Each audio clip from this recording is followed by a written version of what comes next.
ಚಾನಲ್ಗೆ ಮಕ್ಕಳಿಗೆ ನೆಚ್ಚಿನ ಸ್ವಾಗತ. ಮಕ್ಕಳ ಪಾಡಿ ಸಂಸ್ಥೆ ಶಿಕ್ಷಣ ಸಂಪನ್ಮೂಲ ಕೇಂದ್ರದ ಮಂಗಳೂರು ಪಾಡಿ ಸಂಸ್ಥೆ ಶಾಸಕ ಮಂಗಳೂರು ವಿಧಾನಸಭೆ ಕ್ಷೇತ್ರದ ಎಲ್ಲ ಜನಪ್ರತಿನಿಧಿಗಳಿಗೆ, ದನಿಗಳಿಗೆ, ಇಲಾಖೆ ಪ್ರತಿಗಳಿಗೆ ಹಾಗೂ ಶಿಕ್ಷಕರಿಗೆ ಸ್ವಾಗತ. ಜಡ್ಜ್ ಮೇಡಮ್, ಡಿಸಿಒ ಮೇಡಮ್, ಎಲ್ಲ ಗೆಸ್ಟ್ಗಳು ಎತ್ತರಕ್ಕೆ ಮಾಡಿಕೊಂಡು ನಿಮ್ಮನ್ನು ಮುಂದುವರಿಯಿರಿ, ಭವಿಷ್ಯದಲ್ಲಿ ಎತ್ತರಕ್ಕೆ ಹೋಗಿ ಅಂತ ಸೂಚಿಸ್ತಾ ಇದ್ದೀನಿ.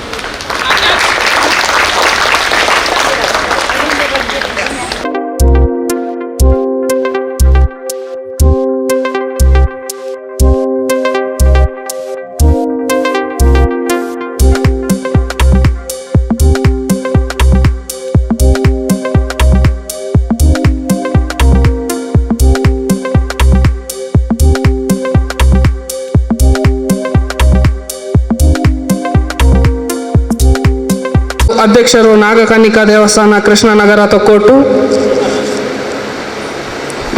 ಶ್ರೀ ಮಾರಪ್ಪ ಹಿರಿಯ ಇಂಜಿನಿಯರ್ ಮೆಸ್ಕಾಂ ಉಳ್ಳಾಲ ವಲಯ, ಶ್ರೀಮತಿ ಶೈಲಜಾ ಕಾರಗಿ ಶಿಶು ಅಭಿವೃದ್ಧಿ ಯೋಜನಾಧಿಕಾರಿಗಳು ಮಂಗಳೂರು ಗ್ರಾಮಾಂತರ ಹಾಗೂ ಜಿಲ್ಲಾ ಮಕ್ಕಳ ರಕ್ಷಣಾಧಿಕಾರಿಗಳು ಪ್ರಭಾರ ಮಂಗಳೂರು ಘಟಕ ದಾಖಾ ಜಿಲ್ಲೆಯನ್ನು ಸ್ವಾಗತಿಸುವುದು ಸಭಾಧರ್ಮ. ಇದೀಗ ಸ್ವಾಗತ ಭಾಷಣವನ್ನು ಮಾಡಲು ಬರುತ್ತಿದ್ದಾರೆ ಕಮಲಗೌಡರು, ಸಂಚಾಲಕರು, ಮಕ್ಕಳ ಹಕ್ಕುಗಳ ಮಾಸೋತ್ಸವ ಸಮಿತಿ ದಾಖಾ ಜಿಲ್ಲೆ.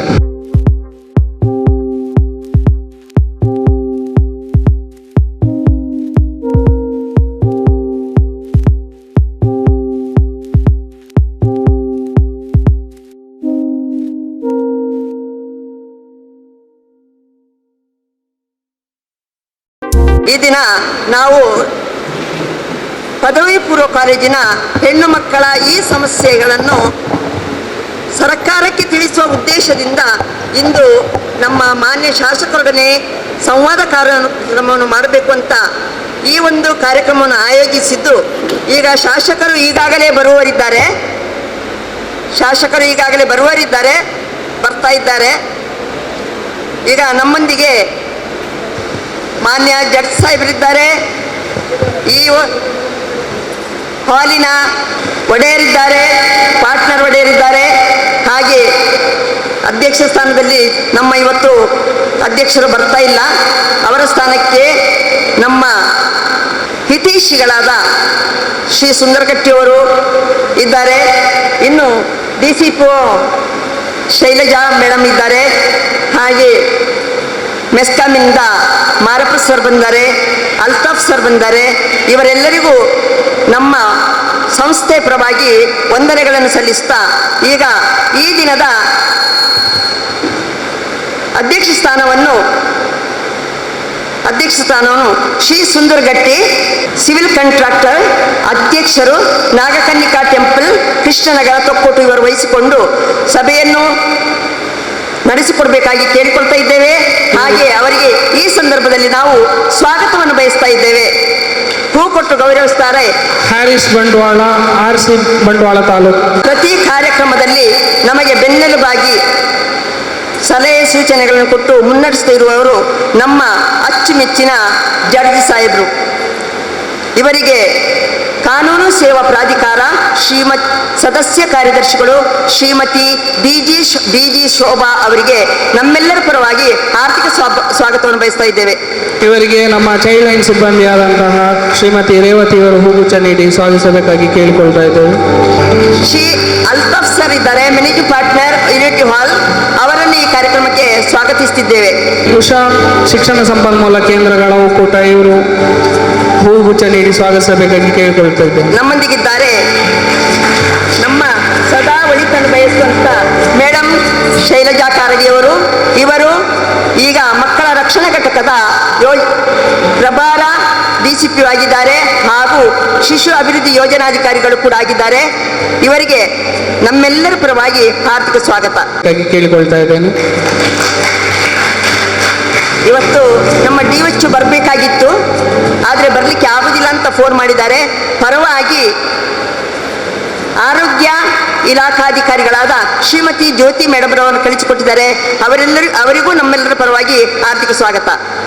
ಅವರಿಗೆ ಕುಮಾರಿ ಸುಷ್ಮಿತಾ ಅವರು ಹೂಗುಚ್ಛ ನೀಡಿ ಸ್ವಾಗತಿಸಬೇಕಾಗಿ ಕೇಳಿಕೊಳ್ತಾ ಇದ್ದೇನೆ. ಇನ್ನು ನಮ್ಮ KEB ಮೆಸ್ಕಾಂ ಕಡೆಯಿಂದ ಶ್ರೀ ದಯಾನಂದ ಸರ್ ಬರಬೇಕಾಗಿತ್ತು. ಅವರು ಬ್ಯುಸಿ ಇದ್ದಾರೆ ಕೆಲಸದಲ್ಲಿ. ಅವರ ಪರವಾಗಿ ಮಾರಪ್ಪ ಸರ್ ಅವರನ್ನು ಕಳಿಸಿಕೊಟ್ಟಿದ್ದಾರೆ. ಅವರಿಗೂ ನಮ್ಮೆಲ್ಲರ ಪರವಾಗಿ ಹಾರ್ದಿಕ ಸ್ವಾಗತ. ಇವರಿಗೆ ಕುಮಾರಿ ಕುಂಕುಮ್ ಕುಜೂರ್ ಇವರು ಹೂವನ್ನು ನೀಡಿ ಸ್ವಾಗತಿಸಬೇಕಾಗಿ ಕೇಳಿಕೊಳ್ತಾ ಇದ್ದೇನೆ. ನಮ್ಮ ಈ ಶಿಕ್ಷಣ ಸಂಪನ್ಮೂಲ ಕೇಂದ್ರವು ಪಡಿ ಸಂಸ್ಥೆಯ ಸಲಹೆ ಸೂಚನೆಗಳಿಂದ ಮುಂದೆ ಮುಂದೆ ಸಾಗ್ತಾ ಇದೆ, ಯಶಸ್ಸನ್ನು ಕಾಣ್ತಾ ಇದೆ. ಆ ಯಶಸ್ಸಿಗೆ ಕಾರಣರಾದವರು ಪಡಿ ಸಂಸ್ಥೆ, ಅಲ್ಲಿನ ಸಂಯೋಜಕರಾದ ಶ್ರೀಮತಿ ಗ್ಲೀಸಾ ಡಿಸೋಜ ನಮ್ಮೊಂದಿಗಿದ್ದಾರೆ. ಅವರಿಗೆ ನಮ್ಮೆಲ್ಲರ ಪರವಾಗಿ ಹಾರ್ದಿಕ ಸ್ವಾಗತ. ಇವರಿಗೆ ಕಾರ್ಶಿಟ್ ಕಾಲೇಜಿನ ನಿಶಾಂತ್ ಇವರು ಹೂವನ್ನು ನೀಡಿ ಸ್ವಾಗತಿಸಬೇಕಾಗಿ ಕೇಳಿಕೊಳ್ತಾ ಇದ್ದೇನೆ. ನಮ್ಮ ಶಿಕ್ಷಣ ಸಂಪನ್ಮೂಲ ಕೇಂದ್ರಗಳ ಒಕ್ಕೂಟ ದಕ್ಷಿಣ ಕನ್ನಡ ಜಿಲ್ಲೆಯಲ್ಲಿ 5 ಘಟಕಗಳನ್ನು ಹೊಂದಿಕೊಂಡಿದೆ. ಅದರಲ್ಲಿ ಮಂಗಳೂರು ಆದಿ ಘಟಕ ಮಂಗಳೂರು ಪ್ರಾರಂಭದಿಂದಲೇ 1998ರಿಂದ ಆ ಶಿಕ್ಷಕರ ಜಾಲ ಎಂಬುದಾಗಿ ಪ್ರಾರಂಭ ಆಗಿ ಇವತ್ತು ಶಿಕ್ಷಣ ಸಂಪನ್ಮೂಲ ಕೇಂದ್ರವಾಗಿ ಬದಲಾಗಿದೆ. ಅದರ ಅಧ್ಯಕ್ಷರಾದ ಶ್ರೀಮತಿ ಆಶಾ ಸುವರ್ಣ ಅವರು ನಮ್ಮ ಜೊತೆಗಿದ್ದಾರೆ. ಅವರಿಗೂ ಹಾರ್ದಿಕ ಸ್ವಾಗತ. ಇವರಿಗೆ ನೂರ್ಜಾನ್ ಇವರು ಹೂವನ್ನು ನೀಡಿ ಸ್ವಾಗತಿಸಬೇಕಾಗಿ ಕೇಳಿಕೊಳ್ತಾ ಇದ್ದೇನೆ. ನಮ್ಮೊಂದಿಗೆ ನಮ್ಮ ಶಿಕ್ಷಣ ಸಂಯೋಜಕರಾದ ಇನ್ನೊಬ್ಬ ಶ್ರೀಮಾನ್ ಸಿದ್ಧಾಂತ್ ಸರ್ ಇದ್ದಾರೆ ನಮ್ಮೊಟ್ಟಿಗೆ. ಅವರಿಗೆ ನಮ್ಮೆಲ್ಲರ ಪರವಾಗಿ ಹಾರ್ದಿಕ ಸ್ವಾಗತ. ಬಂಟ್ವಾಳ ಶಿಕ್ಷಣ ಸಂಪನ್ಮೂಲ ಕೇಂದ್ರದ ಕಾರ್ಯದರ್ಶಿಗಳಾದ ಶ್ರೀಮಾನ್ ಹ್ಯಾರಿಸ್ ರವರು ನಮ್ಮೊಂದಿಗಿದ್ದಾರೆ. ಅವರು ದಯಮಾಡಿ ವೇದಿಕೆಗೆ ಬರಬೇಕು ಅಂತ ಕೇಳಿಕೊಳ್ತಾ ಇದ್ದೇವೆ. ಅವರಿಗೂ ಸ್ವಾಗತ, ನಮ್ಮೆಲ್ಲರ ಪರವಾಗಿ ಸ್ವಾಗತ. ಇವರಿಗೆ ಶಿಕ್ಷಣ ಸಂಪನ್ಮೂಲ ಕೇಂದ್ರದ ಶ್ರೀಮತಿ ಉಷಾ ನಾಯ್ಕ ಇವರು ಹೂವನ್ನು ನೀಡಿ ಸ್ವಾಗತಿಸಬೇಕಾಗಿ ಕೇಳಿಕೊಳ್ತಾ ಇದ್ದೇನೆ. ನಮ್ಮ ಮಕ್ಕಳ ಏನೇ ಸಂಕಷ್ಟಗಳಿದ್ರೂ ಓ ಅಂತ ಹೇಳಿಕೊಂಡು ಓಡಿ ಬರುವಂಥದ್ದು ಚೈಲ್ಡ್ ಲೈನ್ 1098 ಅದರ ಕಾರ್ಯಕರ್ತರುಗಳಾದ ಶ್ರೀಮತಿ ರೇವತಿ ಮೇಡಮ್ ನಮ್ಮೊಂದಿಗಿದ್ದಾರೆ. ಅವರು ವೇದಿಕೆಯನ್ನು ಅಲಂಕರಿಸಬೇಕಂತ ಕೇಳಿಕೊಳ್ತಾ ಇದೆ. ಅವರಿಗೆ ಸ್ವಾಗತವನ್ನು ಬಯಸ್ತಾ ಇದ್ದೇವೆ. ಮಕ್ಕಳೇ, ಇವತ್ತಿನ ಬಿಂದುಗಳು ನೀವು. ನಿಮ್ಮನ್ನು ಬಿಟ್ಟರೆ ನಮ್ಮ ಕಾರ್ಯಕ್ರಮ ಇಲ್ಲ. ಯಾಕಂದರೆ ನಮ್ಮ ಸ್ಟೇಜು ಖಾಲಿ ಕಾಣ್ತಾ ಇದೆ. ಆದರೆ ಬಂದವರು ಮಾತ್ರ ಗಣ್ಯರು. ಆದ್ದರಿಂದ ಮನಸ್ಸಿಗೆ ತುಂಬ ಸಂತೋಷವಾಗ್ತಿದೆ. ನಿಮ್ಮನ್ನು ನೋಡುವಾಗ ನಮ್ಮ ಬಾಲ್ಯದ ನೆನಪಾಗ್ತದೆ. ಆದರೆ ನೀವು ಭಾಗ್ಯವಂತರು. ಇಂಥ ಕಾರ್ಯಕ್ರಮಗಳು ನಮಗೆ ಇರಲೇ ಇಲ್ಲ ಆಯಿತು. ಇವತ್ತು ಬಂದಿದ್ದೀರಾ. ನಿಮ್ಮೆಲ್ಲರಿಗೂ ಕೂಡ ನಮ್ಮೆಲ್ಲರ ಹಾರ್ದಿಕ ಸ್ವಾಗತ. ನಿಮ್ಮನ್ನು ಮುನ್ನಡೆಸಿಕೊಂಡು ಹೋಗುವವರು ನಿಮ್ಮ ಶಿಕ್ಷಕರು, ಅಂದರೆ ಉಪನ್ಯಾಸಕರು. ಅವರೆಲ್ಲರಿಗೂ ಕೂಡ ಈ ಸಂದರ್ಭದಲ್ಲಿ ನಮ್ಮ ಹಾರ್ದಿಕ ಸ್ವಾಗತ. ಇನ್ನು ಚೈಲ್ಡ್ ಲೈನಿಂದ Shrimati Asunta madam, Ashalatha madam, Poonam madam ಬಂದಿದ್ದಾರೆ. ಅವರಿಗೂ ನಮ್ಮ ಹಾರ್ದಿಕ ಸ್ವಾಗತ. ಹಾಗೆ ನಮ್ಮ ಇಲಾಖೆಯಿಂದ ಜೊತೆಗೆ ಬಂದಿದ್ದಾರೆ. ಈ ಹಾಲನ್ನು ನಮಗೆ ಅನುಕೂಲವಾಗಿ ಮಾಡಿಕೊಟ್ಟಂತ ಅವರು ಇದ್ದಾರೆ, ನಮ್ಮೊಂದಿಗಿದ್ದಾರೆ, ಸರ್ ಇದ್ದಾರೆ. ಅವರೆಲ್ಲರಿಗೂ ಕೂಡ ನಾವು ಸ್ವಾಗತವನ್ನು ಬಯಸ್ತಾ ಇದ್ದೇವೆ. ಹಾಗೆ ನಮ್ಮೊಂದಿಗೆ MSW ಸ್ಟೂಡೆಂಟ್ಸ್ಗಳಿದ್ದಾರೆ. ಅವರಿಗೂ ಕೂಡ ನಮ್ಮೆಲ್ಲರ ಹಾರ್ದಿಕ ಸ್ವಾಗತ. ಒಕ್ಕೂಟದ ಸಹ ಕಾರ್ಯದರ್ಶಿಗಳಾಗಿ ಶ್ರೀಮತಿ ಉಷಾ ನಾಯ್ಕ ಇದ್ದಾರೆ. ಅವರಿಗೂ ನಮ್ಮ ಸ್ವಾಗತ. ಎಲ್ಲರಿಗೂ ಸ್ವಾಗತವನ್ನು ಬಯಸಿ ನನ್ನ ಸ್ವಾಗತ ಕಾರ್ಯಕ್ರಮವನ್ನು ಮುಗಿಸ್ತಾ ಇದ್ದೇನೆ. ಈ ಕಾರ್ಯಕ್ರಮಕ್ಕೆ ಬಂದಿರತಕ್ಕಂತಹ ಎಲ್ಲ ಅತಿಥಿ ಅಭ್ಯಾಗತರನ್ನು ಸ್ವಾಗತಿಸಿದ ಶ್ರೀಮತಿ ಕಮಲಾ ಗೌಡರು, ಸಂಚಾಲಕರು, ಮಕ್ಕಳ ಮಹೋತ್ಸವ ಸಮಿತಿ, ನಿಮಗೂ ಕೂಡ ಸ್ವಾಗತವನ್ನು ಕೋರ್ತಾ ಇದ್ದೇನೆ. ಅದೇ ರೀತಿ ಸುಷ್ಮಿತಾ ಇವರು ಹೂವನ್ನು ನೀಡಿ ಸ್ವಾಗತಿಸಬೇಕಾಗಿ ಕೇಳಿಕೊಳ್ತಾರೆ. ಕಮಲಾ ಗೌಡರಿಗೂ ಕೂಡ ಸ್ವಾಗತ ಹಾಗೂ ಧನ್ಯವಾದಗಳನ್ನು ತಿಳಿಸುತ್ತಾ ನಮ್ಮ ಇಂದಿನ ಈ ಕಾರ್ಯಕ್ರಮ ಮುಂದಿನ ಅಧ್ಯಾಯ ಆಶಯ ಗೀತೆ. ಇದೀಗ ಆಶಯ ಗೀತೆಯನ್ನು ಹಾಡಲು ಬರುತ್ತಿದ್ದಾರೆ ಶಿಕ್ಷಣ ಸಂಪನ್ಮೂಲ ಕೇಂದ್ರದ ಒಕ್ಕೂಟದ ಕಾರ್ಯದರ್ಶಿಯಾದಂತಹ ಶ್ರೀಮತಿ ಉಷಾ ನಾಯ್ಕ. ಕನಸಿದೆ ಕನಸಿದೆ ಕನಸಿದೆ ಮುದ್ದು ಮಕ್ಕಳು ನಮಗೂ ಕನಸಿದೆ.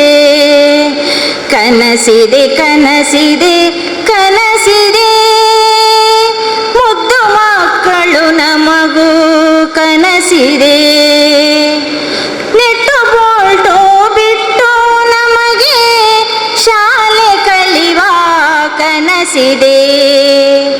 ನೆಟ್ಟು ಬೋಲ್ಟು ಬಿಟ್ಟು ನಮಗೆ ಶಾಲೆ ಕಲಿವ ಕನಸಿದೆ. ಗ್ಯಾರೇಜಿನ ಬಣ್ಣ ತೊರೆದು ಸಮವಸ್ತ್ರದ ಕನಸಿದೆ. ಕನಸಿದೆ ಕನಸಿದೆ ಕನಸಿದೆ ಮುದ್ದು ಮಕ್ಕಳು ನಮಗೂ ಕನಸಿದೆ. ಮುಸುರೆ ತೊಳೆವ ಪಾತ್ರೆ ಬಿಟ್ಟು ಆಟ ಆಡೋ ಕನಸಿದೆ. ಮುಸುರೆ ತೊಳೆವ ಪಾತ್ರೆ ಬಿಟ್ಟು ಆಟ ಆಡೋ ಕನಸಿದೆ.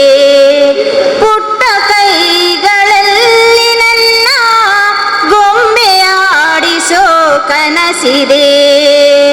ಕನಸಿದೆ ಕನಸಿದೆ ಕನಸಿದೆ ಮುದ್ದು ಮಕ್ಕಳು ನಮಗೂ ಕನಸಿದೆ. ಚಿನ್ನಿ ಹಾರಿಸೋ ಚೀಲ ತೊರೆದು ಚಿನ್ನಿಂದಾಡೋ ಕನಸಿದೆ. ಚಿನ್ನಿ ಹಾರಿಸೋ ಚೀಲ ತೊರೆದು ಚಿನ್ನಿಂದಾಡೋ ಕನಸಿದೆ. ಚಿಕ್ಕ ಸ್ಲೇಟು ಬಳಪ ಹಿಡಿದು ಬರೆದು ಕುಣಿವ ಕನಸಿದೆ. ಕನಸಿದೆ ಕನಸಿದೆ ಕನಸಿದೆ ಮುದ್ದು ಮಕ್ಕಳು ನಮಗೂ ಕನಸಿದೆ. ಪದ್ಧತಿಗೆ ನನ್ನ ಧಿಕ್ಕರಿಸುವ ಕನಸಿದೆ. ಜೀತ ಪದ್ಧತಿಗೆ ನನ್ನ ಧಿಕ್ಕರಿಸುವ ಕನಸಿದೆ. ಭಯವಿಲ್ಲದ ತಾಣದಲ್ಲಿ ಆಟ ಆಡೋ ಕನಸಿದೆ. ಕನಸಿದೆ ಕನಸಿದೆ ಕನಸಿದೆ ಮುದ್ದು ಮಕ್ಕಳು ನಮಗೂ ಕನಸಿದೆ. ಕನಸಿದೆ ಕನಸಿದೆ ಕನಸಿದೆ ಮುದ್ದು ಮಕ್ಕಳು ನಮಗೂ ಕನಸಿದೆ. ಮುದ್ದು ಮಕ್ಕಳು ನಮಗೂ ಕನಸಿದೆ. ಮುದ್ದು ಮಕ್ಕಳು ನಮಗೂ ಕನಸಿದೆ. ಖಾದರ್ ಮಾನ್ಯ ಶಾಸಕರು, ವಿಧಾನಸಭಾ ಕ್ಷೇತ್ರ ಮಂಗಳೂರು, ವಿರೋಧ ಪಕ್ಷದ ಉಪನಾಯಕರು, ಕರ್ನಾಟಕ ವಿಧಾನಸಭೆ, ಇವರಿಗೆ ನಮ್ಮ ಚೈಲ್ಡ್ ಲೈನ್ ಸಿಬ್ಬಂದಿಯಾದಂತಹ ಶ್ರೀಮತಿ ಅಶುಂತಾ ಡಿಸೋಜ ಇವರು ಹೂವನ್ನು ನೀಡಿ ಸ್ವಾಗತಿಸಬೇಕಾಗಿ ಕೇಳಿಕೊಳ್ತಾ ಇದ್ದೇನೆ.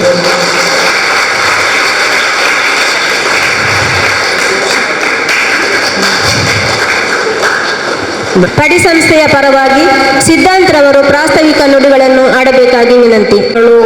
ಮಾನ್ಯ ಗೌರವಾನ್ವಿತ ಶೋಭಾ ಮೇಡಮ್ ಅವರು ನಮ್ಮ 1 ತಿಂಗಳ ಮಕ್ಕಳ ಮಾಸೋತ್ಸವ ಕಾರ್ಯಕ್ರಮವನ್ನು ಉದ್ಘಾಟನೆ ಮಾಡಲಿಕ್ಕೆ ಕೂಡ ಬಂದಿದ್ದರು. ಅದೇ ರೀತಿ ಆ ದಿವಸ ನಮ್ಮ ಮಕ್ಕಳ ಸಂಸತ್ತು ಕೂಡ ಮಂಗಳೂರು ವಿಭಾಗದಲ್ಲಿ ಆಯೋಜಿಸಿದ್ದೆವು. ಅದು ನಮ್ಮ ಪ್ರೌಢಶಾಲಾ ಮಕ್ಕಳಿಗೆ ಆ ಕಾರ್ಯಕ್ರಮವನ್ನು ಆಯೋಜಿಸಿದ್ದೆವು. ಈ ಪಡಿ ಸಂಸ್ಥೆ ಹೇಳುವಂಥದ್ದು ಖಾಲಿ ದಕ್ಷಿಣ ಕನ್ನಡ ಜಿಲ್ಲೆಗೆ ಮಾತ್ರವಲ್ಲದೆ ಉಡುಪಿ ಜಿಲ್ಲೆಗಳಲ್ಲಿ ಕೂಡ ಈ ಶಿಕ್ಷಣಾಸಕ್ತ ಒಕ್ಕೂಟವನ್ನು ನಿರ್ವಹಿಸಿ ಶಿಕ್ಷಣ ಸಂಪನ್ಮೂಲ ಕೇಂದ್ರ ದಕ್ಷಿಣ ಕನ್ನಡ ಹಾಗೂ ಶಿಕ್ಷಣ ಸಂಪನ್ಮೂಲ ಕೇಂದ್ರ ಉಡುಪಿ ಜಿಲ್ಲೆ ಹಾಗೂ ವಿವಿಧ ಇಲಾಖೆ ಸ್ವಯಂ ಸೇವಾ ಸಂಘಟನೆಗಳ ಜೊತೆ ಹಲವಾರು ವರ್ಷಗಳಿಂದ ಕಾರ್ಯವನ್ನು ನಿರ್ವಹಿಸುತ್ತಾ ಬಂದಿದೆ. ಬಹಳ ಮುಖ್ಯವಾಗಿ SDMC ಸಂಘಟನೆಗಳನ್ನು ಬಲಪಡಿಸುವ ಒಂದು ಹಿತದೃಷ್ಟಿ ಇತ್ತೀಚಿನ ಕಳೆದ 5-6 ವರ್ಷಗಳಿಂದ ನಡೆಸುತ್ತಿದ್ದು, ಇದಕ್ಕೆ ಬೇಕಾದಂತಹ ಸಲಹೆಗಳನ್ನು ನೀಡುತ್ತಾ ಸರ್ಕಾರದ ಗಮನಕ್ಕೆ SDMCಯನ್ನು ಬಲವರ್ಧನೆ ಮಾಡಬೇಕು ಅಂತ ಹೇಳುವ ಪ್ರಯತ್ನವನ್ನು ಮಾಡುತ್ತಾ ಬಂದಿದೆ. ಅದೇ ರೀತಿ ನಮ್ಮ ಈ ಪಡಿ ಸಂಸ್ಥೆಯಲ್ಲಿ ಮಂಗಳೂರು ಚೈಲ್ಡ್ ಲೈನ್ ಅಂತ ಹೇಳುವಂಥ 1098 ಇದರ 24x7 ಈ ವ್ಯವಸ್ಥೆಯನ್ನು ಕೂಡ ಕಲ್ಪಿಸಿದ್ದೇವೆ. ಮಕ್ಕಳ ಹಿತದೃಷ್ಟಿಗೋಸ್ಕರ ನಮ್ಮಲ್ಲಿ ಹಗಲು ರಾತ್ರಿ ಕೆಲಸವನ್ನು ನಿರ್ವಹಿಸುವ ಸಿಬ್ಬಂದಿಗಳು ಕೂಡ ಇದ್ದಾರೆ. ಕಳೆದ 3 ವರ್ಷಗಳಿಂದ ಖಾಲಿ ಮಂಗಳೂರು ಮತ್ತು ಉಡುಪಿ ಜಿಲ್ಲೆಗೆ ಸೀಮಿತವಾಗಿರದೆ ಕರ್ನಾಟಕ ರಾಜ್ಯದ 8 ಜಿಲ್ಲೆಗಳಲ್ಲಿ ಈ ಒಂದು ಶಿಕ್ಷಣ ವ್ಯವಸ್ಥೆಯನ್ನು ಹಬ್ಬಿಸಬೇಕು ಅಂತ ಹೇಳುವಂಥದ್ದು, ಅದರಲ್ಲಿ ಬದಲಾವಣೆಗಳನ್ನು ಮಾಡಬೇಕು ಅಂತ ಹೇಳುವ ನಿಟ್ಟಿನಲ್ಲಿ ಕಾರ್ಯವನ್ನು ನಿರ್ವಹಿಸ್ತಾ ಬಂದಿದ್ದೇವೆ. ಈ ಮಕ್ಕಳ ಮಾಸೋತ್ಸವ ಕಾರ್ಯಕ್ರಮ ಏನು ಅಂತ ಹೇಳಿದರೆ, ಮಕ್ಕಳಿಗೆ ಬೇಕಾದಂತಹ ಒಂದು ಅರಿವು ತಿಳಿವು ಕಾರ್ಯಕ್ರಮಗಳನ್ನು ನಡೆಸುವುದಾಗಿರ್ಬೋದು. ಈ ಶಿಕ್ಷಣ ಸಂಪನ್ಮೂಲ ಕೇಂದ್ರಗಳಲ್ಲಿ ಹಲವಾರು ನಮ್ಮ ಒಂದು ರಿಸೋರ್ಸ್ ಪರ್ಸನ್ಗಳಿದ್ದಾರೆ. ಇವರು ವಿವಿಧ ಇಲಾಖೆಗಳ ಜೊತೆಯಾಗಿ ಸೇರಿಕೊಂಡು ಈಗ ಜಿಲ್ಲಾ ಕಾನೂನು ಸೇವೆಗಳ ಪ್ರಾಧಿಕಾರದ ಜೊತೆ ಕೈ ಜೋಡಿಸಿಕೊಂಡು ಹಲವಾರು ಕಾರ್ಯಕ್ರಮಗಳನ್ನು ಮಾಡುತ್ತಾ ಬಂದಿದ್ದಾರೆ. ಪ್ರತಿ ಕ್ಲಸ್ಟರ್ ಮಟ್ಟದಿಂದ ಹಿಡಿದು ತಾಲೂಕು, ಜಿಲ್ಲಾ ಮಟ್ಟದಲ್ಲಿ, ಅದೇ ರೀತಿ ನಾವು ರಾಷ್ಟ್ರ ಮಟ್ಟದಲ್ಲಿ, ರಾಜ್ಯ ಮಟ್ಟದಲ್ಲಿ ಕೂಡ ಕಾರ್ಯಕ್ರಮಗಳನ್ನು ನಡೆಸುತ್ತಾ ಬಂದಿದ್ದೇವೆ. ನಮ್ಮ ಸಂಸ್ಥೆಯ ನಿರ್ದೇಶಕರು ರೆನ್ನಿ ಡಿಸೋಜ ಇವರು ಅನಿವಾರ್ಯ ಕಾರಣಗಳಿಂದ ಒಂದು ಔಟ್ ಆಫ್ ಸ್ಟೇಷನ್ ಹೋಗಿದ್ರು. ಅವರು ಬರೋದು ಸ್ವಲ್ಪ ತಡವಾಗಬಹುದು. ಅದೇ ರೀತಿ ಅವರ ಬದಲಾಗಿ ನಾನು ಈ ಕಾರ್ಯಕ್ರಮದ ಒಂದು ಪ್ರಸ್ತಾವನೆ ಮಾಡಲಿಕ್ಕೆ ಅವಕಾಶ ಕೊಟ್ಟದಕ್ಕೆ ಎಲ್ಲರಿಗೂ ಕೂಡ ಧನ್ಯವಾದವನ್ನು ತಿಳಿಸುತ್ತೇವೆ. ಶೋಭಾ ಬಿಜಿ, ಹಿರಿಯ ಸಿವಿಲ್ ನ್ಯಾಯಾಧೀಶರು ಹಾಗೂ ಸದಸ್ಯ ಕಾರ್ಯದರ್ಶಿಗಳು, ಕಾನೂನು ಸೇವೆಗಳ ಪ್ರಾಧಿಕಾರ, ಢಾಕಾ ಜಿಲ್ಲೆ ವಿಭಾಗದರು ಕೂಡ ಈ ಉದ್ಘಾಟನೆ ಕಾರ್ಯಕ್ರಮದಲ್ಲಿ ಪಾಲ್ಗೊಳ್ಳಬೇಕಾಗಿ ಕೇಳಿಕೊಳ್ತಾ ಇದ್ದಾರೆ.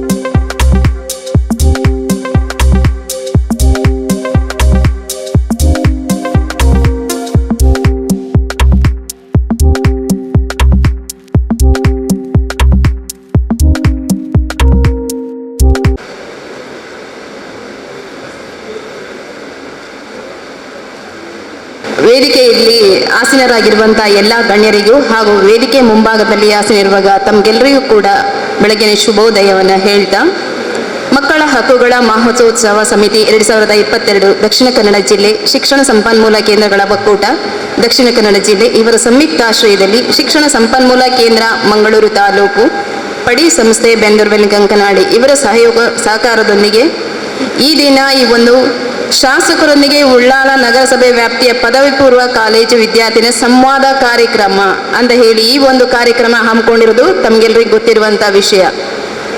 ಶಾಸಕರನ್ನ ಮಾತಾಡಿಸ್ಬೇಕಂತ ಹೇಳಿದ್ರೆ ಎಲ್ಲರಿಗೂ ಅವಕಾಶ ಸಿಗೋದಿಲ್ಲ.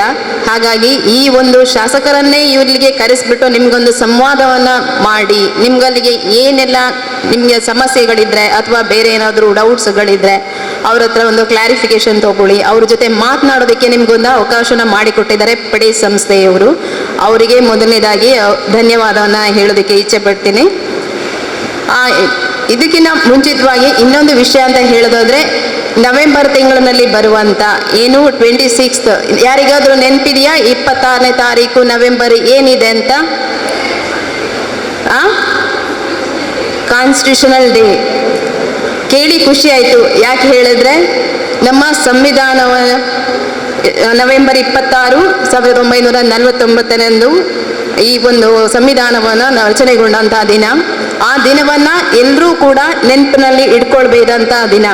ಬರೀ ನೆನಪಿನಲ್ಲಿ ಇಟ್ಕೊಳ್ಳೋದಲ್ಲದೆ ನಮ್ಮ ಸಂವಿಧಾನದಲ್ಲಿ ಏನೆಲ್ಲ ನಮಗೆ ಒಂದು ಹಕ್ಕುಗಳನ್ನಾಗಿರ್ಬೋದು, ಕರ್ತವ್ಯಗಳನ್ನಾಗಿರ್ಬೋದು ಏನೆಲ್ಲ ಕೊಟ್ಟಿದೆ ಅದನ್ನು ನಾವು ನೆನಪಿಟ್ಕೊಂಡು ಅದನ್ನು ಮರೀದೆ, ಚಾಚು ತಪ್ಪದೆ ಅದನ್ನು ನಾವು ಪಾಲಿಸಬೇಕಾದದ್ದು ಪ್ರತಿಯೊಬ್ಬರ ಪ್ರಜೆಯ ಕರ್ತವ್ಯ ಆಗಿದೆ.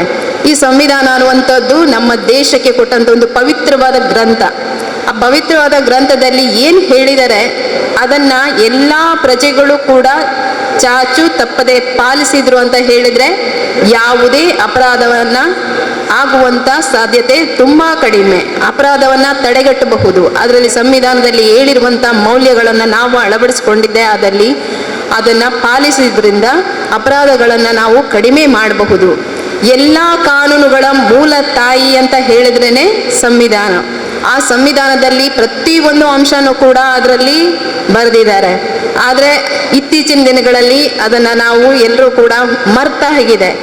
ಹೆಚ್ಚಿನ ನಾವು ಎಜುಕೇಟೆಡ್ ಪೀಪಲ್ ಅಂತ ಏನು ಹೇಳ್ತೀವಿ, ನಾವು ಸಂವಿಧಾನ ದಿನಾಚರಣೆ ಅಂತ ಹೇಳಿ ಆಚರಿಸುವ ಆ ದಿನವನ್ನಷ್ಟೇ ಸೀಮಿತವಾಗಿ ಇಟ್ಕೊಳ್ಳದೆ ಬೇರೆ ದಿನಗಳಲ್ಲಿಯೂ ಕೂಡ ಪ್ರತಿಯೊಂದರಲ್ಲಿಯೂ ಕೂಡ ನಮ್ಮ ಮೂಲಭೂತ ಹಕ್ಕನ್ನು ಕೊಟ್ಟಿದೆ ಸಂವಿಧಾನ ಅಂತ ಪ್ರತಿಯೊಬ್ಬರು ಫೈಟ್ ಮಾಡ್ತಾರೆ, ನನಗೆ ಆ ಹಕ್ಕಿದೆ ಈ ಹಕ್ಕಿದೆ ಅಂತ ಹೇಳಿ. ಆದರೆ ನಮ್ಮ ಕರ್ತವ್ಯ ಏನಿದೆ ಅನ್ನೋದು ಮರ್ತೋಗಿರ್ತಾರೆ. ನಿಮಗೊಂದು ಉದಾಹರಣೆ ಹೇಳ್ತೀನಿ. 2 ಮನೆಗಳಿರುತ್ತೆ, ಅಕ್ಕಪಕ್ಕ ಮನೆ ಅಂತ ಇದ್ದರೆ ಅಲ್ಲಿ ಪಕ್ಕದ ಮನೆಯವರು ತುಂಬ ಗಲಾಟೆ ಮಾಡಿಕೊಂಡು ಯಾವಾಗಲೂ ಜಗಳ ಮಾಡ್ಕೊಂಡಿದ್ರೆ ನಿಮ್ಮ ಪಕ್ಕದ ಮನೆಯವ್ರು ಆ ರೀತಿ ಮಾಡಿದ್ರೆ ನಿಮಗೆ ಅದು ಡಿಸ್ಟರ್ಬೆನ್ಸ್ ಆಗ್ತಿರುತ್ತೆ ಅಲ್ವಾ? ಏನು ಇವರು ಈ ಥರ ಮಾಡ್ತಿದ್ದಾರೆ, ಕಚ್ಚಾಡ್ತಿದ್ದಾರೆ, ನಮಗೊಂದು ಪೀಸ್ಫುಲ್ ಆಗಿ ಶಾಂತಿಯುತವಾಗಿ ಜೀವನ ಮಾಡೋದಕ್ಕೆ ಬಿಡ್ತಾ ಇಲ್ಲ ಅಂತ ಹೇಳಿ ಆಗ ಅವರಿಗೆ ಹೇಳ್ತೀರಿ, ನೀವು ಗಲಾಟೆ ಮಾಡಬೇಡಿ, ಈ ಥರ ಕಚ್ಚಾಡಬೇಡಿ, ನಮಗೆ ಶಾಂತಿಯುತ ಜೀವನ ಮಾಡೋದಕ್ಕೆ ಕಷ್ಟ ಆಗ್ತಿದೆ ಅಂತ ನಾವು ಅವರಿಗೆ ಹೇಳ್ತೀವಿ. ಅಂದರೆ ಶಾಂತಿಯುತವಾಗಿ ಜೀವನ ಮಾಡೋದಕ್ಕೆ ನಮಗೆ ರೈಟ್ಸ್ ಇದೆ, ಅದನ್ನು ಕೇಳುವಂಥದ್ದು ರೈಟ್ಸ್ ಇದೆ. ಹಾಗೆ ಅದೇ ರೀತಿ ಅವರಿಗೂ ಕೂಡ ಅದೇ ರೈಟ್ಸ್ ಇರುತ್ತೆ. ಅವ್ರಿಗೆ ಹೇಳಿಬಿಟ್ಟು ನಾವು ಅದೇ ಥರ ಜಗಳ ಮಾಡೋದು ಕಚ್ಚಾಡೋದು ಮಾಡ್ತಾ ಇದ್ದರೆ ಅದು ಕರ್ತವ್ಯ ಆಗಿರುತ್ತೆ. ನಾವು ಕೂಡ ಶಾಂತಿಯುತವಾಗಿರುವುದು ನಮ್ಮ ಕರ್ತವ್ಯ ಆಗಿರುತ್ತೆ. ಬೇರೆಯವರಿಗೆ ನಾವು ಹೇಳ್ತೀವಿ ಅಂದಾಗ ನಾವು ಅದೇ ರೀತಿ ಅದನ್ನ ಪಾಲನೆ ಮಾಡೋದು ಕೂಡ ನಮ್ಮ ಕರ್ತವ್ಯ ಆಗಿರುತ್ತೆ. ನಮಗೆ ರೈಟ್ಸ್ ಅಷ್ಟೇ ಕೇಳೋದಲ್ಲ, ನಮಗೂ ಕರ್ತವ್ಯ ಏನಿದೆ ಅದನ್ನು ನಾವು ಪಾಲನೆ ಮಾಡಬೇಕಾಗಿರುತ್ತೆ. ಆದ್ದರಿಂದ ನಾನು ಈ ಏನು ನವೆಂಬರ್ 26ರಂದು ಸಂವಿಧಾನ ದಿನಾಚರಣೆಯನ್ನು ಆಚರಣೆ ಮಾಡುವ ಅದರ ಒಂದು ಅಂಗವಾಗಿ ಈ ಒಂದು ವೀಕನ್ನು ಭಾರತ ಸಂವಿಧಾನ ದಿನಾಚರಣೆಯನ್ನು ವೀಕನ್ನಾಗಿ ಆಚರಿಸಬೇಕು ಅಂತ ಹೇಳಿ ಇರೋದ್ರಿಂದ ನಾನು ಭಾರತ ಸಂವಿಧಾನದ ಪೀಠಿಕೆಯನ್ನು ಎಲ್ಲರಿಗೂ ಕೂಡ ನಾನು ಅದನ್ನು ಹೇಳ್ತೇನೆ. ತಾವು ಕೂಡ ನನ್ನೊಂದಿಗೆ ಅದನ್ನು ಪುನರುಚ್ಚಾರ ಮಾಡಬೇಕು ಅಂತ ಕೇಳ್ಕೊಳ್ತೇನೆ. ದಯವಿಟ್ಟು ಎಲ್ಲರೂ ಕೂಡ ನಿಂತ್ಕೊಳ್ಬೇಕಾಗಿ ಕೇಳ್ಕೊಳ್ತೇನೆ. ಇದು ಸಂವಿಧಾನವನ್ನು ನಾವು ಒಂದು ಪ್ರಮಾಣ ವಚನ ಅಂತ ಏನು ತಗೊಳ್ತೀವಿ ಆ ರೀತಿ ಇದನ್ನು ನಾವು ತಗೊಳ್ಬೇಕಾಗತ್ತೆ. ಆದ್ದರಿಂದ ಎಲ್ಲರೂ ಕೂಡ ಕೈಯನ್ನು ಮುಂದೆ ಚಾಚಿ ನಾನು ಏನು ಹೇಳ್ತೇನೆ ಅದನ್ನೇ ಕೂಡ ಪುನರುಚ್ಚಾರ ಮಾಡಿ. ಭಾರತದ ಜನತೆಯಾದ ನಾವು ಭಾರತವನ್ನು ಸಾರ್ವಭೌಮ ಸಮಾಜವಾದಿ ಧರ್ಮ ನಿರಪೇಕ್ಷ ಪ್ರಜಾಸತ್ತಾತ್ಮಕ ಗಣರಾಜ್ಯವನ್ನಾಗಿ ರೂಪಿಸುವುದಕ್ಕಾಗಿ ಭಾರತದ ಎಲ್ಲ ಪ್ರಜೆಗಳಿಗೆ ಸಾಮಾಜಿಕ ಆರ್ಥಿಕ ಮತ್ತು ರಾಜಕೀಯ ನ್ಯಾಯವನ್ನು ವಿಚಾರ ಅಭಿವ್ಯಕ್ತಿ ನಂಬಿಕೆ ಧರ್ಮ ಮತ್ತು ಉಪಾಸನೆಯ ಸ್ವಾತಂತ್ರ್ಯವನ್ನು ಮತ್ತು ಅವಕಾಶಗಳ ಸಮಾನತೆಯನ್ನು ದೊರೆಯುವಂತೆ ಮಾಡುವುದಕ್ಕಾಗಿ ವ್ಯಕ್ತಿ ಗೌರವ ದೇಶದ ಏಕತೆ ಮತ್ತು ಸಮಗ್ರತೆಗಾಗಿ ಎಲ್ಲರಲ್ಲಿ ಭ್ರಾತೃತ್ವ ಭಾವನೆಯನ್ನು ಮೂಡಿಸುವುದಕ್ಕೆ ದೃಢ ಸಂಕಲ್ಪ ಮಾಡಿ ನಮ್ಮ ಸಂವಿಧಾನ ಸಭೆಯಲ್ಲಿ 1949ನೇ ಇಸವಿಯ ನವೆಂಬರ್ ತಿಂಗಳ 26ನೇ ದಿನದಂದು ಈ ಸಂವಿಧಾನವನ್ನು ನಮಗೆ ನಾವೇ ಅರ್ಪಿಸಿಕೊಂಡು ಅಂಗೀಕರಿಸಿ ಶಾಸನವಾಗಿ ವಿಧಿಸಿಕೊಂಡಿದ್ದೇವೆ. ಇದೊಂದು ಪೀಠಿಕೆ. ಇದನ್ನು ನಾವು ಅರ್ಥ ಮಾಡಿಕೊಂಡು ಎಲ್ಲರೂ ಕೂಡ ಏನು ಹೇಳಿದೆ, ಪ್ರಜಾಸತ್ತಾತ್ಮಕ ಗಣರಾಜ್ಯವನ್ನಾಗಿ ರೂಪಿಸೋದಕ್ಕೆ ಒಂದು ಭ್ರಾತೃತ್ವ ಭಾವನೆಯಿಂದ ಒಂದು ಜಾತಿ ಧರ್ಮ ಅನ್ನದೆ ಎಲ್ಲರೂ ಕೂಡ ಕೂಡ್ಕೊಂಡು ನಾವೀಗ ಏನು ಇಲ್ಲಿ ಸೇರ್ಕೊಂಡಿದ್ದೀವಿ ಅದೇ ರೀತಿಯಾಗಿ ಜೀವನವನ್ನು ಕೂಡ ಒಬ್ರಿಗೊಬ್ರು ಎಲ್ಲರೂ ಕೂಡ ಅನ್ಯೋನ್ಯವಾಗಿ ಇದ್ಕೊಂಡು ಜೀವನ ಮಾಡಬೇಕು. ಹಾಗೆ ಕೂಡ ಇಲ್ಲಿ ವಿದ್ಯಾರ್ಥಿನಿಯರು ಹೆಚ್ಚಾಗಿ ಇರೋದ್ರಿಂದ ನೀವು ಕೂಡ ವಿವಿಧ ಕಾಲೇಜಿನಿಂದ ಬಂದಂಥವರಿದ್ದೀರಿ, ಹಾಗೆ PUC ಅವರು ಇದ್ದೀರಿ ಅಂತ ಅಂದ್ಕೊಳ್ತೀನಿ ಅಲ್ವಾ? ಎಲ್ಲ ಈ ಒಂದು ಘಟ್ಟ ನಿಮಗೆ ಬಹಳ ಮುಖ್ಯವಾಗಿರುತ್ತೆ. ಫಸ್ಟು 1 to 10 ತನಕ ಓದುವಾಗ 10th ತುಂಬ ಬಹಳ ಮುಖ್ಯವಾದ ಘಟ್ಟ ಅಂತ ಹೇಳ್ತಾ ಇದ್ರು. ಇದೇನು PUC ಬಂದಾಗಲೂ ಅದನ್ನೇ ಹೇಳ್ತಾರೆ ಅಂತ ಅನ್ಕೋಬೇಡಿ. ಯಾಕೆ ಹೇಳಿದ್ರೆ ವಿದ್ಯಾರ್ಥಿಯ ಜೀವನದಲ್ಲಿ ಈ ಒಂದು 10th ಅನ್ನುವಂಥದ್ದು ಪ್ರತಿಯೊಂದು ಯಾವುದೇ ಒಂದು ಇಲಾಖೆಯಲ್ಲಿ ಹೋದರೂ ಕೂಡ ಅಥವಾ ಒಂದು ಫರ್ದರ್ ಎಜುಕೇಷನ್ಗೆ ನಿಮಗೆ ಮುಖ್ಯವಾಗಿ ಬೇಕಿರುವಂಥದ್ದು ನಿಮ್ಮ ಸ್ಕೋರ್ ಎಷ್ಟು ತೆಗಿತೀರಿ, ಎಷ್ಟು ಇದರಲ್ಲಿ ಓದ್ತೀರಿ, ಎಷ್ಟು ಚೆನ್ನಾಗಿ ಮಾರ್ಕ್ಸನ್ನು ತೆಗಿತೀರಿ ಅನ್ನೋದ್ರ ಮೇಲೆ ಡಿಪೆಂಡ್ ಆಗಿರುತ್ತೆ. ಅದು 10th ಆಗಿರೋದು. ನಿಮ್ಮ ಆ ಒಂದು 10th ಆದ ನಂತರ ಬರುವಂಥದ್ದು ನೀವು ಬೇರೆ ಬೇರೆ ಒಂದು ಕೋರ್ಸ್ಗಳನ್ನ ತಗೊಳ್ಳುವಾಗ ಸ್ಕೋರ್ ಮುಖ್ಯ ಆಗಿರುತ್ತೆ. ಹಾಗಾಗಿ ಅದು 10th ತುಂಬ ಮುಖ್ಯವಾದ ಘಟ್ಟ ಆಗಿರುತ್ತೆ. ಆ ನಂತರ ಬರುವಂಥದ್ದು ನೀವು ಯಾವ್ದು ಸೆಲೆಕ್ಟ್ ಮಾಡ್ಕೊಂಡಿರ್ತೀರಿ, ಒಂದು PUCನಲ್ಲಿ ಯಾವುದು ಸೈನ್ಸ್ ತೊಗೊಂಡಿರ್ತೀರೋ ಅಥವಾ ಕಾಮರ್ಸ್ ತೊಗೊಂಡಿರ್ತೀರೋ ಆರ್ಟ್ಸ್ ತೊಗೊಂಡಿರ್ತೀರೋ ಆ ಇದರಲ್ಲಿ PUCನಲ್ಲಿ ಎಷ್ಟು ನೀವು ಸ್ಕೋರನ್ನು ತಗೊಳ್ತೀರಿ. ಆ ನಂತರ ನಿಮ್ಮದು ಮುಂದಿನ ಒಂದು ಹೆಚ್ಚಿನ ವಿದ್ಯಾಭ್ಯಾಸಕ್ಕಾಗಿರ್ಬೋದು, ಅಥವಾ ಕೆಲವೊಬ್ಬರು ವಿದ್ಯಾಭ್ಯಾಸ PUC ಆದ ನಂತರ ಕೆಲವೊಂದು ಜಾಬ್ ಓರಿಯೆಂಟೆಡ್ ಕೋರ್ಸ್ಗಳಿಗೆ ಹೋಗ್ತಾರೆ. ಆ ಸಂದರ್ಭದಲ್ಲಿಯೂ ಕೂಡ ನಿಮ್ಮ ಒಂದು ಮಾರ್ಕ್ಸ್ ತುಂಬ ಮುಖ್ಯವಾಗಿರುತ್ತೆ. ಆದ್ದರಿಂದ ನೀವು ಹೆಚ್ಚು ಓದೋದ್ರ ಕಡೆ ಗಮನ ಕೊಡಿ. ಅದ್ರ ಜೊತೆಗೆ ಬೇರೆ ಬೇರೆ ಚಟುವಟಿಕೆಗಳಲ್ಲಿ, ಆಕ್ಟಿವಿಟೀಸ್ಗಳಲ್ಲಿ ನೀವು ಇನ್ವಾಲ್ವ್ ಆಗಿ. ಯಾಕೆ ಹೇಳಿದ್ರೆ ಈ ಒಂದು PUC ಏಜ್ನಲ್ಲಿ ಎಲ್ಲರೂ ಹೇಳ್ತಾರೆ, ಈ ಒಂದು ಏಜ್ ಒಂದು ಕ್ರೂಷಿಯಲ್ ಟೈಮ್. ಇದನ್ನು ನೀವು ನಿಮ್ಮ ಮನಸ್ಸನ್ನು ನೀವು ಒಂದು ಕಂಟ್ರೋಲಲ್ಲಿ ಇಟ್ಕೊಂಡು ಬೇರೆ ಬೇರೆ ಕಲ್ಚರಲ್ ಆ್ಯಕ್ಟಿವಿಟೀಸ್ ಅಥವಾ ಬೇರೆ ವಿವಿಧ ಒಂದು ಎಲ್ಲ ಆ್ಯಕ್ಟಿವಿಟೀಸಲ್ಲಿ ನೀವು ಭಾಗವಹಿಸ್ತಿದ್ರೆ, ನಿಮ್ಮ ಮೈಂಡನ್ನು ಫ್ರೀ ಬಿಡದೇ ಇದ್ದರೆ, ಎಜುಕೇಷನ್ ಓದ್ತಾ ಇರ್ತೀರಿ, ಅದ್ರ ಕಡೆ ಗಮನ ಕೊಡ್ತೀರಿ, ಆನಂತರ ಕಲ್ಚರಲ್ ಇರುತ್ತೆ, ಇನ್ನೇನು ಕರಾಟೆ ಕ್ಲಾಸ್ ಇರುತ್ತೆ, ಅಥವಾ ಇನ್ನೊಂದು ಡ್ಯಾನ್ಸ್, ಟೈಪಿಂಗ್, ಕಂಪ್ಯೂಟರ್ ಇತ್ಯಾದಿ ಈ ಥರದ್ದೆಲ್ಲ ನೀವು ಕಲಿತಾ ಹೋದಂಗೆ ನಿಮಗೆ ಮೈಂಡ್ ಫ್ರೀ ಇರೋದಿಲ್ಲ, ಅದರಲ್ಲಿ ಇನ್ವಾಲ್ವ್ ಆಗಿರ್ತೀರಿ. ಇಲ್ಲದೆ ಹೋದ್ರೆ ಏನು ಮಾಡ್ತೀರಿ, ಹೆಚ್ಚಿನ ಟೈಮನ್ನು ಫೇಸ್ಬುಕ್, ವಾಟ್ಸಪ್ನಲ್ಲಿ, ಇನ್ಸ್ಟಾಗ್ರಾಮ್ನಲ್ಲಿ ಇದರಲ್ಲೇ ಕಳೆದು ಬಿಡ್ತೀರಿ. ಅದು ನೀವು ಅಂತಲ್ಲ, ಹೀಗೆ ಹೆಚ್ಚಿನ ನಮ್ಮ ಸುತ್ತಮುತ್ತ ನೋಡುವಂಥದ್ರಲ್ಲಿ ಆಫೀಸ್ನಲ್ಲಿರ್ಬೋದು ಅಥವಾ ಬೇರೆ ಇದರಲ್ಲಿ ನೋಡ್ಬೋದು, ಹೆಚ್ಚಾಗಿ ಮೊಬೈಲನ್ನು ನೋಡ್ಕೊಳ್ತಾನೆ ಕೂತ್ಕೊಳ್ಳುವಂಥದ್ದು. ಹೆಚ್ಚಿನ ಟೈಮನ್ನು ನಾವು ಮೊಬೈಲಲ್ಲೇ ಕಳೆದು ಬಿಡ್ತೀವಿ. ಆ ಟೈಮನ್ನು ನಾವು ಒಳ್ಳೆಯದಕ್ಕೆ ಕೊಟ್ಟರೆ ಅದು ನಮ್ಮ ಜೀವನಕ್ಕೆ ಉಪಯೋಗ ಆಗುತ್ತೆ. ಮೊಬೈಲ್ ನೋಡೋದು ತಪ್ಪು ಅಂತಲ್ಲ, ಅದರಲ್ಲಿ ಎಷ್ಟು ಅನುಕೂಲ ಇದೆಯೋ ಅಷ್ಟೇ ಅನಾನುಕೂಲ ಇದೆ ಕೂಡ. ಆ ಅನುಕೂಲನ ಮಾತ್ರ ನಾವು ತಗೊಳ್ಬೇಕು. ಅನಾನುಕೂಲ ಇದೆ ಅಂತ ಗೊತ್ತಿದ್ದು ಕೂಡ ನಾವು ಅದನ್ನು ಮಾಡಬಾರ್ದು. ಹೇಗೆ ಅಂತ ಹೇಳಿದ್ರೆ, ಇದು ಡ್ರಿಂಕ್ಸ್ ಏನಿರುತ್ತೆ, ಮದ್ಯಪಾನ ಆರೋಗ್ಯಕ್ಕೆ ಹಾನಿಕರ ಅಂತ ಹೇಳಿ ಬರೆದಿರ್ತಾರೆ. ಅದನ್ನು ಓದ್ಬಿಟ್ಟೆ ಅದನ್ನು ಕುಡಿತಿರ್ತಾರೆ. ಆ ರೀತಿ ಆಗಬಾರ್ದು. ಗೊತ್ತಿರುತ್ತೆ ಅದು ಹಾನಿಕರ ಅಂತ ಹೇಳಿ, ಆದರೂ ಕೂಡ ಅದನ್ನೇ ತಗೊಳ್ಳುವಂಥದ್ದು. ಹಾಗೆ ಆಗಬಾರ್ದು. ನಮಗೆ ಮೊಬೈಲಿಂದ ಎಷ್ಟು ಬೆನಿಫಿಟ್ಸ್ ಇದೆ, ಎಷ್ಟು ಅದರಿಂದ ಲಾಸ್ ಇದೆ ನಮಗೆ ಅನ್ನೋಂಥದ್ದು ಗೊತ್ತಿರುತ್ತೆ. ಆದರೂ ಕೂಡ ನಾವು ಅದರಲ್ಲೇ ನಾವು ಇನ್ವಾಲ್ವ್ ಆಗ್ತೀವಿ ಅಂತ ಮಾಡಬಾರ್ದು. ಎಷ್ಟು ಅನುಕೂಲ ಇದೆ ಅದನ್ನಷ್ಟೇ ತಗೊಳ್ಬೇಕು. ಯಾಕಂದರೆ ಈ ಒಂದು ಸ್ಟೇಜ್ ನಿಮಗೆ ತುಂಬ ಮುಖ್ಯವಾಗಿರುತ್ತೆ.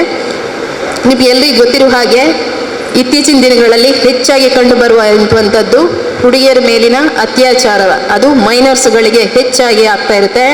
ಪೋಕ್ಸೋ ಕಾಯ್ದೆ ಅಂತ ನೀವೆಲ್ಲರೂ ಕೇಳಿದ್ದೀರಾ? ಹಾಂ, ಪೋಕ್ಸೋ ಕಾಯ್ದೆ ಅನ್ನುವಂಥದ್ದು ಇದು ಈ ಒಂದು ಅಪರಾಧ ಒಂದು ಘೋರವಾದ ಹೀನಾಯವಾದ ಅಪರಾಧವನ್ನು ತಡೆಗಟ್ಟುವ ಸಲುವಾಗಿ ಅದಕ್ಕೆ ಒಂದು ಶಿಕ್ಷೆಯನ್ನು ಹೆಚ್ಚಿನ ಮಟ್ಟದಲ್ಲಿ ವಿಧಿಸಿ ಇದನ್ನು ಜಾರಿಗೆ ತಂದಿದೆ. ಆದರೆ ಈ ಪೋಕ್ಸೋ ಕಾಯ್ದೆ ಹೆಚ್ಚಾಗಿ ಕಂಡುಬರ್ತಾ ಇದೆ. ನಮ್ಮ ಡಿಸ್ಟ್ರಿಕ್ಟ್ನಲ್ಲಿ ನೋಡಿದರೆ 2 ಕೋರ್ಟ್ ಇದೆ ಈಗ ನಮ್ಮಲ್ಲಿ, ಪೋಕ್ಸೋ ಕೋರ್ಟ್ ಅಂತ ಹೇಳಿ. ಹಾಗೆಯೇ ಪುತ್ತೂರಿನಲ್ಲಿ ಒಂದಿದೆ. ಒಟ್ಟು 3 ಕೋರ್ಟ್ಗಳು ನಮ್ಮ ಯೂನಿಟಲ್ಲೇ ಇದೆ ಅಂತಂದು ಹೇಳಿದ್ರೆ ಇಂಥ ಕೇಸುಗಳು ಹೆಚ್ಚಾಗಿ ಆಗ್ತಾ ಇರೋದು. ಅದರಿಂದ ನಿಮಗೆ ಇಂಥದ್ದು ಕೇಸನ್ನು ನಾವು ತಡೆಗಟ್ಕೊಳ್ಬೇಕು ಅಂತಂದರೆ ನಾವು ಫಸ್ಟ್ ಅದ್ರ ಬಗ್ಗೆ ನಮಗೆ ನಾಲೆಡ್ಜನ್ನು ಗೊತ್ತಿರಬೇಕು. ಏನು ಒಬ್ಬರಿಂದ ನಾವು ಅನ್ಯಾಯಕ್ಕೆ ದೌರ್ಜನ್ಯಕ್ಕೆ ಒಳಪಡ್ತಾ ಇದ್ದೀವಿ ಅಂತ ಹೇಳಿದ್ರೆ ಮಕ್ಕಳು, ನೀವು ಅದ್ರ ಬಗ್ಗೆ ಫಸ್ಟ್ ತಿಳುವಳಿಕೆಯನ್ನು ಹೊಂದಿರಬೇಕು. ಯಾರು ಯಾವ ಉದ್ದೇಶಕ್ಕೆ ಕರೀತಿದ್ದಾರೆ, ಯಾವ ಉದ್ದೇಶಕ್ಕೆ ನನ್ನ ಜೊತೆ ಮಾತಾಡ್ತಿದ್ದಾರೆ, ಫೇಸ್ಬುಕ್ಕಲ್ಲಿ ಚಾಟಿಂಗ್ ಮಾಡ್ತಾ ಇದ್ದಾರೆ, ವಾಟ್ಸಪ್ನಲ್ಲಿ, ಇನ್ಸ್ಟಾಗ್ರಾಮ್ನಲ್ಲಿ ಇನ್ನೇನೇನೋ ಮಾಡ್ತಿರ್ತಾರೆ ಎಲ್ಲ, ಅದನ್ನು ಯಾವ ಉದ್ದೇಶಕ್ಕೆ ಮಾಡ್ತಿದ್ದಾರೆ ಅನ್ನೋದನ್ನು ಫಸ್ಟ್ ಆಫ್ ಆಲ್ ನೀವು ತಿಳ್ಕೊಳ್ಬೇಕಾಗತ್ತೆ. ನಿಮಗೆ ಈ ಏಜ್ನಲ್ಲಿ ತಪ್ಪು ಯಾವುದು, ಸರಿ ಯಾವುದು ಅನ್ನುವಂಥದ್ದು ಖಂಡಿತವಾಗ್ಲೂ ಗೊತ್ತಿರುತ್ತೆ. ಅದನ್ನು ಫಸ್ಟು ಅನಲೈಸ್ ಮಾಡಿ, ನಾನು ಏನು ಮಾಡಿದರೆ ಸರಿ ಆಗುತ್ತೆ, ಏನು ಮಾಡಿದರೆ ತಪ್ಪಾಗುತ್ತೆ ಅಂತ. ಏಕ್ದಮ್ ಒಬ್ಬರು ನೀನು ಐಶ್ವರ್ಯ ರೈ ಥರ ಇದೆಯಾ ಅಂತ ಹೇಳಿ ಒಬ್ಬ ಹುಡುಗ ಹೇಳಿದ ತಕ್ಷಣ ನಾನು ಐಶ್ವರ್ಯ ರೈ ಅಂತ ಹೇಳಿ ಆ ರೀತಿ ಒಂದು ಫೀಲ್ಗೆ ಒಳಗಾಗಿದೆ. ನಮ್ಮನ್ನು ನಾವು ಕನ್ನಡಿಲಿ ನೋಡ್ಕೊಳ್ತೀವಲ್ಲ, ಕನ್ನಡಿಲಿ ನೋಡ್ಕೊಳ್ಳುವಾಗ ನಾನೆಷ್ಟು ಚೆನ್ನಾಗಿದ್ದೀನಿ ಅಥವಾ ನಾನು ಯಾವ ಮಟ್ಟಕ್ಕಿದ್ದೀನಿ ಅನ್ನೋಂಥದ್ದು ನಮ್ಮಲ್ಲೇ ಗೊತ್ತಿರುತ್ತೆ. ಇನ್ನೊಬ್ರು ಅದನ್ನು ನೀನು ಐಶ್ವರ್ಯ ರೈ ಅಥವಾ ಇನ್ನೊಬ್ಳು ದೀಪಿಕಾ ಪಡುಕೋಣೆ ಅಂತ ಹೇಳಿದ ತಕ್ಷಣ ನಾನೇ ಅವಳು ಅಂತ ಹೇಳಿ ಭಾವಿಸಿದೆ. ನನ್ನ ಎಷ್ಟು ಮಟ್ಟಿಗೆ ನಾನಿದ್ದೇನೆ ಅದನ್ನು ನಾವು ಫಸ್ಟು ಅರ್ಥಕೊಳ್ಬೇಕು. ಹಾಗಂತ ಮತ್ತೆ ಬೇರೆ ಬೇರೆ ಹೊಗಳಿಕೆ ಮಾತುಗಳು, ಅದನ್ನು ಹೆಣ್ಮಕ್ಳು ಹೆಚ್ಚಾಗಿ ಹೊಗಳಿಕೆಗೆ ಮರಳಾಗ್ಬಿಡ್ತಾರೆ ಅಂತ ಒಂದು ವಾಡಿಕೆ. ಅದನ್ನು ತಪ್ಪು ಅಂತ ನಾವು ಪ್ರೂವ್ ಮಾಡಬೇಕು. ಹೆಣ್ಮಕ್ಳು ಇಲ್ಲ, ಹೊಗಳಿಕೆಗೆ ನಾವು ಮರಳಾಗೋದಿಲ್ಲ, ನಾವು ಸ್ಟ್ರಾಂಗ್ ಇದ್ದೀವಿ. ಈಗೊಂದು ಸಾಂಗ್ ಕೇಳ್ತಿರಲ್ಲ, ಹೆಣ್ಮಕ್ಳೇ ಸ್ಟ್ರಾಂಗ್ ಗುರು ಅಂತ ಹೇಳಿ, ಅದನ್ನು ಪ್ರೂವ್ ಮಾಡಬೇಕು ಹೆಣ್ಮಕ್ಳೆಲ್ಲ. ನಾವು ಹೇಗೆ ಹೇಳಿದರೆ, ನಮ್ಮ ಹೆಚ್ಚು ತಿಳುವಳಿಕೆಯನ್ನು ಕಂಪೇರ್ ಮಾಡಿದರೆ ಹುಡುಗಿಯರಿಗೆ ಹೆಚ್ಚು ತಿಳುವಳಿಕೆ ಅಂತೆ. ಮೆಚುರಿಟಿ ಲೆವೆಲ್ ಬೇಗ ಹುಡುಗಿಯರಿಗೆ ಬರುವಂಥದ್ದು. ತಾಯಿಗೆ ಹೆಲ್ಪ್ ಮಾಡೋದಾಗಿರಲಿ, ತಂದೆ ಹೆಲ್ಪ್ ಮಾಡೋದಾಗಿರಲಿ, ಪ್ರತಿಯೊಂದರಲ್ಲೂ ಹೆಣ್ಣುಮಕ್ಕಳಿಗೆ ಹೆಚ್ಚಾಗಿ ಮೆಚುರಿಟಿ ಬೇಗ ಬರುತ್ತೆ ಅಂತೇಳಿ. ಅದಕ್ಕೆ ನೋಡಿ, ಮದುವೆ ಏಜನ್ನು ಎಷ್ಟು ಹೇಳಿದ್ದಾರೆ, ಹುಡುಗರಿಗೆ ಎಷ್ಟು, ಹುಡುಗಿಯರಿಗೆ ಎಷ್ಟು ಗೊತ್ತಿದೆಯಾ? ಎಷ್ಟಿದೆ ಹುಡುಗಿಗೆ ಏಜ್ ಮದುವೆ ಆಗಬೇಕು ಅಂದರೆ? ಹುಡುಗನಿಗೆ ಯಾಕೆ ಹೇಳಿ, 8ನೇ ಮಾಡ್ಬೋದಿತ್ತಲ್ಲ ಹುಡುಗನಿಗೂ ಕೂಡ. ಯಾಕೆ? ಇದೇ ಕಾರಣಕ್ಕೆ ಕೂಡ ಪ್ರತಿಯೊಂದನ್ನು ಒಂದು ಏನಾದರೂ ಒಂದು ಏಜನ್ನು ಇದು ಮಾಡಿದ್ದಾರೆ ಅಂತಂದರೆ ಅದಕ್ಕೆ ಒಂದು ಅದರದೇ ಆದಂಥ ರೀಸನ್ ಇರುತ್ತೆ. ಮತ್ತು ನಾನು ಎಲ್ಲ ಹೇಳೋದು ಅಂತ ಹೇಳಿದ್ರೆ, ನೀವು ಕೂಡ ಮೈನರ್ಸ್ ಇರೋದ್ರಿಂದ ಇಲ್ಲಿ ಹೆಚ್ಚಿನ ಒಂದು ನಿಮಗೆ ರಿಲೇಟೆಡ್ ಆದಂಥ ಕಾನೂನುಗಳು ತುಂಬ ಇರುತ್ತೆ. ಅದನ್ನು ಈಗ ಹೇಗೆ ಮೂಲಭೂತ ಹಕ್ಕಿದೆಯೋ ಅದೇ ಥರ ನೀವು ಆ ಮೂಲಭೂತ ಹಕ್ಕು ರೀತಿ ನೀವು ಅದನ್ನ ತಿಳ್ಕೊಂಡಿರ್ಬೇಕು. ಫಾರ್ ಎಕ್ಸಾಂಪಲ್, ಇದನ್ನೇ ಹೇಳಿದ್ನಲ್ಲ, ಪೋಕ್ಸೋ ಆ್ಯಕ್ಟ್ ಅದು ದೊಡ್ಡ ಒಂದು ಇದು ಕಾಯ್ದೆ, ಆದರೆ ಅದ್ರ ಬಗ್ಗೆ ಒಂದು ಬೇಸಿಕ್ ಆಗಿ ಏನು ತಿಳ್ಕೊಳ್ಬೇಕು ಅದನ್ನು ತಿಳ್ಕೊಳ್ಬೇಕು. ಮತ್ತು ಇನ್ನು ನಮ್ಮ ಕಾನೂನು ಏನು ಅರಿವನ್ನು ತಿಳ್ಕೊಳ್ಬೇಕಾದಂಥದ್ರಲ್ಲಿ ಮೂಲಭೂತವಾಗಿ ಈ ಬರ್ತ್ ಆ್ಯಂಡ್ ಡೆತ್ ಬರುತ್ತೆ ಇಲ್ಲ, ಎಲ್ರಿಗೂ ಕೂಡ ಬರ್ತ್ ಸರ್ಟಿಫಿಕೇಟ್ ಇದೆಯಾ? ಯಾಕೆ ಹೇಳಿದ್ರೆ ಎಲ್ಲರೂ ಕೂಡ ಬರ್ತ್ ಸರ್ಟಿಫಿಕೇಟನ್ನು ಮಾಡಿಸ್ಕೊಂಡಿರಬೇಕು. ಫರ್ದರ್ ಎಜುಕೇಷನ್ಗೆ ಹೋಗುವಾಗ ಅಥವಾ ಮುಂದೆ ಜಾಬ್ಗೆ ಹೋಗಬೇಕಾದ್ರೆ ನಿಮಗೆ ಬರ್ತ್ ಸರ್ಟಿಫಿಕೇಟ್ ಅವಶ್ಯಕತೆ ಇರುತ್ತೆ. ಅದನ್ನು ಯಾವ ರೀತಿ ಪಡಿಬೇಕು ಅನ್ನೋದನ್ನು ನೀವು ತಿಳ್ಕೊಂಡಿರಬೇಕು. ನಾನೇನು ಕಾನೂನು ವಿದ್ಯಾರ್ಥಿ ಅಲ್ಲ, ಅಥವಾ ನಾನೇನು ಲಾಯರ್ ಅಲ್ಲ, ನಾನು ಯಾಕೆ ತಿಳ್ಕೋಬೇಕು, ಅವರೆಲ್ಲ ಇದಾರಲ್ಲ ಅವ್ರು ಮಾಡಿಕೊಡ್ತಾರೆ ಅಂತ ಆ ರೀತಿ ಅಂದ್ಕೊಳ್ಬಾರ್ದು. ಪ್ರತಿಯೊಂದನ್ನು ನಾವು ತಿಳ್ಕೊಳ್ಬೇಕು. ಈ ಬರ್ತ್ ಆ್ಯಂಡ್ ರಿಜಿಸ್ಟ್ರೇಷನ್ ಆ್ಯಕ್ಟ್ ಅನ್ನೋ ಒಂದು ಚಿಕ್ಕ ಕಾಯ್ದೆ, ಅದೊಂದು 25ರಿಂದ ಅಥವಾ 30 ಪೇಜ್ ಇಷ್ಟೇ ಪೇಜ್ಗಳಲ್ಲಿ ಇರುವಂಥದ್ದು. ನೀವು ಹೇಗೆ ಬುಕ್ಸ್ಗಳನ್ನು ಓದ್ತೀರಿ ಸ್ಕೂಲ್ಗಳಲ್ಲಿ ಕಾಲೇಜುಗಳಲ್ಲಿ, ಅದನ್ನು ಕೂಡ ಒಂದು ಪರ್ಚೇಸ್ ಮಾಡಿ ಓದಿ, ಏನಿದೆ ಅನ್ನೋದನ್ನು ತಿಳ್ಕೊಳ್ಳಿ. ಅದನ್ನು ಬೇರೆಯವರೇ ಹೇಳಬೇಕು ಅಥವಾ ಅವರು ಕಾನೂನು ವಿದ್ಯಾರ್ಥಿಗಳು ಹೇಳಬೇಕು, ಲಾಯರ್ ಹೇಳಬೇಕು, ಜಡ್ಜ್ ಹೇಳಬೇಕಂತ ವೆಯ್ಟ್ ಮಾಡೋಕ್ಕೆ ಹೋಗಬೇಡಿ. ಬುಕ್ಸ್ಗಳನ್ನು ಪರ್ಚೇಸ್ ಮಾಡಿ ಓದಿ, ಹೆಚ್ಚಿನ ಓದೋದ್ರ ಅಭ್ಯಾಸ ಮಾಡಿಕೊಂಡ್ರೆ ನಿಮಗೆ ಎಲ್ಲದರಲ್ಲೂ ಅನುಕೂಲ ಆಗಿರುತ್ತೆ. ಹಾಗೆ ನಿಮಗೆ ಕಾನೂನಲ್ಲಿ ಇರುವಂಥದ್ದು ನಿಮಗೆ ಮೇಯ್ನಾಗಿ ಇರುವಂಥದ್ದು ಈ ಲೇಡೀಸ್, ಇದು ಮಕ್ಕಳು ಇಲ್ಲಿ ವಿದ್ಯಾರ್ಥಿನಿಯರು ಇರೋದ್ರಿಂದ ಹೆಚ್ಚಾಗಿ ನೀವು ಅಲರ್ಟ್ ಆಗಿರಬೇಕು. ಎಷ್ಟೋ ಕೇಸ್ಗಳಲ್ಲಿ ನಾವು ನೋಡ್ತಿರ್ತೀವಿ, ನಮ್ಮಲ್ಲಿ ಫಸ್ಟು 164 ಸ್ಟೇಟ್ಮೆಂಟ್ ಅಂತ ಒಂದು ರೆಕಾರ್ಡ್ ಮಾಡೋಕ್ಕೆ ಇರುತ್ತೆ. ಬರ್ತಾರೆ ನಮ್ಮಲ್ಲಿ ಹುಡುಗಿಯರು 17, 18 ವರ್ಷ, 14 ವರ್ಷ, 15 ವರ್ಷದವರೆಲ್ಲ. ಅವರಿಗೆ ಪೋಕ್ಸೋ ಇದರಲ್ಲಿ ಕೇಸ್ ರಿಜಿಸ್ಟರ್ ಆಗಿರುತ್ತೆ. ಆಕೆಯನ್ನು ಕರ್ಕೊಂಡು ಹೋದಂಥ ವ್ಯಕ್ತಿಯೇ ವಿರುದ್ಧವಾಗಿ ಅವಳನ್ನು ಸ್ಟೇಟ್ಮೆಂಟ್ ರೆಕಾರ್ಡ್ ಮಾಡುವಾಗ ಹೆಚ್ಚಿನ ಕೇಸ್ಗಳಲ್ಲಿ ಹೇಳುವಂಥದ್ದು, ನಾನೇ ಅವನನ್ನು ಇಷ್ಟಪಟ್ಟಿದ್ದೆ, ನಾನೇ ಅವನನ್ನು ಕರೆದೆ, ನಾನೇ ಅವನ್ನ ಪ್ರೀತಿಸಿದೆ, ನೀನು ಬರಲಿಲ್ಲ ಅಂದರೆ ಸತ್ತೋಗ್ತೀನಿ ಅಂತ ಹೇಳಿದೆ, ನಾನು ಅವನ ಜೊತೆ ನಾನು ಕರ್ಕೊಂಡು ಹೋಗಿದ್ದು, ಅವನದೇನು ತಪ್ಪಿಲ್ಲ ಅಂತ ಹೇಳಿ. ಅಂದರೆ ಈ ನಮ್ಮಲ್ಲಿ ಅಂದರೆ ಇವರು ಮಾಡೋ ತಪ್ಪಿನಿಂದ ಈಗ ತಪ್ಪು ಯಾರದು? ಅಲ್ಲಿ ತಪ್ಪು ಮಾಡಿದ್ದು ಹುಡುಗಿಯಲ್ಲ. ನಾನು ಸಾಯ್ತೀನಿ, ನೀನು ಬರದೇ ಹೋದರೆ ಅಂದಾಗ ಅಯ್ಯೋ ಜೀವ ಹೋಗುತ್ತಲ್ಲ ಅಂತ ಅವನು ಬಂದಿರ್ತಾನೆ. ಅವನಿಗೆ ಗೊತ್ತಿರೋದಿಲ್ಲ ಈ ಥರದ್ದೊಂದು ಕಾಯ್ದೆ ಇದೆ, ನನಗೊಂದು ಕೇಸ್ ಈ ಥರ ರಿಜಿಸ್ಟರ್ ಆಗುತ್ತೆ ಅಂತ. ಹುಡುಗರಿಗೆ ಆಯಿತು ಬಂದರು, ಆದರೆ ಕೊನೆಯದಾಗಿ ರಿಜಿಸ್ಟರ್ ಆಗೋದು ಕೇಸ್ ಯಾರು ಎಗೇನ್ಸ್ಟು? ಹುಡುಗನ ಎಗೇನ್ಸ್ಟ್. ಅವನಲ್ಲಿ ಇಲ್ಲಿ ರಿಜಿಸ್ಟರ್ ಆಗಿರುತ್ತೆ, ಅವನ ಅಕ್ಯೂಸ್ಡ್ ಆಗಿರ್ತಾನೆ. ಇವರು ಸಫರ್ ಆಗ್ತಾ ಇರ್ತಾರೆ. ಯಾಕೆ ಹೇಳಿದ್ರೆ ಆ ಚಿಕ್ಕ ಏಜಿನಲ್ಲೇ ಮನೆ ಮಠ ಬಿಟ್ಟು ಹೋಗಿರ್ತಾರೆ. ಅವರನ್ನು ಒಂದು ಅಬ್ಸರ್ವೇಷನ್ ಹೋಮಲ್ಲಿ ಇರ್ತಾರೆ, ತಂದೆ ತಾಯಿ ಜೊತೆ ಹೋಗಲ್ಲ ಅಂತ ಕೆಲವರು ಹೇಳೋದು. ಈ ಥರದ್ದೆಲ್ಲ ನಡೀತಿರುತ್ತೆ. ತುಂಬ ಕೇಸುಗಳು ನಾವು ನೋಡಿದ್ರಲ್ಲಿ ಪೋಕ್ಸೋ ಆ್ಯಕ್ಟ್ ಅಂತ ಏನಿದೆ ಅದರಲ್ಲಿ ರಿಜಿಸ್ಟರ್ ಆಗುವಂಥದ್ದು ಇದುವೇ. ನಾನೇ ಪ್ರೀತಿಸಿದ್ದೆ, ನಾನೇ ಇಷ್ಟಪಟ್ಟೆ, ನಾನೇ ಹೋದೆ ಅನ್ನುವಂಥದ್ದು ತುಂಬ ಕೇಸುಗಳು. ಅದರಲ್ಲಿ 50% ಕೇಸುಗಳು ಇಂಥದ್ದೇ ನಾವು ನೋಡಿರ್ತೀವಿ ಪೋಕ್ಸೋ ಕಾಯ್ದೆಯಲ್ಲಿ ರಿಜಿಸ್ಟರ್ ಆಗುವಂಥ ಕೇಸುಗಳಲ್ಲಿ. ಹಾಗಾಗಿ ನೀವು ಹೆಣ್ಮಕ್ಳಿಗೆ ಏನಿದ್ದೀರಿ ಈ ಒಂದು ಇದರಲ್ಲಿ ಇಂಥದ್ದನ್ನೆಲ್ಲ ಮಾಡೋಕ್ಕೆ ಹೋಗಬೇಡಿ. ಯಾಕೆ ಹೇಳಿದ್ರೆ ಪ್ರತಿಯೊಬ್ಬ ಗಂಡಿಗೂ ಪ್ರತಿಯೊಬ್ಬ ಹೆಣ್ಣು ಅಂತ ಹೇಳಿರ್ತಾರೆ, ಹೆಣ್ಣಿಗೆ ಗಂಡು ಅಂತ ಹೇಳಿ ಸೃಷ್ಟಿ ಮಾಡಿರ್ತಾರೆ. ಅದು ಒಂದು ಮದುವೆ ಮತ್ತೊಂದು ಇನ್ನೊಂದು ಅದು ಅಂಥದ್ದೊಂದು ಜೀವನದಲ್ಲಿ ಒಂದು ಪಾರ್ಟ್. ಅದು ಹಾಗೇ ಆಗುತ್ತೆ. ಹಾಗಂತ ಹೇಳಿ ನಮ್ಮ ಈ ಏಜ್ನಲ್ಲೇ ನನಗೆ ಮದುವೆ ಮಾಡ್ಕೋಬೇಕು, ನಮಗೆ ಮಕ್ಕಳು ಆಗಬೇಕು, ಎಷ್ಟು ತೊಂದರೆ ಆಗುತ್ತೆ ಅಂದರೆ ಈಗ ವಿತಿನ್ 18 ಇಯರ್ಸ್ ನೀವು ಮದುವೆ ಆದ್ರಿ, ಯಾರು ಹೀಗೆ ಹೋದ್ರಿ ಮದುವೆ ಮಾಡ್ಕೊಂಡ್ರಿ ಅಂತ ಹೇಳಿದರೆ ಎಷ್ಟು ಪ್ರಕರಣಗಳನ್ನು ನೋಡಿರ್ತೀವಿ ನಾವು. ಅಲ್ಲಿ ಹೋಗಿ ಲೈಫನ್ನು ಅವರಿಗೆ ಅವನು ಆನಂತರ ಅವಳನ್ನು ಒಂದು ಸಾಯಿಸೋದಾಗಿರ್ಬೋದು ಅಥವಾ ಅವಳಿಗೊಂದು ಕಿರುಕುಳ ಕೊಟ್ಟಿದ್ದಾಗಿರ್ಬೋದು. ಇನ್ನೊಂದು ತುಂಬ ಕೇಸುಗಳನ್ನು ನಾವು ನೋಡ್ತಿರ್ತೀವಿ. ಬೇಜಾರು ಅನಿಸುತ್ತೆ ನಮಗೆ ಕೋರ್ಟ್ಗಳಲ್ಲಿ ನೋಡುವಾಗ, ಇಷ್ಟು ಚಿಕ್ಕ ಏಜ್ನಲ್ಲಿ ಯಾಕೆ ಈ ಥರದ್ದೆಲ್ಲ ಮಾಡ್ಕೊಳ್ತಾರೆ ಅಂತ ಹೇಳಿ. ಅದನ್ನೆಲ್ಲ ನಿಮಗೆಲ್ಲ ಯಾಕೆ ಹೇಳ್ತಿದ್ದೀವಿ ಅಂತ ಹೇಳಿದ್ರೆ ಇಂಥದ್ದೆಲ್ಲ ನಿಮಗೆ ಗಮನಕ್ಕೆ ಬಂದಿರೋದಿಲ್ಲ. ನಿಮ್ದೇನಿರುತ್ತೆ ಲೈಫು, ಕಾಲೇಜಿಗೆ ಹೋಗ್ತೀರಿ, ಓದ್ತೀರಿ, ಫ್ರೆಂಡ್ಸ್ಗಳ ಜೊತೆ ಎಂಜಾಯ್ ಮಾಡ್ಕೊಂಡು ಆರಾಮ್ಸೆ ಮಾತಾಡಿಕೊಂಡು ಬರ್ತೀರಿ. ಇವೆಲ್ಲ ನಿಮಗೆ ಹೊರಗಿನ ನಿಮ್ದು ಅಷ್ಟೇ ಪ್ರಪಂಚ ಆಗಿರುತ್ತೆ. ಹೊರಗಡೆ ಬಂದು ನೋಡುವಾಗಲೇ ಗೊತ್ತಾಗುವಂಥದ್ದು. ನಾವು ಕೂಡ ನಿಮ್ಮ ಲೈಫನ್ನು ದಾಟಿ ಈಚೆ ಬಂದು ಈಗ ಈ ಪ್ರೊಫೆಷನ್ ಇರೋದ್ರಿಂದ ನಿಮ್ಮ ಸ್ಟೇಜ್ನಲ್ಲಿದ್ದಾಗ ನಾವು ಹಾಗೆ ಇದ್ವಿ. ಈಗ ಬಂದು ನೋಡುವಾಗ ಅನಿಸುತ್ತೆ ನಮಗೆ ಕೆಲವೊಂದು ಕೇಸುಗಳು ಈ ಥರ ಬಂದಾಗ. ನಾನು ತುಂಬ ಕೇಸುಗಳಲ್ಲಿ ಮಕ್ಕಳು ಈ ಥರ ಬಂದಾಗ ಹೇಳಿದ್ದೀನಿ, ನಿಮ್ಮ ಅಪ್ಪ ಅಮ್ಮ ಎಷ್ಟು ಕಷ್ಟಪಟ್ಟು ಸಾಕಿರ್ತಾರೆ ನಿಮ್ಮನ್ನು, ನೀವು ಓದಬೇಕು, ನೀವೊಂದು ಒಳ್ಳೆ ಜಾಬಲ್ಲಿ ಇರಬೇಕು, ನಿಮ್ಮ ಅಮ್ಮನ ನೋಡ್ಕೊಳ್ಳೋ ಹಾಗಿರಬೇಕು, ಇಂಥದ್ದೆಲ್ಲ ಮಾಡೋಕ್ಕೆ ಹೋಗಬೇಡಿ ಅಂತ. ಆದರೆ ಅವರಿಗೆ ಆಮೇಲೆ ಅದು ರಿಯಲೈಸ್ ಆಗಿರುತ್ತೆ, ಹೌದು ಮೇಡಮ್ ನಾನು ತಪ್ಪು ಮಾಡಿಬಿಟ್ಟೆ, ನಾನು ಇನ್ನು ಮುಂದೆ ಚೆನ್ನಾಗಿರ್ತೀನಿ ಅಂತ ಹೇಳ್ತಾರೆ. ಆದರೆ ಆಲ್ರೆಡಿ ತಪ್ಪಾಗಿ ಹೋಗಿರುತ್ತೆ, ಅದನ್ನು ಸುಧಾರಿಸ್ಕೊಳ್ತಾರೆ ಆ ನಂತರ. ಆದರೆ ಅದೊಂದು ತಪ್ಪು ಅನ್ನೋದು ನಡೆದಿರುತ್ತಲ್ಲ, ಅದು ಯಾವಾಗಲೂ ಅವರ ಒಂದು ಪಶ್ಚಾತ್ತಾಪ ಪಡ್ತಾರೆ. ಆದರೆ ಅದು ಅವರ ಜೊತೆಗೆ ಅದು ಅಂದ್ಕೊಂಡಿತ್ತು, ಒಂದು ಸ್ಟಿಗ್ಮಾ ಥರ, ಈ ಥರದ್ದು ಹೋದ್ಲಂತೆ, ಈ ಥರ ಮಾಡಿದ್ಲಂತೆ ಅನ್ನುವಂಥದ್ದು ಸುತ್ತಮುತ್ತ ಜನಗಳು ಮಾತಾಡೋದು, ಅಥವಾ ಅದರಿಂದ ಒಂದು ಮಾನಸಿಕವಾಗಿ ಅವಳು ನೊಂದಿರ್ತಾಳೆ.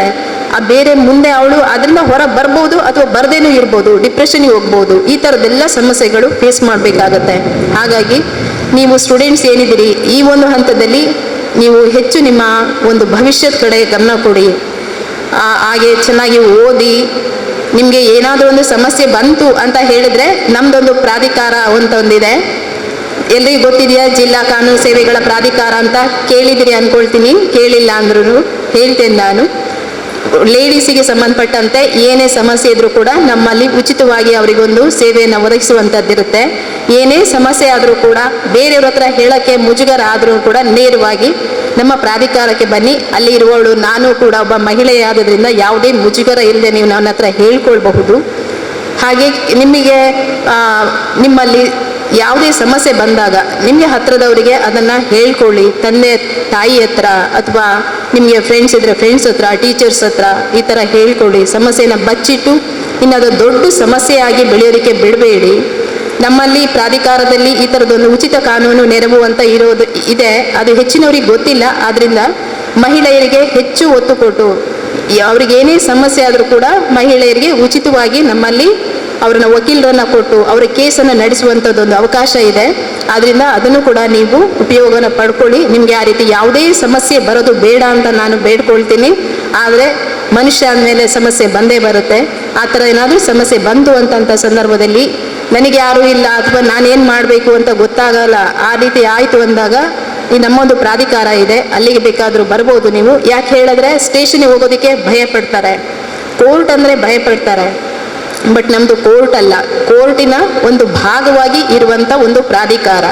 ಇದರಲ್ಲಿ ಕೋರ್ಟಿಗೆ ಹೋಗಿ ಅಲ್ಲಿ ಎಲ್ಲರ ಮುಂದೆ ನಿಂತು ಎವಿಡೆನ್ಸ್ ಹೇಳಬೇಕು, ಎಲ್ಲರ ಮುಂದೆ ನಾನು ಮಾತಾಡಬೇಕು, ಆ ಥರ ಇರೋದಿಲ್ಲ. ನಮ್ಮದೊಂದು ಆಫೀಸ್ ಅಷ್ಟೇ ಇರುತ್ತೆ. ಅಲ್ಲಿ ಬಂದು ನೀವು ಹೇಳಬಹುದು. ಏನೇ ಸಮಸ್ಯೆ ಇದ್ರೂ ಹೇಳೋಕ್ಕಾಗದೆ ಹೋದರೂ ಕೂಡ ನೀವು ಎಲ್ಲಿರ್ತೀರಿ ಅಲ್ಲಿಂದ ನೀವು ಬರೆದು ಕೂಡ ನಮ್ಮ ಒಂದು ಕಚೇರಿಗೆ ಅಡ್ರೆಸ್ಸಿಗೆ ನೀವು ಕಳಿಸ್ಕೊಡ್ಬೋದು. ಅಲ್ಲಿ ನಿಮ್ಮ ಸಮಸ್ಯೆನ ನಾವೇ ಯಾರಿಂದ ತೊಂದರೆ ಆಗಿದೆ ಅವ್ರನ್ನ ಕರೆಸಿಬಿಟ್ಟು ಮಾತಾಡಿ ಸಾಲ್ವ್ ಮಾಡುವಂಥ ಎಲ್ಲ ಪ್ರಯತ್ನವನ್ನು ನಾವು ಪಡ್ತೀವಿ. ಕೇಸ್ ಹಾಕಬೇಕು ಕೋರ್ಟಿಗೆ ಅಂದಾಗಲೂ ಕೂಡ ನಿಮಗೆ ಎಲ್ಲ ಅನುಕೂಲವನ್ನು ನಾವು ಮಾಡಿಕೊಡುವಂಥ ಅವಕಾಶ ಇದೆ. ಇದಿಷ್ಟು ನಮ್ಮ ಪ್ರಾಧಿಕಾರದಿದೆ. ಇನ್ನೂ ಸಾಕಷ್ಟು ನಮ್ಮ ಪ್ರಾಧಿಕಾರದಲ್ಲಿ ಅವಕಾಶಗಳು ಇದೆ, ಆದರೆ ಇಲ್ಲಿ ಸಮಯಾವಕಾಶ ಕಡಿಮೆ ಇದೆ. ಯಾಕೆ ಹೇಳಿದರೆ ಪ್ರೋಗ್ರಾಮ್ ಸ್ಟಾರ್ಟ್ ಆಗಿದ್ದೆ ಲೇಟ್ ಆಗೋದ್ರಿಂದ ಇನ್ನು ನೀವೆಲ್ಲ ಕೂತು ಹೆಚ್ಚು ತಾಳ್ಮೆ ಇರೋದಿಲ್ಲ ಮನುಷ್ಯನಿಗೆ. ಒಂದು 16 ಮಿನಿಟ್ಸ್ ಕೇಳ್ಬೋದು, ಆ ನಂತರ ಸುಮ್ಮನೆ ನೋಡ್ತಿರ್ತೀರಿ ಅಷ್ಟೇ, ಮನಸ್ಸೊಳಗೆ ಹೋಗ್ತಾ ಇರೋದಿಲ್ಲ. ಹಾಗಾಗಿ ನನ್ನ ಈ ಒಂದು ಕಾರ್ಯಕ್ರಮಕ್ಕೆ ಆಹ್ವಾನ ಮಾಡಿ ಈ ಒಂದೆರಡು ಮಾತಾಡೋದಕ್ಕೆ ನಿಮಗೆ ಅವಕಾಶ ಮಾಡಿಕೊಟ್ಟಂಥ ಪಡಿ ಸಂಸ್ಥೆಯವರಿಗೂ ಹಾಗೂ ಇಷ್ಟೊತ್ತು ನನ್ನ ಮಾತನ್ನು ನೀವು ಸೈಲೆಂಟಾಗಿ ಕೇಳಿದ್ದೀರಿ, ನಿಮಗೆಲ್ಲರಿಗೂ ಧನ್ಯವಾದ ಹೇಳಿ. ಅದೇ ರೀತಿ ನಮ್ಮ ಇಂದಿನ ಈ ಕಾರ್ಯಕ್ರಮಕ್ಕೆ ಅರಿವು ತಿಳಿವು ಕಾರ್ಯಕ್ರಮದ ಸಂಪನ್ಮೂಲ ವ್ಯಕ್ತಿಗಳಾಗಿ ಆಗಮಿಸಿದಂತಹ ಶ್ರೀಯುತ ರೇವಣ ಸಿದ್ಧ, ಉಪನಿರೀಕ್ಷಕರು, ಉಳ್ಳಾಲ ಆರಕ್ಷಕ ಠಾಣೆ ಉಳ್ಳಾಲ, ಇವರಿಗೆ ಈ ನಮ್ಮ ಕಾರ್ಯಕ್ರಮಕ್ಕೆ ಸ್ವಾಗತವನ್ನು ಕೋರ್ತಾ ಇದ್ದೇನೆ. ಇದಕ್ಕೆ ನಮ್ಮ ಇವರು ಸ್ವಾಗತಿಸಬೇಕಾಗಿ ಕೇಳಿಕೊಳ್ತಾ ಇದ್ದೇನೆ. ನಮ್ಮ ಇಂದಿನ ಈ ಕಾರ್ಯಕ್ರಮದ ಮುಖ್ಯ ಕೇಂದ್ರ ಬಿಂದುವಾದಂತಹ ಶಾಸಕರೊಂದಿಗೆ ಸಂವಾದ ಕಾರ್ಯಕ್ರಮವನ್ನು ಇದೀಗ ನಡೆಸಿಕೊಡಲಿದ್ದೇವೆ. ಸಮಿತಿಯ ಸಂಚಾಲಕರಾದ ಶ್ರೀಮತಿ ಕಮಲಗೌಡರು ಇವರು ಕಾರ್ಯಕ್ರಮದ ಒಂದು ಸ್ಮರಣಿಕೆಯನ್ನು ನೀಡಿ ಗೌರವಿಸಬೇಕಾಗಿ ಕೇಳಿಕೊಳ್ತಾ ಇದ್ದೇವೆ.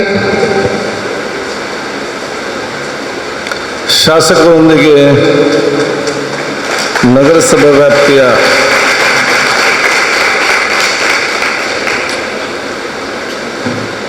ಪದವಿ ಪೂರ್ವ ಕಾಲೇಜು ವಿದ್ಯಾರ್ಥಿನಿಯರ ಈ ಒಂದು ಸಂವಾದದ ಅರ್ಥಪೂರ್ಣ ಮತ್ತು ಸಂವಾದ ಕಾರ್ಯಕ್ರಮದಲ್ಲಿ ಉಪಸ್ಥಿತರಿರುವಂತಹ ವೇದಿಕೆಯಲ್ಲಿ ಮತ್ತು ಎಲ್ಲ ಗೌರವ ಗಣ್ಯ ಅತಿಥಿಗಳೇ, ಈ ಒಂದು ಕಾರ್ಯಕ್ರಮ ಸಂಘಟಿಸುವಂತಹ ಮಕ್ಕಳ ಹಕ್ಕುಗಳ ಮಹೋತ್ಸವ ಸಮಿತಿ, ಶಿಕ್ಷಣ ಸಂಪನ್ಮೂಲ ಕೇಂದ್ರಗಳ ಒಕ್ಕೂಟ, ಶಿಕ್ಷಣ ಸಂಪೂರ್ಣ ಕೇಂದ್ರ ಮಂಗಳೂರು ತಾಲೂಕು ಪಡಿ ಸಂಸ್ಥೆ ಇದರ ಎಲ್ಲ ಅಧ್ಯಕ್ಷರಿಗೆ ಹಾಗೂ ಎಲ್ಲ ನಮ್ಮ ಸದಸ್ಯರಿಗೆ ಈ ಕಾರ್ಯಕ್ರಮಕ್ಕೆ ನೇರವಾಗಿ ಪರೋಕ್ಷವಾಗಿ ಪ್ರತಿಯೊಬ್ಬರ ಕೃತಜ್ಞತೆ ಸಲ್ಲಿಸಿಕೊಂಡು ಸಂವಾದದಲ್ಲಿ ಭಾಗವಹಿಸುವಂಥ ಎಲ್ಲ ವಿದ್ಯಾರ್ಥಿನಿಯರಿಗೆ ಮತ್ತು ವಿದ್ಯಾರ್ಥಿಗಳಿಗೆ ನನ್ನ ವಿಶೇಷ ಶುಭಾಶಯ ನಾನು ಇವತ್ತು ಸಲ್ಲಿಸ್ತೇನೆ. ಬಹುಶಃ ನಾನು ಮೊನ್ನೆ ಕಾರ್ಯಕ್ರಮಕ್ಕೆ ಸಮಯ ಕೇಳಿದಾಗ ಎಲ್ಲರೂ ಕೇಳಿದಾಗ ಒಪ್ಪಿಕೊಂಡಿದ್ದೆ. ಇವತ್ತು ಬೆಳಿಗ್ಗೆ ಆ್ಯಕ್ಚುಲಿ ಬೇರೆ ಜಿಲ್ಲೆಯಲ್ಲಿ ಮೂಡಿಗೆರೆಯಲ್ಲಿ ಕಾರ್ಯಕ್ರಮ ಇತ್ತು. ನಾನು ನಿನ್ನೆ ಕಮಲಕ್ಕನಿಗೆ ಫೋನ್ ಮಾಡಿ ಇವತ್ತು ಬರಲಿಕ್ಕೆ ಆಗುವುದಿಲ್ಲ ಅಂತ ಹೇಳಿದ್ದು, ನಿಮ್ಮ ಹೆಸರಲ್ಲಿ ಶಾಸಕರ ಜೊತೆ ಸಂವಾದ ವಿದ್ಯಾರ್ಥಿ ಜೊತೆ ಇಟ್ಟಿದ್ದೇವೆ, ಇದು ಬರದೆ ಆಗುವುದಿಲ್ಲ ಅಂತ ಹೇಳಿದಾಗ ಅದನ್ನು ಸದ್ದುಪಡಿಸಿ ನಿಮ್ಮ ಜೊತೆ ಅತ್ಯಂತ ಸಂತೋಷನಾಗಿದ್ದೇನೆ. ನಾನು ಬಹುಶಃ ಅವಕಾಶಗಳು ಕೊಟ್ಟಾಗ ಇದರ ಸದುಪಯೋಗ ಪಡ್ಕೊಳ್ಳೋದು ಪ್ರತಿಯೊಂದು ವಿದ್ಯಾರ್ಥಿ ಮತ್ತು ವಿದ್ಯಾರ್ಥಿ ಜವಾಬ್ದಾರಿ. ಈ ಒಂದು ಅವಕಾಶದಲ್ಲಿ ಒಂದು ಸಂವಾದದ ಅವಕಾಶ ಸಿಕ್ಕಿದಾಗ ಇದರ ಒಂದು ಅವಕಾಶ ಪಡೆದುಕೊಂಡು ತಾವಿಲ್ಲಿ ಭಾಗವಹಿಸೋದಕ್ಕೆ ಎಲ್ಲ ವಿದ್ಯಾರ್ಥಿನಿಯರು ನಾನು ವಿಶೇಷವಾಗಿ ಅಭಿನಂದನೆ ಶುಭಾಶಯ ನಾನು ಇವತ್ತು ಸಲ್ಲಿಸ್ತೇನೆ. ನಾನು ಕೂಡ ನಿಮ್ಮಷ್ಟು ದೊಡ್ಡವನಾಗಿದ್ದಂಥ ಸಂದರ್ಭದಲ್ಲಿ ಈ ರೀತಿಯ ಕಾರ್ಯಕ್ರಮದಲ್ಲಿ ಸಕ್ರಿಯವಾಗಿ ನಾನು ಇವತ್ತು ಭಾಗವಹಿಸ್ತಿದ್ದೆ. ಎಲ್ಲ ರೀತಿಯ ಸದವಕಾಶವನ್ನು ಪಡೆದುಕೊಂಡು ನಮ್ಮ ವ್ಯಕ್ತಿತ್ವ ರೂಪಿಸಿಕೊಳ್ಳುವಂಥ ಅವಕಾಶ ಇವತ್ತು ಆಗ್ತಿತ್ತು. ನೀವು ಕೂಡ ಹಾಗೆ ಮುಂದಿನ ದಿನಗಳಲ್ಲಿ ನೀವು ಕೂಡ ಒಂದಲ್ಲೊಂದು ರೀತಿ ಸಮಾಜದಲ್ಲಿ ಅತ್ಯಂತ ಯಶಸ್ವಿಯಾಗಿ ನೀವು ಕೂಡ ಯುವ ಜನಾಂಗ ಮತ್ತು ವಿದ್ಯಾ ಸಮುದಾಯಕ್ಕೆ ತಮ್ಮ ಸ್ಪಷ್ಟವಾದ ಯೋಚನೆ, ಆಲೋಚನೆ ಮತ್ತು ವಿಚಾರಗಳನ್ನು ತಿಳಿಸುವಂಥ ಒಂದು ವ್ಯಕ್ತಿತ್ವ ನಿಮಗೆ ರೂಪುಗೊಳ್ತದೆ ಅಂತ ಹೇಳಲಿಕ್ಕೂ ನಾನು ಇವತ್ತು ಬಯಸುವಂಥದ್ದು. ಆದ ಕಾರಣ ಈಗಾಗಲೇ ಈ ಒಂದು ಸಂಬಂಧಪಟ್ಟ ಇವತ್ತು ನಿಮ್ಮಿಂದ ನಾವು ಪ್ರಶ್ನೆ ಕೇಳಿ ಉತ್ತರ ಕೊಡಿಸೋ ಚರ್ಚೆ ಮಾಡಲಿಕ್ಕೆ ಇರುವಂಥದ್ದು. ನಾನೊಬ್ಬ ಸೋದರನಾಗಿ ನಿಮಗೆ ಹೇಳುವುದಿಷ್ಟೇ, ನಿಮ್ಮ ಅಸ್ತಿತ್ವವನ್ನು ಅತ್ಯುತ್ತಮವಾಗಿ ರೂಪಿಸಿಕೊಳ್ಳಲಿಕ್ಕೆ ವಿದ್ಯಾರ್ಥಿಯ ಆ ಒಂದು ಕಾಲೇಜ್ ಸ್ಕೂಲ್ ಮತ್ತು ಆ ಒಂದು ಸಮಯ ಸಿಕ್ಕಿದಂಥ ಅವಕಾಶ ಮತ್ತೆ ನಿಮಗೆ ಸಿಕ್ಕುವುದೇ ಇಲ್ಲ. ಈಗ ಸಿಕ್ಕಿದಂಥ ಅವಕಾಶ ಮತ್ತೆ ನಿಮಗೆ ಸಿಕ್ಕುವುದಿಲ್ಲ. ಅದು ಈಗಲೇ ನಿಮ್ಮ ವ್ಯಕ್ತಿತ್ವ ರೂಪಿಸಿಕೊಳ್ಳಲಿಕ್ಕೆ ತಾವೆಲ್ಲರೂ ಕೂಡ ತಯಾರಾಗಿರುವಂಥ ಅವಕಾಶ ಆಗಬೇಕು. ನೀವು ಬಹುಶಃ ನಿಮ್ಮ ಕಾಲೇಜು ಶಿಕ್ಷಣ ಮುಗಿಸಿಕೊಂಡು ಹೊರಗೆ ಬರೋ ಸಂದರ್ಭದಲ್ಲಿ ನೀವು ಬರೀ ನಿಮ್ಮ ತಂದೆ ತಾಯಂದಿರ ಆಸ್ತಿ ಸಂಪತ್ತು ಮಾತ್ರ ಅಲ್ಲ, ನೀವು ನಿಮ್ಮ ತಂದೆ ತಾಯಂದಿರ ಆಸ್ತಿ ಜೊತೆಯಲ್ಲಿ ಈ ಸಮಾಜದ ಮತ್ತು ದೇಶ ಸಂಪತ್ತಾಗಿ ಮಾರ್ಪಡುವ ವ್ಯಕ್ತಿತ್ವ ನಿಮ್ಗೆಲ್ಲರಿಗೂ ಕೂಡ ಬರಬೇಕು. ಅದು ಮೈಗೂಡಿಸಿಕೊಳ್ಳಲು ತಮ್ಮೆಲ್ಲ ಪ್ರಯತ್ನ ಕೂಡ ಮಾಡಬೇಕಂತ ಹೇಳಲಿಕ್ಕೆ ನಾನು ಇವತ್ತು ಬಯಸ್ತೇನೆ. ಯಾಕೆ ವಿದ್ಯಾರ್ಥಿ ಜೀವನದಲ್ಲಿ ನಿಮಗೆಲ್ಲ ಸದವಕಾಶ ಅಂತ ಹೇಳಿಕೊಂಡ್ರೆ, ನೀವು ಏನೇ ಸರಿ ಮಾಡಿ, ಏನೇ ತಪ್ಪು ಮಾಡಿ, ಏನೇ ಉಪದ್ರ ಮಾಡಿ, ನಿಮ್ಗೆ ಮಕ್ಕಳಲ್ಲ ಬಿಡಿ, ಮಕ್ಕಳಾಟಿಗೆ ಮಾಡಿದ್ದಾರೆ ಬಿಡಿ ಅಂತೇಳಿ ಅದಿದೆ. ನೀವು ದೊಡ್ಡವರಾದನಂತ ಮಾಡಲಿಕ್ಕೆ ಸಾಧ್ಯ ಇಲ್ಲ. ಸೊ ಈ ಸಂದರ್ಭದಲ್ಲಿ ನಿಮ್ಗೆಲ್ಲವೂ ಕೂಡ ಇವತ್ತು ನಿಮಗೆ ವ್ಯಕ್ತಿತ್ವ ರೂಪಿಸಿಕೊಳ್ಳುವಂಥ ದೊಡ್ಡದ ಮಟ್ಟ ಇವತ್ತು ಆಗಬೇಕು. ನೀವು ನಿಮ್ಮ ವೃತ್ತಿಯಲ್ಲಿ ಸಂಬಂಧಿ ಬೇರೆ ಬೇರೆ ರೀತಿಯಿಂದ ಕೂಡ ಇವತ್ತು ಮುಂದೆ ಬಂದು ಅತ್ಯಂತ ಯಶಸ್ವಿ ಕೂಡ ನೀವು ಆಗಬೇಕು. ಅದರಲ್ಲಿ ಇಂಜಿನಿಯರ್, ಅಡ್ವೊಕೇಟ್, ಪೊಲೀಸ್ ಆಫೀಸರ್, ಬೇರೆ ಅದ್ರ ಜೊತೆ ಒಂದು ಉತ್ತಮವಾದ ರಾಜಕಾರಣಿ ಕೂಡ ನೀವೆಲ್ಲ ಆಗಲಿಕ್ಕೆ ಪ್ರಯತ್ನ ನಾವು ಮಾಡಬೇಕಂತ ಹೇಳಲಿಕ್ಕೆ ನಾನು ಇವತ್ತು ಬಯಸ್ತೇನೆ. ಯಾಕೆ ನೀವೆಲ್ಲ ಉತ್ತಮವಾದ ರಾಜಕಾರಣಿ ಆಗಬೇಕಂತ ಹೇಳಿದರೆ, ಒಂದು ಅಡ್ವೊಕೇಟ್ ಇದ್ದರೆ ಅವನು ಲಾ ಡಿಪಾರ್ಟ್ಮೆಂಟ್ ಮಾತ್ರ ಉತ್ತಮವಾಗ್ತದೆ. ಒಂದು ಡಾಕ್ಟರ್ ಇದ್ದರೆ ಆ ಡಾಕ್ಟ್ರು ಮಾತ್ರ ಇವತ್ತು ಉತ್ತಮವಾಗ್ತದೆ. ಒಂದು ಇಂಜಿನಿಯರ್ ಇದ್ದರೆ ಅವನು ಇಂಜಿನಿಯರ್ ಡಿಪಾರ್ಟ್ಮೆಂಟ್ ಮಾತ್ರ ಉತ್ತಮವಾಗ್ತದೆ. ಒಂದು ಸಿ ಇದ್ದರೆ ಅವನು ಸಿ ಎ ಡಿಪಾರ್ಟ್ಮೆಂಟ್ ಮಾತ್ರ ಉತ್ತಮವಾಗ್ತದೆ. ಒಂದು ಪೊಲೀಸ್ ಆಫೀಸರ್ ಇದ್ದರೆ ಪೊಲೀಸ್ ಡಿಪಾರ್ಟ್ಮೆಂಟ್ ಚೆನ್ನಾಗಿ ಆಗ್ತದೆ. ಒಂದು ರಾಜಕಾರಣ ಇದ್ದರೆ ಅವನು ಉತ್ತಮವಾದ ರಾಜಕಾರಣಿ ಮುಂದೆ ನಿಂತರೆ ನೀವೆಲ್ಲ ಫೀಲ್ಡನ್ನು, ಅದು ಇಂಜಿನಿಯರ್, ಡಾಕ್ಟ್ರು, ಅಡ್ವೊಕೇಟ್, ಎಲ್ಲ ಫೀಲ್ಡ್ ಮೇಲೆ ಇಂಪ್ರೂವ್ಮೆಂಟ್ ಮಾಡುವಂಥ ಅವಕಾಶ ನಿಮ್ಮ ಕೈಗೆ ಸಿಕ್ಕುವಂಥ ಅವಕಾಶ ಆಗ್ತದೆ. ಅದರ ನಾಯಕತ್ವದ ಗುಣವಂತ ಸಣ್ಣದಿಂದಲೇ ಮೈಗೂಡಿಸಿಕೊಂಡು ಬರುವಂಥ ಕೆಲಸ ಪ್ರತಿಯೊಬ್ಬರು ಕೂಡ ಮಾಡಬೇಕು. ಇವತ್ತು ನಮ್ಮ ಹುಡುಗಿಯರು ಇವತ್ತು ಜಾಸ್ತಿ ಏನು ಕರೀಲಿಲ್ವಾ ಅಥವಾ ಅವ್ರು ಬರಲಿಲ್ಲ ಪರಿಸ್ಥಿತಿ ಅಂತ ವಿದ್ಯಾರ್ಥಿನಿಯರು ಜಾಸ್ತಿ, ವಿದ್ಯಾರ್ಥಿಗಳು ಹಾಗೆ ವಿದ್ಯಾರ್ಥಿನಿಯರಿಗೆ ಇದು ಕೊಟ್ಟಂಥದ್ದು. ಆದರೆ ವಿದ್ಯಾರ್ಥಿನಿಗೆ ಇದು ಸೀಮಿತವಾಗಿರುವಂಥ ಒಂದು ಮೀಟಿಂಗ್ ಇತ್ತು. ನಿಮಗೆ ಒಂದು ನಾಯಕತ್ವ ಅದು ಹುಟ್ಟು ಗುಣ. ನಿಮಗೆ ದೇವರು ನಿಮ್ಮ ಸೃಷ್ಟಿಸುವಲ್ಲಿಗೆ ನಿಮಗೊಂದು ಲೀಡರ್ಶಿಪ್ ಮಹಿಳೆಯರಿಗೆ ಯಾವಾಗಲೂ ಕೊಟ್ಟಿದ್ದಾರೆ. ಅದು ಸಂಬಂಧದಲ್ಲಿ ಕಾನೂನು ನಾನು ಯಾವಾಗ ಹೇಳ್ತಿದ್ದೆ, ಗರ್ಲ್ಸ್ ಆರ್ ಬಾರ್ನ್ ಲೀಡರ್ಸ್. ನೀವು ಹುಟ್ಟುವಾಗಲೂ ನೀವು ಲೀಡರ್ ಆಗಿ ಇವತ್ತು ನಿಮಗೆ ದೇವರು ಶಕ್ತಿ ಕೊಟ್ಟಿದ್ದಾನೆ. ನೀವು ಯಾವುದೇ ಒಂದು ಮನೆಯಲ್ಲಿ ನೋಡಿ, ಒಂದು ಹುಡುಗಿ ಇದ್ದ ತಕ್ಷಣ ಅವ್ರ ತಾಯಿಗೆ, ತಮ್ಮಂದಿರಿಗೆ ಎಲ್ಲ ರೀತಿಯ ಸಹಕಾರದ ಕೆಲಸವನ್ನು ಮಾಡಿ ಆ ಮನೆಯಲ್ಲಿ ಸಣ್ಣ ಪುಟ್ಟ ಕೆಲಸ ನಿಭಾಯಿಸುವಂಥ ಕೆಲಸ ಆ ಸಹೋದರಿಯಲ್ಲಿ ಮಾಡ್ತಾರೆ. ಹುಡುಗರಾದ್ರೆ ಕ್ರಿಕೆಟ್ ಮ್ಯಾಚ್, ಫುಟ್ಬಾಲ್ ಮ್ಯಾಚ್ ಅಂತ ಇರ್ತಾರೆ. ಮನೆಯಲ್ಲಿ ಸಂಪೂರ್ಣವಾಗಿ ಆ ತಾಯಿಗೆ ಮತ್ತು ಸಹೋದರಿಗೆ ಇನ್ನಿತರಿಗೆ ಆ ಸಹಕಾರ ಕೊಡುವಂಥ ಕೆಲಸ ಆ ಸಹೋದರಲ್ಲಿ ಮಾಡ್ತಾರೆ. ಇನ್ನು ದೊಡ್ಡವರಾದ ನಂತರ ಮದುವೆಯಾಗಿ ಹೋದಾಗ ಅವ್ರು ಬೆಳೆದಂಥ ವಾತಾವರಣ ಬೇರೆ, ಅವ್ರು ಹೋಗೋ ವಾತಾವರಣವೇ ಬೇರೆ. ಅಲ್ಲಿ ಹೋಗಿ ಬಹುಶಃ ಇವತ್ತು ಆ ಮನೆಯವರಿಗೆ ಅಡ್ಜಸ್ಟ್ ಆಗಿಕೊಂಡು ಅಲ್ಲೇ ವಿಚಾರ ನೋಡಿಕೊಂಡು ಅಲ್ಲೇ ಸಮಸ್ಯೆ ಬಗ್ಗೆ ಎಲ್ಲರೂ ಕೂಡ ಸಮಾನತೆಯನ್ನು ಮನೆಯವರನ್ನು ಮನೆ ಎಲ್ಲ ಸಮಾನತೆಯನ್ನು ತೆಕ್ಕೊಂಡು ಹೋಗುವಂಥ ಮನೋ ಮತ್ತು ತಾಳ್ಮೆ ಕೂಡ ಅದು ನಿಮ್ಮಲ್ಲೇ ಬೇರೆ ಆಗಿರಲಿಕ್ಕೆ ಇವತ್ತು ಸಾಧ್ಯ ಇಲ್ಲ. ತದನಂತರ ಮಕ್ಕಳ ಜೊತೆಯಲ್ಲಿ ಮನೆಯ ಜೊತೆಯಲ್ಲಿ ಎಲ್ಲ ಸಂದರ್ಭದಲ್ಲಿ ಕೂಡ ಕೆಲವು ನನ್ನ ಮೈಲಿ ಎಷ್ಟೇ ಕಷ್ಟಪಟ್ಟರು ಕೂಡ ಎಷ್ಟೇ ಸಮಸ್ಯೆ ಇದ್ದರೂ ಕೂಡ ಆ ಸಮಸ್ಯೆಯನ್ನು ನಿಭಾಯಿಸಿಕೊಂಡು ಆ ಬಹುಶಃ ವಿದ್ಯಾರ್ಥಿ ಮತ್ತು ಮಕ್ಕಳಿಗೆ ಆ ಕೊಡುವಂಥ ವಿಷಯ ಅದು ಬಹುಶಃ ನಿಮಗೆ ದೇವರು ಕೊಟ್ಟ ದೊಡ್ಡ ಶಕ್ತಿ. ಇದು ಬಹುಶಃ ಗಂಡಸರಿಗೆ ಏನು ಕೊಡಲಿಕ್ಕೆ ಇವತ್ತು ವಿಚಾರ ಇಲ್ಲ. ಆದ ಕಾರಣ ಬಹುಶಃ ನೀವೆಲ್ಲರೂ ಕೂಡ ಆ ಒಂದು ಆತ್ಮವಿಶ್ವಾಸ ರೂಪಿಸುವ ವಿಚಾರ ಇವತ್ತು ಆಗಬೇಕು.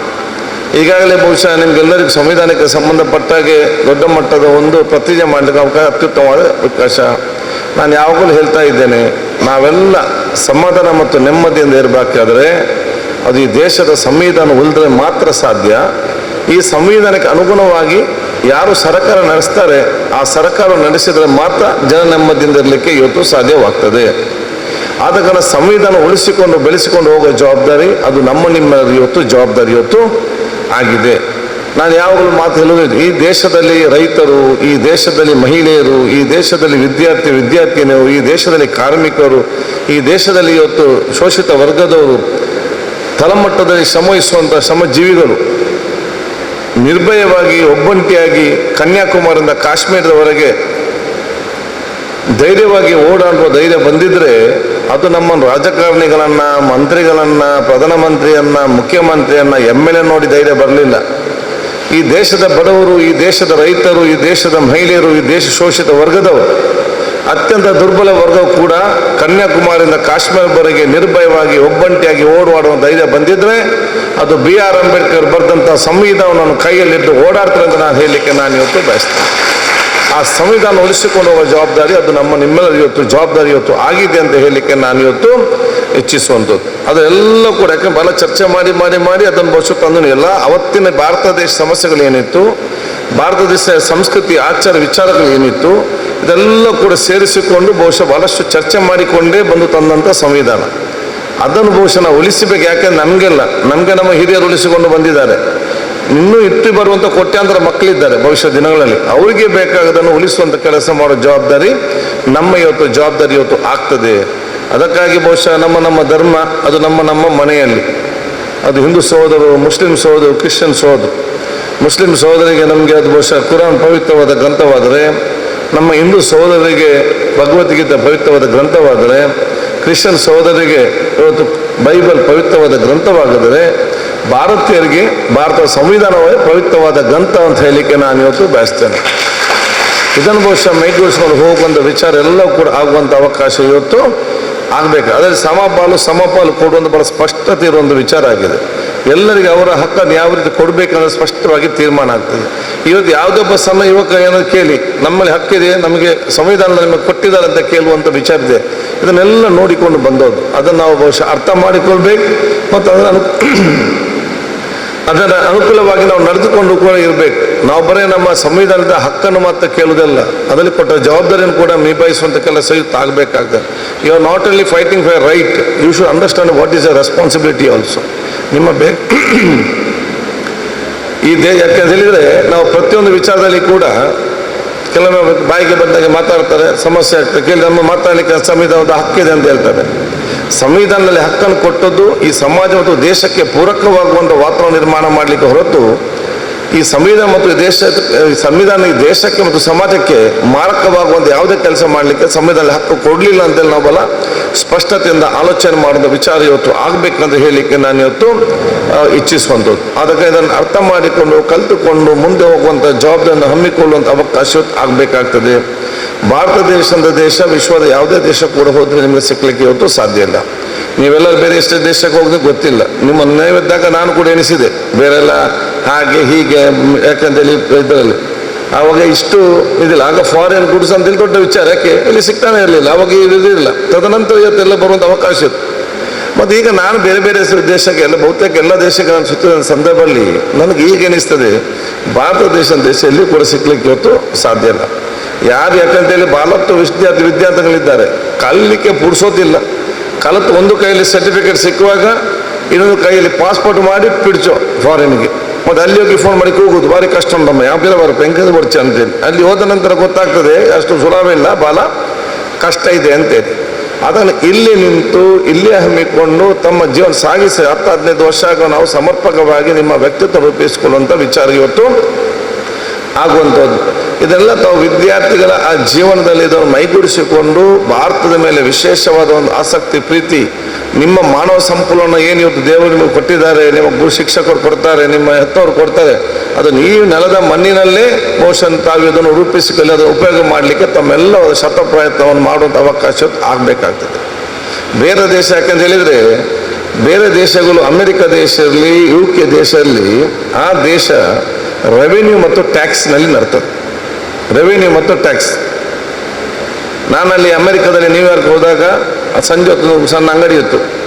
ಅವನು ಹೋಗಿ ಕೇಳಿದೆ ಎಷ್ಟು ಇದೆ ಅಂತೇಳಿ. ಅವನು ಬೆಳಿಗ್ಗೆ ತಂದು ಇಡಬೇಕು, ಸಂಜೆ ತಗೊಂಡು ಹೋಗ್ಬೇಕು, ಅಲ್ಲಿ ಇಡ್ಲಿಕ್ಕಿಲ್ಲ ಆ ಟೀ ಕಾಫಿ ಶಾಪ್.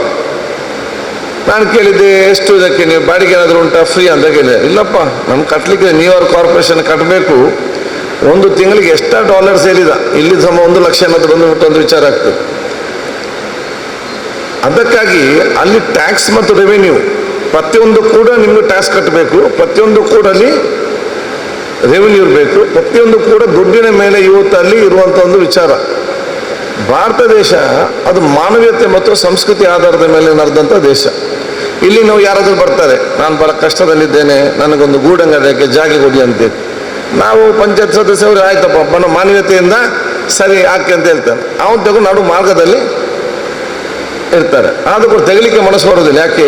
ಅವರ ಮಕ್ಕಳು, ಅವರ ತಾಯಿ, ಅವ್ರ ತಂದೆಯನ್ನು ದುಡಿಬೇಕು, ನೋಡಬೇಕಂದ ಆಲೋಚನೆಯಿಂದ ಅವರಿಗೆ ತೊಂದರೆ ಮಾಡಲಿಕ್ಕೆ ಮನಸ್ಸು ಬರೋದಿಲ್ಲ. ಅದಕ್ಕೆ ಮಾನವೀಯತೆ ಮತ್ತು ಸಂಸ್ಕೃತಿ ಆಹಾರದಲ್ಲಿ ನಡೆಯುವಂಥ ದೇಶ ನಮ್ಮದು.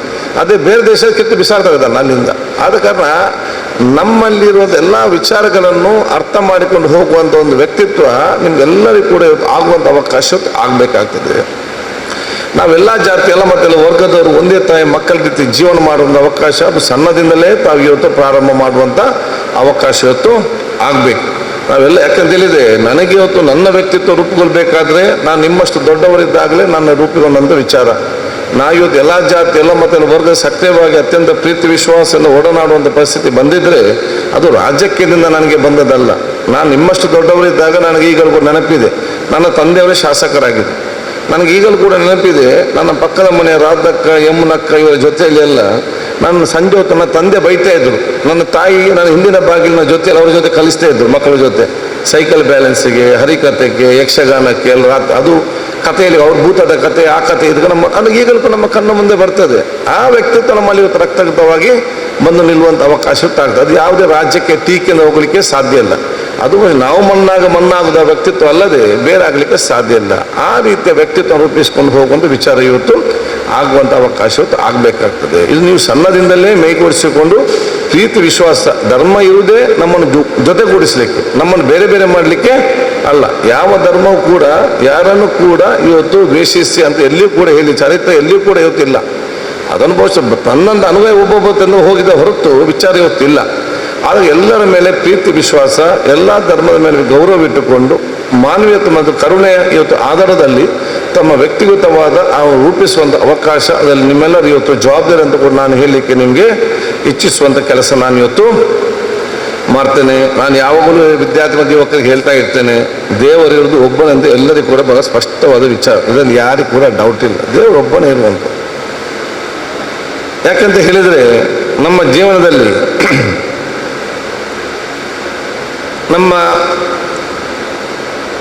ನನ್ನ ತಾಯಿ ಇರಲಿ, ನನ್ನನ್ನು ಹೆರಿಗೆ ಆಗುವಂಥ ಸಂದರ್ಭದಲ್ಲಿ ನಮ್ಮಲ್ಲಿ ಯಾವ ಡಾಕ್ಟ್ರು, ಯಾವ ಜಾತಿಯ ಡಾಕ್ಟ್ರು, ಯಾವ ಧರ್ಮದ ಡಾಕ್ಟ್ರು ಅಂತ ಇಲ್ಲ.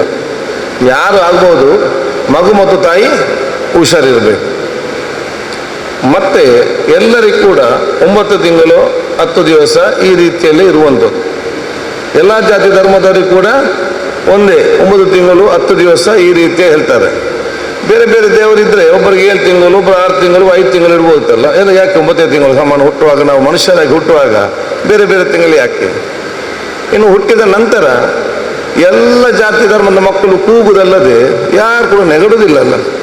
ಬೇರೆ ಬೇರೆ ದೇವರಿದ್ದು ಮಾಡ್ತೀವಿ, ಒಬ್ಬರು ನೆಗಡಲಿ, ಒಬ್ಬರು ಕೂಗ್ಲಿ, ಒಬ್ಬರು ತಮಾಷೆ ಮಾಡಲಿ, ಮಕ್ಕಳು ಮಾಡ್ತಿದ್ರು. ದೇವ್ರು ಮಾಡಲಿಲ್ಲ. ದೇವರೆಲ್ಲರೂ ಕೂಡ ಕೂಗುವುದು, ಎಲ್ಲ ಮಕ್ಕಳು, ಎಲ್ಲ ಜಾತಿ ಧರ್ಮದ ಮಕ್ಕಳು ಕೂಡ ಕೂಗುವುದಲ್ಲದೆ ಎಲ್ಲಿ ಕೂಡ ನೆಗಡುವಂಥ ವಿಚಾರ ಇಲ್ಲ. ಇನ್ನು ಆಕಾರದಲ್ಲಿ ಎಲ್ಲರಿಗೆ 2 ಕಣ್ಣು, ಮೂಗು, 2 ಕಿವಿ. ಬೇರೆ ಬೇರೆ ದೇವತೆ ಇದ್ದಿದ್ದರೆ 3 ಕಣ್ಣು, 2 ಕಣ್ಣು ಹಿಂದೆ, 1 ಕಣ್ಣು ಮುಂದೆ, ಕಿವಿ ಬ್ಯಾಕಿನಲ್ಲಿ, ಬೇರೆ ಬೇರೆ ಆಕಾರ ಕೊಡ್ಬೋದಿತ್ತಲ್ಲ. ಈ ಆಕಾರ ಕೂಡ ಇಲ್ಲ. ಆದ ಕಾರಣ ಮತ್ತು ಮಾನವೀಯತೆ ನೋಡುವಾಗ ಎಲ್ಲ ಮಕ್ಕಳಿಗೆ ಯಾರಿಗೇ ಇರಲಿ ಮಾನವೀಯತೆ ಭಾವನಾತ್ಮಕವಾದ ವಿಚಾರವೆಲ್ಲ ಕೂಡ ಒಂದೇ. ಯಾರು ಕಷ್ಟದಲ್ಲಿ ಬಿದ್ದರೂ ಕೂಡ ಎಲ್ಲರಿಗೂ ಕೂಡ ಭಾವನಾತ್ಮಕ ಮಾನವೀಯತೆ ಮತ್ತು ಸಹಾಯ ಮಾಡುವಂಥ ಮನೋಭಾವ ಇವತ್ತು ಬರ್ತದೆ. ಸೊ ನೀವು ಮನುಷ್ಯನ ಜೀವನ ಸಂಬಂಧದಲ್ಲಿ ನೋಡುವಾಗ ಎಲ್ಲರಿಗೂ ದೇವರು ಒಂದೇ ರೀತಿಯಿಂದ ಸೃಷ್ಟಿ ಮಾಡುವಂಥ ವಿಚಾರ ಇವತ್ತು ಆಗಿದೆ. ಅದಕ್ಕೆ ಅದನ್ನು ನಾನು ಯಾವುದು ಹೇಳ್ತಾ ಇರ್ತೇನೆ. ನಾನೀಗ ಇಲ್ಲಿ UT ಕಾದರಾಗಿರ್ಬೋದು, MLA ಆಗಿರ್ಬೋದು, ಮಂತ್ರಿ ಆಗಿರ್ಬೋದು, ಏನೋ ಆಗಿರ್ಬೋದು. ನಾನಿಲ್ಲಿಂದ ಹೋಗುವಾಗ ನನಗೇನಾದ್ರು ಹೆಚ್ಚು ಕಮ್ಮಿ ಆದರೆ ನೀವು ಯಾರಿಗೂ ನನ್ನ ಮನೆಗೆ ಬಂದು UT ಕಾದರಿದ್ದಾರಾ, MLA ಇದ್ದಾರಾ, ಮಂತ್ರಿ ಇದ್ದಾರಾ ಅಂತ ನೀವು ಯಾರು ಕೇಳ್ತೀರಾ? ನೀವೊಬ್ಬರು ಕೂಡ ಕೇಳೋದಿಲ್ಲ. ನೀವು ಮನೆಗೆ ಒಂದು ಕೇಳೋದೇನು, ಏನೋ ಬಂದಿದ, ಏನೋ ಹೋಗಿದೆಯಾ, ಡೆಡ್ ಬಾಡಿ ಎಷ್ಟು ಗಂಟೆಗೆ ಬರ್ತದೆ ಮತ್ತು ಮೈಯತ್ತು ಎಷ್ಟು ಗಂಟೆಗೆ ಬರ್ತದೆ ಕೇಳೋದಲ್ಲದೆ ಬೇರೆ ಹೆಸರು ಯಾರು ಕೂಡ ಕೇಳೋದಿಲ್ಲ. ನನ್ನ ಹೆಸರೇ ನೆನಪಿರುವುದಿಲ್ಲ, ಮತ್ತು ಆಸ್ತಿ ಅಂತ ಯಾರಿಗೆ ನೆನಪಿರ್ತದೆ? ಅದು ಮತ್ತು ನನಗೆ ಮಾತ್ರ ಅಲ್ಲ, ಎಲ್ಲ ಜಾತಿಯರಿಗೂ ಕೂಡ ಒಂದೇ ಹೆಸರು ಇದರಲ್ಲಿ. ಎಲ್ಲ ಡೆಡ್ ಬಾಡಿ ಮೈಯತ್ತಲ್ಲದೆ ಒಬ್ಬೊಬ್ಬರಿಗೆ ಒಂದೊಂದು ಹೆಸರಿರಲಿಕ್ಕೆ ಸಾಧ್ಯವೇ ಇಲ್ಲ. ಆದ ಕಾರಣ ಬಹಳಷ್ಟು ದೇವರ ಮುಂದೆ ನಾವೆಲ್ಲರೂ ಕೂಡ ಸಮಾನತೆ ಇದ್ದವರಂತ ಹೇಳಲಿಕ್ಕೆ ಬಹಳಷ್ಟು ಸ್ಪಷ್ಟವಾದ ನಿರ್ದೇಶನ ಕೊಡುವಂಥ ಅವಕಾಶ ಆಗ್ತದೆ. ದೇವರು ನಮ್ಮನ್ನು ಸಮಾನತೆಯನ್ನು ಸೃಷ್ಟಿಸಿದಾಗ ನಾವು ಈ ಸಣ್ಣ ಪುಟ್ಟ ವಿಚಾರ ಇಟ್ಟುಕೊಂಡು ಈ ದೇವರು ಕೊಟ್ಟಂಥ ಆಯುಷನ್ನು ನಾವು ಟೆನ್ಷನಲ್ಲಿ ಜೀವನ ಮಾಡೋ ಬದಲು ಎಲ್ಲರೂ ಪ್ರೀತಿ ವಿಶ್ವಾಸ ಜೀವನ ಮಾಡಿಕೊಂಡು ಸಂತೋಷ ಜೀವನ ಮಾಡುವಂಥ ಅವಕಾಶ ಇತ್ತು ನಾನು ಕಲ್ಪಿಸಬೇಕಂತ ಬಹುಶಃ ಆ ರೀತಿಯ ವ್ಯಕ್ತಿತ್ವ ಅಂತ ರೂಪಿಸಿಕೊಂಡು ಹೋಗಬೇಕಂತ ಹೇಳಲಿಕ್ಕೆ ನಾನು ಇವತ್ತು ಬಯಸೋಣ. ನಾನೊಬ್ಬ ಬರಹಗಾರ ಬರೋದನ್ನು ನಾನು ಇವತ್ತು ನೋಡಿದ್ದೆ. ಆ ಬರಹಗಾರ ಏನು ಬರೀತಾನೆ ಅಂತ ಹೇಳಿದರೆ, ಸ್ವರ್ಗ ಇದೆ ಅಂತೇಳಿ ನಮಗೆ ಕೂಡ ವಿಶ್ವಾಸ ಇದೆ. ಅದು ಸ್ವರ್ಗ ನಾವು ಯಾರು ಕೂಡ ನೋಡಲಿಲ್ಲ. ಅರ್ಜೆಂಟ್ ಯಾರಿಗೂ ಕೂಡ ಇಲ್ಲ. ಮತ್ತೆ ನೋಡೋದು ಹೇಳ್ದೆ ಇಲ್ಲಿ ಇರಲಿ ಗಡಿಬೇಡಿ ಇಲ್ಲ ಅಂತ ಅರ್ಜೆಂಟ್ ಕೂಡ ಯಾರಿಗೂ ಕೂಡ ಇವತ್ತು ಇಲ್ಲ. ಅದವನು ಏನು ಬರೀತಾನೆ ಅಂತ ಹೇಳಿದ್ರೆ, ದೇವರು ಬಹುಶಃ ಸ್ವರ್ಗ ಇದೆ ಅಂತ ನಮ್ಗೆ ವಿಶ್ವಾಸವೇ ನಾವು ನೋಡಲಿಲ್ಲ. ಅದು ನನಗೇನಿಸ್ತದೆ, ದೇವರು ನಮ್ಮನ್ನು ಸ್ವರ್ಗದಲ್ಲೇ ಇವತ್ತು ಹುಟ್ಟಿಸಿದ್ದಾರೆ. ಆದರೆ ನಾವು ಇವತ್ತು ಏನು ಮಾಡ್ತಿದ್ದೇವೆ ಅಂತ ಹೇಳಿದರೆ, ಇಂದಿನೆಲ್ಲ ಟೆನ್ಷನ್ಗಳು, ಇನ್ನು ಮುಂದಿನೆಲ್ಲ ಭಯಗಳು, ಇದನ್ನು ನಮ್ಮ ತಲೆಯಲ್ಲಿಟ್ಟುಕೊಂಡು ಈ ಸ್ವರ್ಗವನ್ನು ನರಕವನ್ನಾಗಿ ನಾವು ಜೀವನ ಮಾಡಿದ ಪರಿಸ್ಥಿತಿ ಇವತ್ತು ಆಗಿದೆ ಅಂತ ಹೇಳಿಕೊಂಡು, ಆದ ಕಾರಣ ಟೆನ್ಷನ್ ರಹಿತವಾದ, ಸಮಾನತೆಯ, ದ್ವೇಷರಹಿತವಾದ ಒಂದು ವ್ಯಕ್ತಿತ್ವ ರೂಪಿಸಿಕೊಂಡು ಅತ್ಯಂತ ಸಂತೋಷದಿಂದ ನಿಲ್ಲುವಂಥ ಅವಕಾಶ ತಾವೆಲ್ಲ ಇವತ್ತು ಮಾಡಿ. ನಿಮಗೆ ಸಮಾಜದಲ್ಲಿ, ಶಾಲೆಯಲ್ಲಿ ಅಲ್ಲಿ ಸಮಸ್ಯೆಗಳು, ಕಷ್ಟಗಳು ಬರೋದು ಸ್ವಾಭಾವಿಕ. ಸಮಸ್ಯೆ ಇಲ್ಲದ ಕುಟುಂಬಗಳಿಲ್ಲ, ಸಮಸ್ಯೆ ಇಲ್ಲದ ಪರಿಸರ ಇಲ್ಲ, ಸಮಸ್ಯೆ ಇಲ್ಲದ ಪ್ರದೇಶ ಇಲ್ಲ. ಎಲ್ಲ ಕಡೆ ಪ್ರದೇಶದ ಹೋದ್ರು ಕೂಡ, ಯಾವ ಊರಿಗೆ ಹೋದ್ರು ಕೂಡ ಸಮಸ್ಯೆ ಮೇಲೆ ಕಟ್ಟಿಟ್ಟ ಬುತ್ತಿ. ಜೀವನ ನಮಗೆ ದೇವರು ಕೊಡುವಾಗ ಕಷ್ಟವನ್ನು ಕೊಟ್ಟೆ ಇವತ್ತು ಜೀವನ ನಮಗೆ ಕೊಟ್ಟಿದ್ದಾನೆ. ಹುಟ್ಟುವಾಗಲೇ ನಮಗೆ ಜೀವನ ಕಷ್ಟವನ್ನು ಕೊಟ್ಟೆ ಹುಟ್ಟುವುದು. ಈ ಕಷ್ಟವನ್ನು ಹೇಗೆ ನಿಭಾಯಿಸಿಕೊಂಡು ನಾವು ನೆಮ್ಮದಿಯ ಜೀವನ ಮಾಡಬೇಕು, ಅದು ನಮ್ಮ ಧಾರ್ಮಿಕ ಮತ್ತು ಲೌಕಿಕ ಶಿಕ್ಷಣ ಕೊಡದೆ ಅದಕ್ಕೆ ನಿಮ್ಮ ಜೀವನದಲ್ಲಿ ಬಂದ ಕಷ್ಟವನ್ನು ಸಮರ್ಪಕ ಎದುರಿಸಿಕೊಂಡು ಹೇಗೆ ಹೋಗ್ಬೇಕಂತೇಳಿ ನೆಮ್ಮದಿಯಿಂದ ಯಾಕೆ ಜೀವನ ಮಾಡಬೇಕಂತ ಇರುವುದೇ ಅದು ಧಾರ್ಮಿಕ ಮತ್ತು ಲೌಕಿಕ ಶಿಕ್ಷಣದ ಮುಖ್ಯ ಗುರಿಯಾಗಿರುವಂಥ ಅವಕಾಶ ಇವತ್ತು ಆಗಿದೆ. ಮತ್ತು ನಿಮಗೆ ಟೆನ್ಷನ್ ಇಲ್ಲದ ಊರು ಬೇಕಿದ್ರೆ, ಟೆನ್ಷನ್ ಇಲ್ಲದ ಪ್ರದೇಶ ಬೇಕಿದ್ರೆ, ಅದು ಒಂದು ಕಡೆ ಹೋಗಿ ಕೂತ್ಕೊಂಡ್ರೆ ಮಾತ್ರ ನಿಮಗೆ ಟೆನ್ಷನ್ ಇಲ್ಲ. ಈಗ ವಿದ್ಯಾರ್ಥಿಗಳು ಎನಿಸಿದ್ದಾರೆ, ಇದೊಂದು ಟೆನ್ಷನ್ ಅದೊಂದು ಊರು ಯಾವುದು ಮಾರೆ, UTಗೆ ಅದು ನಮಗೊಂದು ಹೇಳಿ, ನಾವಲ್ಲಿ ಹೋಗಿ ಕೂಲ್ತೇವೆ, ಈ ಎಕ್ಸಾಮ್ ಬೇಡ ಏನು ಬೇಡ, ಆರಾಮದಾಗಿ ನಾವು ಕೂತ್ಕೊಂಡು ಸಮಾಧಾನ ಇರ್ತೇವೆ ಅಂತ ಅಷ್ಟು ಅರ್ಜೆಂಟ್ ಪಡಬೇಡಿ. ಸ್ವರ್ಗದಲ್ಲಿ ಮಾತ್ರ ಟೆನ್ಷನ್ ಇಲ್ಲ, ಬೇರೆಲ್ಲ ಕಡೆ ನಮಗೆ ಟೆನ್ಷನ್ ಕಟ್ಟಿಟ್ಟ ಬುತ್ತಿ. ಇದನ್ನು ಎದುರಿಸ್ಕೊಂಡು ಹೋಗುವಂಥ, ನಿಭಾಯಿಸ್ಕೊಂಡ ಶಕ್ತಿ ಬಹುಶಃ ನಿಮ್ಗೆಲ್ಲರಿಗೂ ಬರಬೇಕಂತ ನಾನು ಇವತ್ತು ಹೇಳಲಿಕ್ಕೆ ನಾನು ಇವತ್ತು ಬಯಸ್ತೇನೆ. ಮತ್ತು ಎಷ್ಟೇ ಸಮಸ್ಯೆ ಬಂದು ದಯವಿಟ್ಟು ಟೆನ್ಷನನ್ನು ಮಾಡಬೇಡಿ. ಯಾಕಂತ ಹೇಳಿದರೆ ಎಲ್ಲ ರೋಗ ಬರೋದು ನಿಮಗೆ ಟೆನ್ಷನಿಂದ. ಆದ ಕಾರಣ ಟೆನ್ಷನಿಗೊಂದು ಮದ್ದಿಲ್ಲ, ಅದು ನಿಮ್ಮ ಕೈಯಲ್ಲಿ ಇರುವಂಥದ್ದು. ಎಷ್ಟೇ ಸಮಸ್ಯೆ ಬಂದರೂ ಕೂಡ ಆರಾಮದನ್ನು ಸ್ವೀಕರಿಸಿಕೊಂಡು ನಿಮ್ಮ ಲೈಫ್ ಒಂದು ಶಾಕ್ ಅಬ್ಸರ್ವ್ ಇರಬೇಕು. ನಮ್ಮ ವೆಹಿಕಲ್ ಎಲ್ಲ ಶಾಕ್ ಅಬ್ಸರ್ವ್ ಇತ್ತು, ಗೊತ್ತಿದೆಯಾ? ಎಲ್ಲ ಕಾರಲ್ಲಿ ಶಾಕ್ ಅಬ್ಸರ್ವ್ ಇದೆ, ಬೈಕಲ್ಲಿ ಶಾಕ್ ಅಬ್ಸರ್ವ್ ಇದೆ. ನನಗೆ ನನ್ನ ಮಾಸ್ಟರ್ ಹೇಳ್ತಿದ್ದು, you should be like a shock absorb, life should like a shock absorbs ಅಂತೇಳಿ. ಅದು ನಾವೇನು ಬೈಕಲ್ಲಿ ಹೋಗುವ ಗುಂಡಿಯಲ್ಲಿ ಬಿದ್ದಾಗ ಅದು ಶಾಕ್ ಆ್ಯಕ್ಷನ್ ಕೊಟ್ಟು ನಮ್ಮನ್ನು ಸಮಾಜದ ಮುಂದೆ ತಗೊಂಡು ಹೋಗ್ತದೆ. ಒಂದು ಯಾವುದ್ರಲ್ಲಿ ಟ್ರೈನಿಗೆ ಕೂಡ ಶಾಕ್ ಅಬ್ಸರ್ವ್ಸ್ ಇದೆ. ಯಾಕೆ ಸಿಕ್ಕಂತ ಸಂದರ್ಭ ಅದು ನಮ್ಮನ್ನು ಸಮಾಧಾನ ತಗೊಂಡು ಹೋಗ್ಬೇಕಂತೇಳಿ. ಸೊ ನಿಮ್ಮ ಜೀವನ ಕೂಡ ಶಾಕ್ ಅಬ್ಸರ್ವ್ ಇರಬೇಕು. ಯಾವುದೇ ಕಷ್ಟಕರಕ್ಕೆ ಬಿಟ್ಟರು ಕೂಡ ಸಮಾಧಾನದಿಂದ ಹೋಗಿ ಕೆಳಗೆ ಹೋಗಿ ಮತ್ತೆ ಸಮಾಧಾನ ಮೇಲೆ ಬಂದು ಹೋಗುವಂಥ ಆ ಶಾಕ್ ಅಬ್ಸರ್ವ್ ವ್ಯಕ್ತಿತ್ವ, ಅದು ನಿಮ್ಗೆಲ್ಲರಿಗೂ ಬರುವಂಥ ವ್ಯಕ್ತಿತ್ವ ಆಗಬೇಕು. ಅದನ್ನು ನೀವು ರೂಪಿಸ್ಕೊಳ್ಳುವಂಥ ಕೆಲಸ ಇವತ್ತು ಆಗಬೇಕಂತ ಹೇಳಲಿಕ್ಕೆ ನಾನು ಇವತ್ತು ಬಯಸ್ತೇನೆ. ಅದಕ್ಕಾಗಿ ನನಗೆ ತಾಳ್ಮೆ, ಯಾರಿಗೆ ತಾಳ್ಮೆ ಇದೆ ನಿಮ್ಮ ಯಶಸ್ಸನ್ನು ಯಾರು ಅಂದ್ಕೊಡ್ತಾರೆ ಹೇಳಲು ಸಾಧ್ಯನೇ ಇಲ್ಲ. ಅತ್ಯಂತ ತಾಳ್ಮೆ ಪ್ರೀತಿಯಿಂದ ಹೋಗಿ. ಯಾರೇ ನಿಮಗೆ ಬೇರೆ ಬೇರೆ ಮಾತೇ ಇರಲಿ, ಯಾರೇ ಜೋರು ಮಾಡಲಿ, ಸಾಧಾರಣ ಗಲಾಟೆ ಆಗಿದ್ದೇನೋ, ಅವಳು ನನಗೆ ಹಾಗೆ ಹೇಳಿದ್ದು, ಇವ ನನಗೆ ಹೀಗೆ ಹೇಳಿದ್ದು, ಹಾಗೆ ಇದ್ದೇನೆ, ಇದೆಲ್ಲ ತಲೆಗೆ ಹಚ್ಕೊಡ್ರಿ. ಅದಕ್ಕೆ ದೇವರು ಎರಡು ಕಿವಿ ಕೊಟ್ಟಿದ್ದಾನೆ. ಈ ಕಿವಿಯಲ್ಲಿ ಕೇಳಿಕೊಂಡು ಈ ಕಿವಿಯಲ್ಲಿ ಬಿಡುವಂಥ ಕೆಲಸ ಆಗಬೇಕು. Your mind cannot be a dustbin. ಹೇಳಿದ್ದನ್ನ ತಗೊಂಡು ನಿಮ್ಮ ತಲೆಯಲ್ಲಿ ಇಡಲಿಕ್ಕೆ ಅದು ನಿಮ್ಮ ಡಸ್ಟ್ಬಿನ್ ಅಲ್ಲ. ನಿಮ್ಮ ಮನೆಯಲ್ಲಿ ಡಸ್ಟ್ಬಿನ್ ಇದೆ, ಆ ಡಸ್ಟ್ ಕಸ ಬಿಡಿ ಅಂತ ಬಿಸಾಡಿ ಅಂತೆ, ಅದು 2 ದಿವಸಕ್ಕೆ ಏನಾಗ್ತದೆ? ಆ ಕಸ ಇಡೀ ವಾಸನೆ ಬರ್ತದೆ. ಆಗ ನಿಮ್ಮ ತಲೆಯಲ್ಲಿ ಬೇಡದ ವಿಚಾರ ನಿಮ್ಮ ತಲೆಯಲ್ಲಿ ಇಟ್ಟರೆ ನಿಮ್ಮ ತಲೆ ಇಡೀ ಹಾಲಾಗಿ ಹೋಗ್ತದೆ. ಅದಕ್ಕೆ ದೇವರು ನಿಮ್ಗೆ ಏನು ಮಾಡಿದ್ರೆ, ಈ ಕಿವಿಯಿಂದ ಕೇಳಿ ಈ ಕಿವಿಯಿಂದ ಬಿಟ್ಟು ಬಿಡಿ, ನಿಮ್ಮ ಕೆಲಸ ನೀವು ಮಾಡಿಕೊಂಡು ಹೋಗಿ. ಹೇಳುವವರೆಲ್ಲ ಏನೋ ಹೇಳ್ತಿರ್ತಾರೆ, ಅದಕ್ಕೆ ಏನು ಟೆನ್ಷನ್ ಮಾಡೋಂಥ ವಿಚಾರ ಇವತ್ತು ಆಗಬಾರ್ದು. ಅದಕ್ಕಾಗಿ ಬಹುಶಃ ನಾನು ಇಲ್ಲಿ ನಿಮ್ಮ ಸಂವಾದಕ್ಕೆ ಬಂದು ನಿಮ್ಮ ಉಪದೇಶ ಮಾಡೋದ ಪರಿಸ್ಥಿತಿಗೆ ಇಲ್ಲಿ ಮುಟ್ಟೋ ವಿಚಾರ ಆಗಿದೆ. ನಾನು ಯಾಕಿಲ್ಲ, ವಿದ್ಯಾರ್ಥಿನೂ ಅವರು ಆ ವ್ಯಕ್ತಿದ ರೂಪಿಗೊಳ್ಬೇಕು ಒಂದು ಉದ್ದೇಶದಿಂದ ಕೆಲವೊಂದು ವಿಚಾರ ನಾನು ಇವತ್ತು ಕೆಲವೊಂದು ವಿಚಾರ ಇವತ್ತು ಆಗಿದೆ ಹೇಳಲಿಕ್ಕೆ. ವಿದ್ಯಾರ್ಥಿ ಭಾಳಷ್ಟು ಇವತ್ತು ಇರುವಂಥ ಅವಕಾಶಗಳಿದೆ. ಮುಂದಿನ ಸಂದರ್ಭಕೊಂಡು ನಾವು ಕೂತ್ಕೊಂಡು ಚರ್ಚೆ ಮಾಡಿಕೊಂಡು ಆ ವ್ಯಕ್ತಿ ಹೇಗೆ ನಮಗೇನಿದೆ, ನಮ್ಮ ಮಕ್ಕಳು ಹೇಗೆ ಬರ್ತಾರೆ ಅದೇ ರೀತಿ ನೀವು ಕೂಡ ದೊಡ್ಡವರಾಗಬೇಕಂತೇಳಿ ನಮಗೆ ದೊಡ್ಡ ಮಟ್ಟದ ಒಂದು ಆಸೆ ಮತ್ತು ಕನಸು. ಇವತ್ತಿನ ಪರಿಸರಕ್ಕೆ ಈ ರೀತಿ ಹೋಗುವಂಥ ವಿಚಾರ ನಿಮ್ಮಿಂದ ಆಗಲಿ. ದ್ವೇಷ ಮತ್ತು ದುಶ್ಚಟ ಇದು ಎದರಿಂದ ದೂರ ನಿಲ್ಲುವಂಥ ಕೆಲಸ ಮಾಡಿ. ದ್ವೇಷ ಎಂಬ ಪದವನ್ನು ನಿಮ್ಮ ಮನಸ್ಸಿನನ್ನೆಲ್ಲ ಹೃದಯದಿಂದ ಕಿತ್ತು ಬಿಸಾಡುವಂಥ ಕೆಲಸ ಮಾಡೋ ಕೆಲಸ ಇವತ್ತು ಆಗಬೇಕಾಗ್ತದೆ. ದ್ವೇಷ ಎಂಬ ಪದವೇ ನಿಮ್ಮ ಮನಸ್ಸಿನಲ್ಲಿ ಬರಬಾರ್ದು, ಅದನ್ನು ಕಿತ್ತು ಬಿಸೋ ಕೆಲಸ ಮಾಡಿ. ನಿಮಗೆ ಕೆಲವರು ಉಪದ್ರ ಮಾಡ್ತಾರೆ, ತೊಂದರೆ ಮಾಡ್ತಾರೆ, ಬೇಡದ ವಿಚಾರ ಹೇಳ್ತಾರೆ, ಅದಕ್ಕೆ ನೀವು ದ್ವೇಷ ಇಟ್ಕೊಳ್ಬೇಡಿ. ಅವನನ್ನು ಕ್ಷಮಿಸಿಕೊಂಡು ನೀವು ಸಂತೋಷದಿಂದ ಮುಂದೆ ಹೋಗುವಂಥ ವಿಚಾರ ಇವತ್ತು ಮಾಡಿ. ನೀವು ಮನುಷ್ಯರು ಕೊಟ್ಟರೆ ಎಷ್ಟು ಕೊಡ್ಬೋದು, ದೇವರು ಕೊಡುವಾಗ ಸಹಿಸಲಿಕ್ಕೆ ಸಾಧ್ಯ ಇಲ್ಲ. ಆ ರೀತಿ ಕೊಡುವಂಥ ಕೆಲಸ ಇವತ್ತು ಮಾಡ್ತಾರೆ. ಅದು ನಿಮ್ಮೆಲ್ಲ ನೋವುಗಳು, ನಿಮ್ಮ ವಿಚಾರಗಳನ್ನು ದೇವರ ಮುಂದೆ ಇಟ್ಟು ಬಿಡಿ. ಎಲ್ಲ ಕೂಡ ತನ್ನಿಂತಾನೇ ಅದು ಸರಿಯಾಗಿಕೊಂಡು ಹೋಗುವಂಥ ಅವಕಾಶ ಇವತ್ತು ಆಗ್ತದೆ. ಇದನ್ನೆಲ್ಲ ತಾವು ಸಣ್ಣದಿಂದಲೇ ಮೈಗೂಡಿಸಿಕೊಂಡು ಹೋಗುವಂಥ ವ್ಯಕ್ತಿ ಅದು ಒಮ್ಮೆಲೆ ಬರೋದಿಲ್ಲ. ಸಮಾಧಾನ ಮಾಡಿ ಮಾಡಿ ಮಾಡಿ ಅದಕ್ಕೊಂದು ಸೀಸನಿಂಗ್ ಆಗಿ ತಾವು ಬಂದು ನಿಲ್ಲುವಂಥ ಅವಕಾಶ ಇವತ್ತು ಆಗಬೇಕಂತ ನಾನು ಹೇಳಿಕೊಂಡು ಬಹುಶಃ ನಿಮಗೆಲ್ಲ ಶುಭಾಶಯ ನಾನು ಇವತ್ತು ಸಲ್ಲಿಸಿ, ತಾವೆಲ್ಲ ಅತ್ಯಂತ ಪ್ರೀತಿ ಸೋದರತೆಯ ಆ ಒಂದು ಸಮಾನತೆಯ ಪ್ರೀತಿ ವಿಶ್ವಾಸ ಜೀವನ ಸಾಗಂತು ಆಗಿ ದೊಡ್ಡ ಸ್ಥಾನಕ್ಕೆ ಹೋಗುವಂಥ ಅವಕಾಶ ನಿಮಗೆಲ್ಲರಿಗೂ ಕೂಡ ಅವಕಾಶ ಆಗಲಿ. ಸಂವಿಧಾನಕ್ಕೆ ಸಂಬಂಧ ತಾವು ಪ್ರತಿನಿಧಿ ಮಾಡಿದರೆ ಅದು ಪಾಲಿಸಿಕೊಂಡು ಹೋಗುವಂಥ ವಿಚಾರ ಆಗಲಿ. ನಾವೆಲ್ಲ ಪ್ರೀತಿ ವಿಶ್ವಾಸ ಮತ್ತು ಸೋದರತೆ ವಿಶೇಷವಾದ ಜವಾಬ್ದಾರಿ. ಯಾಕೆ ನೀವು ನೆಮ್ಮದಿಯಿಂದ ಇರಬೇಕಾದ್ರೆ ಅದು ಸೋದರತೆ ಮತ್ತು ಸೌಹಾರ್ದತೆಯಲ್ಲಿ ಅಗತ್ಯ. ಇಲ್ಲ ನೆಮ್ಮದಿಯಿಂದ ಇರಲಿಕ್ಕೆ ಸಾಧ್ಯ ಇಲ್ಲ. ನಮ್ಮ ಮುಖ್ಯ ಉದ್ದೇಶ ಏನಿದೆ, ನೆಮ್ಮದಿಯ ಜೀವನ ಬೇಕು. ಎಷ್ಟು ದುಡ್ಡು ಮನೆಯಲ್ಲಿ ಎಷ್ಟು ದುಡ್ಡಿದೆ ಅಂತೆಲ್ಲ, ಮನೆಯಲ್ಲಿ ಗಂಜಿ ಊಟ ಮಾಡಿದ ಚಿಂತೆ ಇಲ್ಲ, ಅದು ನಾವು ನೆಮ್ಮದಿಯಿಂದ ಮತ್ತು ಸಂತೋಷದಿಂದ ಇರುವಂಥ ಅವಕಾಶ ಆಗಬೇಕು. ಎಷ್ಟೋ ಕೋಟ್ಯಾಧಿಪತಿಗಳಿದ್ದಾರೆ, ಅವರು ಮನೆ ಹೋದಾಗ ಅವರು ಅಣ್ಣ ತಮ್ಮ ಅವರೆಲ್ಲ ನೆಗಡಿಕೋ ಸಮ ಇದ್ದಾಗ ನನಗೇನು ದುಡ್ಡಿದ್ದು ಏನು ಪ್ರಯೋಜನ, ಈ ಒಂದು ನೆಮ್ಮದಿ ಮತ್ತು ಸಂತೋಷ ಬೇಕೆಂಬ ಭಾವನೆಗೆ ಇವತ್ತು ಬರುವಂಥ ವಿಚಾರ ಇವತ್ತು ಆಗ್ತದೆ. ಆದ ಕಾರಣ ಇವತ್ತು ತಾವೆಲ್ಲ ನೆಮ್ಮದಿಯಿಂದ ಇರಬೇಕಾದ್ರೆ ಪ್ರೀತಿ ಮತ್ತು ಸೋದರತೆಯ ಸೌಹಾರ್ದತೆ ವಾತಾವರಣ ನಿರ್ಮಾಣ ಮಾಡಬೇಕು. ಅದು ನಿಮ್ಮೆಲ್ಲರ ಜವಾಬ್ದಾರಿ. ಸೌಹಾರ್ದ ನಿರ್ಮಾಣ ಬರಬೇಕಾದ್ರೆ ನಮ್ಮ ಜವಾಬ್ದಾರಿ ಅಂತ ಹೇಳಿದರೆ ನಾವೆಲ್ಲರೂ ಕೂಡ ಒಟ್ಟುಗೂಡಿಸಬೇಕು.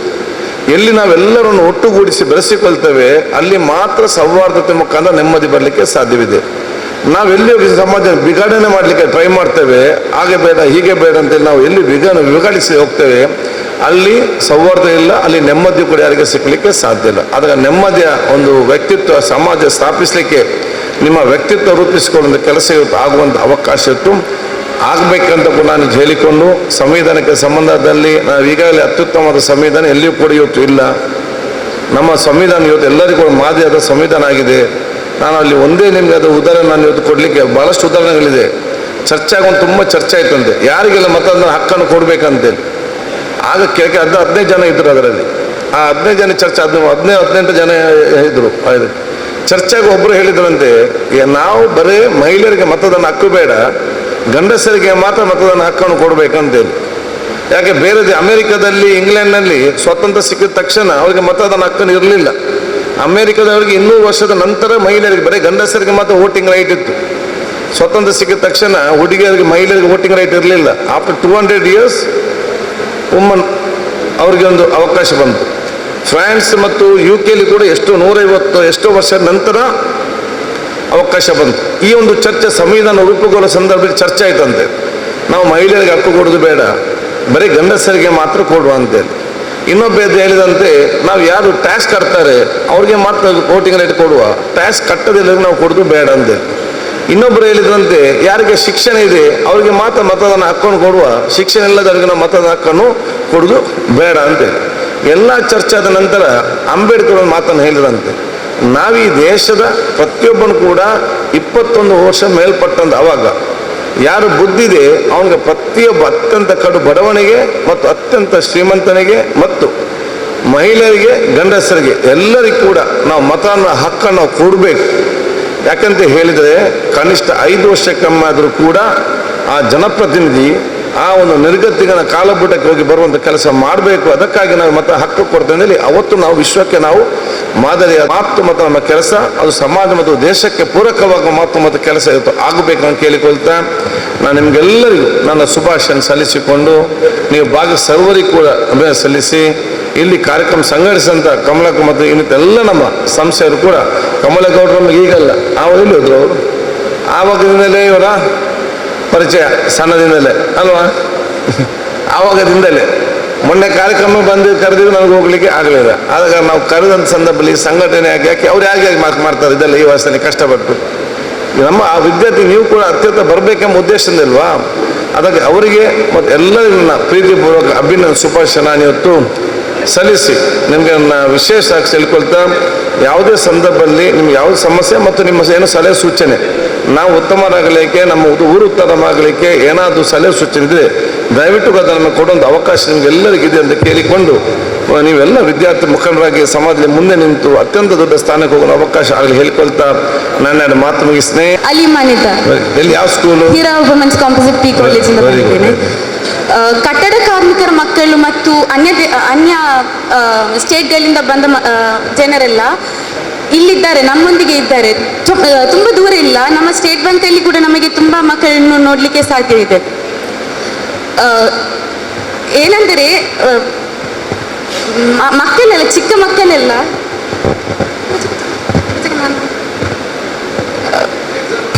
ಇದು ಎಕ್ಸಾಮ್ ಅಲ್ಲ, ತಪ್ಪದ ಚಿಂತೆ ಇಲ್ಲ, ಏನು ಹೇಳಿ, ಏನೋ ಪ್ರಾಬ್ಲಮ್ ಹೆದರಬೇಡಿ. ಎಷ್ಟೋ ಮಕ್ಕಳು ಬೀದಿಯಲ್ಲಿ ಪೆನ್ ಪುಸ್ತಕಗಳನ್ನು ಸೇಲ್ ಮಾಡಿ ಹಣ ಅಂತ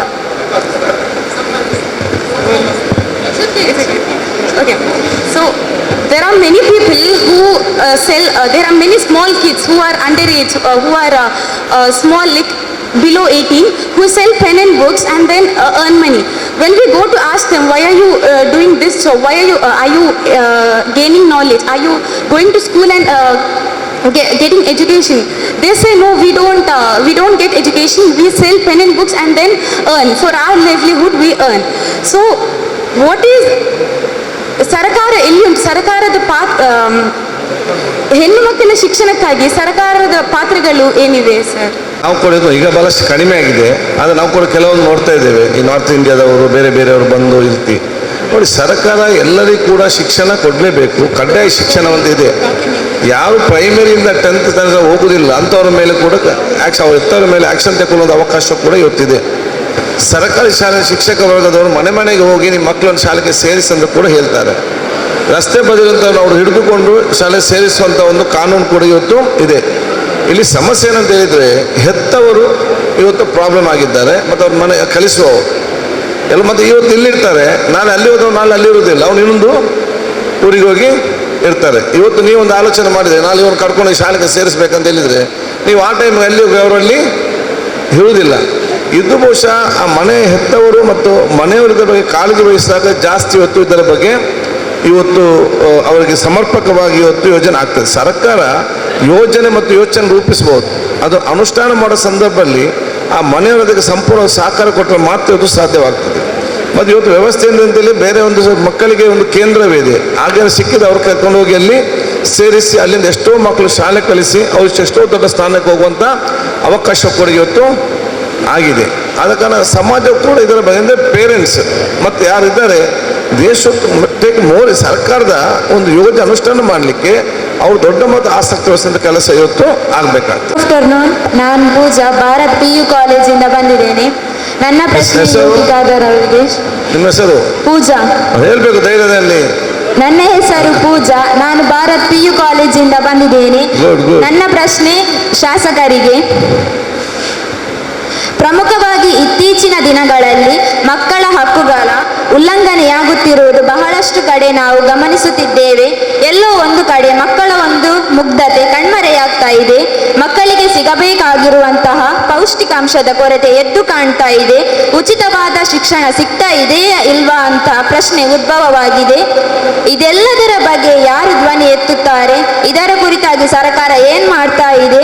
ಕರ್ನಾಟಕ ರಾಜ್ಯ ಕಾನೂನು ಸೇವಾ ಪ್ರಾಧಿಕಾರ ಯಾವ ರೀತಿಯಾದ ಕ್ರಮಗಳನ್ನು ತೆಗೆದುಕೊಂಡಿದೆ? ಮೊದಲಲ್ಲಿ ಪ್ರಪ್ರಥಮವಾಗಿ ಮಕ್ಕಳ ಆ ಒಂದು ಪೌಷ್ಟಿಕಾಂಶದ ಕೊರತೆ ಬಗ್ಗೆ ತಾವು ಕೇಳ್ತಾ ಇದ್ರಿ.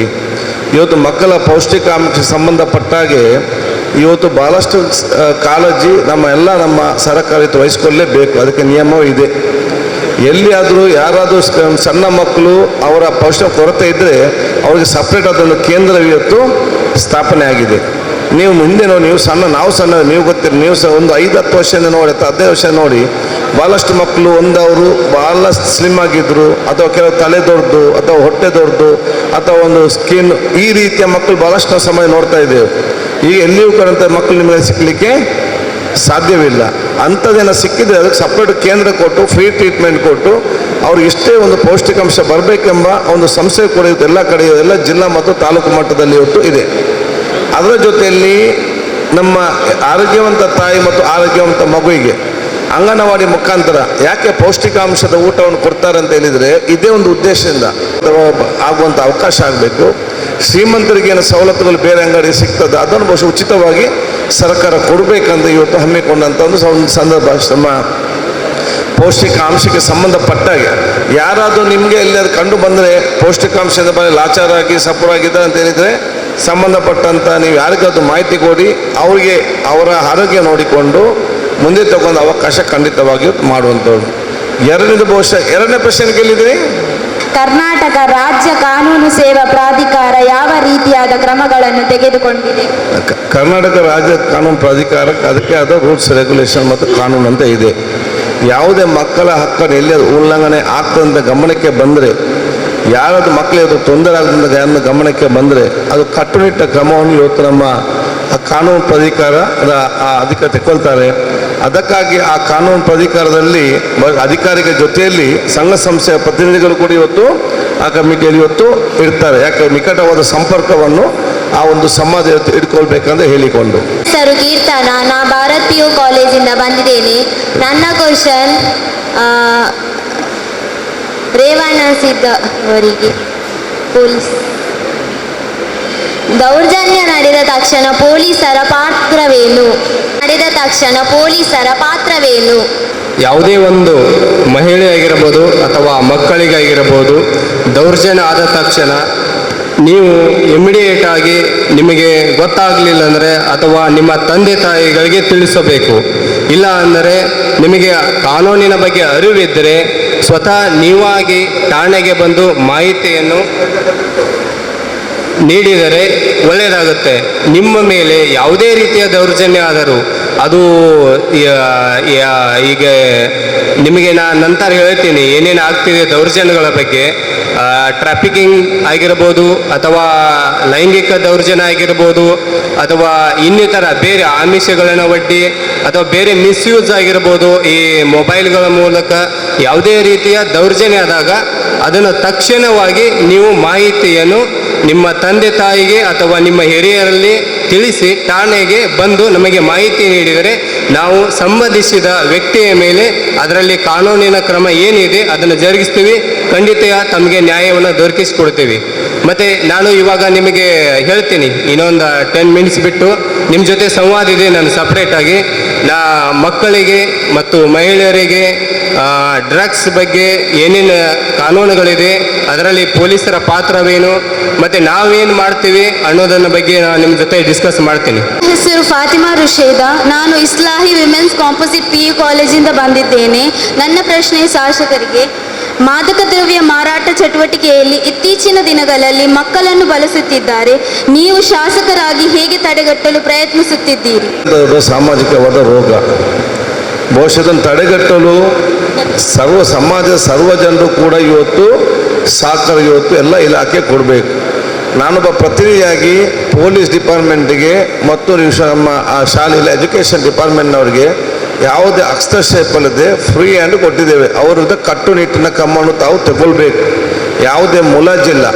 ಬಹುಶಃ ಇವತ್ತು ಯಾವುದೇ ಒಂದು ಕಾಲೇಜ್ ಮತ್ತು ಸ್ಕೂಲ್ ಸಂಪರ್ಕದಲ್ಲಿ ಅನಗತ್ಯವಾದ ಸಣ್ಣ ಸಣ್ಣ ಯಾವ್ದು ಅಂಗಡಿ ಇದೆಯಾ ಅದೆಲ್ಲರೂ ಕೂಡ ಕ್ಲೀನ್ ಇರುವಂಥದ್ದು ಮತ್ತು ಅಲ್ಲಿ ಒಂದು ಕಾಣಬೇಕು. ಅಲ್ಲಿ ಒಳಗಡೆ ಒಳಗಡೆ ಸಿಗರೇಟ್ ಎಳಿತಾನ, ಅವನು ಏನು ಮಾಡ್ತಾನೆ ಗೊತ್ತಿರೋದು ಅಂಗಡಿಯಲ್ಲಿ. ಇಂಥ ಅಂಗಡಿ ಶಾಲೆ ಪಕ್ಕದಲ್ಲಿ ಇರುವಂಥದ್ದು. ನಾನೇ ಆರೋಗ್ಯ ಸಚ್ಚನಾಗಿದ್ದೆ. ಇದಕ್ಕೆ ಬಹುಶಃ ಕಾನೂನು ರೂಪಿಸಿಕೊಂಡು ಇಡೀ ಗುಡ್ಕವನ್ನೇ ನಾನು ನಿಷೇಧ ಮಾಡೋದು ಆದೇಶ ಹೊರಡಿಸಿದೆ.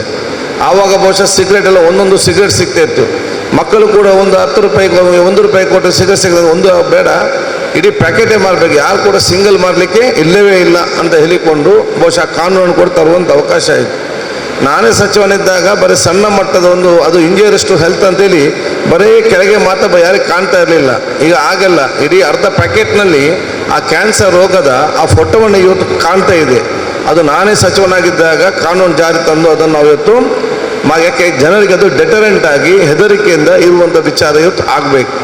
ಆದರೆ ಅದಕ್ಕಿಂತ ಮೀರಿ ಇವತ್ತು ಮಾದಕ ದ್ರವ್ಯ ಇನ್ನಿತರ ದುಶ್ಚಟಕ್ಕೆ ಬಲಿಯಾಗುವುದನ್ನು ಇವತ್ತು ನೋಡ್ತಾ ಇದ್ದೇವೆ. ಅದಕ್ಕೆ ಎಲ್ಲ ಇಲಾಖೆಯವರದಕ್ಕೆ ತತ್ಕ್ಷಣದ ಕ್ರಮಗಳು ಯಾರು ಹಸ್ತಕ್ಷೇಪ ಮಾಡುವಂಥ ವಿಚಾರ ಇಲ್ಲ. ಇದು ದೊಡ್ಡ ಮಟ್ಟದ ವಿಚಾರ. ಯಾಕೆಂತ ಹೇಳಿದರೆ ಇಲ್ಲಿ ಬೇರೆ ಬೇರೆ ರೀತಿಯಿಂದ ಇವತ್ತು ಬರುವಂಥದ್ದು ನಾವಿವತ್ತು ಯಾರು ಅದನ್ನು ಉಪಯೋಗ ಮಾಡೋ ಜೊತೆಯಲ್ಲಿ ಅದು ಮುಖ್ಯ ಬೇರೆ ಎಲ್ಲಿದೆ ಅಲ್ಲಿ ಹೋಗಿ ಬಹುಶಃ ಅದನ್ನು ಹಿಡಿಯುವಂಥ ಕೆಲಸ ಪೊಲೀಸ್ ಇಲಾಖೆ ಮತ್ತು ಎಜುಕೇಷನ್ ಎಲ್ಲ ಡಿಪಾರ್ಟ್ಮೆಂಟ್ನವರು ಸಹಕಾರ ಕೊಟ್ಟು ಮಾಡಬೇಕು. ತಾವು ಮತ್ತು ಮಕ್ಕಳು ಕೂಡ ಅದು ದೊಡ್ಡ ಮಟ್ಟದ ಪಾತ್ರ ವಹಿಸಬೇಕು. ನೀವು ಈಗಲ್ಲ, ನೀವು ಸ್ವಲ್ಪ ದೊಡ್ಡವರಾದಾಗ ಪ್ರೊಫೆಷನಲ್ ಕಾಲೇಜ್ ಹೋದಾಗ ಈಗಲೂ ಕೂಡ ನಿಮ್ಗೆ ಎಲ್ಲಿಯಾದರೂ ಗೊತ್ತಾದರೆ ಸ್ವಲ್ಪ ಇವರು ಸರಿ ಇಲ್ಲ ಅಂತ ಗೊತ್ತಾದರೆ ತಕ್ಷಣ ಅವನ ಬಗ್ಗೆ ಒಂದು ಮಾಹಿತಿಯನ್ನು ಕೊಡುವಂಥ ಕೆಲಸ ಇವತ್ತು ಮಾಡಬೇಕಾಗ್ತದೆ. ಇದರಲ್ಲಿ ನೀವು ಒಂದು ಮಕ್ಕಳನ್ನು ನೋಡುವಾಗ ಇವತ್ತು ಗೊತ್ತಾಗ್ತದೆ ಯಾವ ರೀತಿ ಇರ್ತಾರೆ, ಯಾವ ರೀತಿ ಇರ್ತಾರೆ. ಸೊ ನೀವು ಕೂಡ ನಿಮ್ಗೆ ಎಲ್ಲಿಯಾದರೂ ಸಂಶಯ ಬಂದರೆ ಅದನ್ನು ತಿಳಿಸ್ಕೊಳ್ಳುವಂಥ ಕೆಲಸ ಇವತ್ತು ಆಗಬೇಕು. ಪೊಲೀಸ್ ಇಲಾಖೆಗೆ ಹೆತ್ತರು ಕೂಡ ಸಂಪೂರ್ಣವಾದ ಸಹಕಾರ ಕೊಡಬೇಕು. ನಾನು ಬಹಳಷ್ಟು ನೋಡಿದ್ದೇನೆ.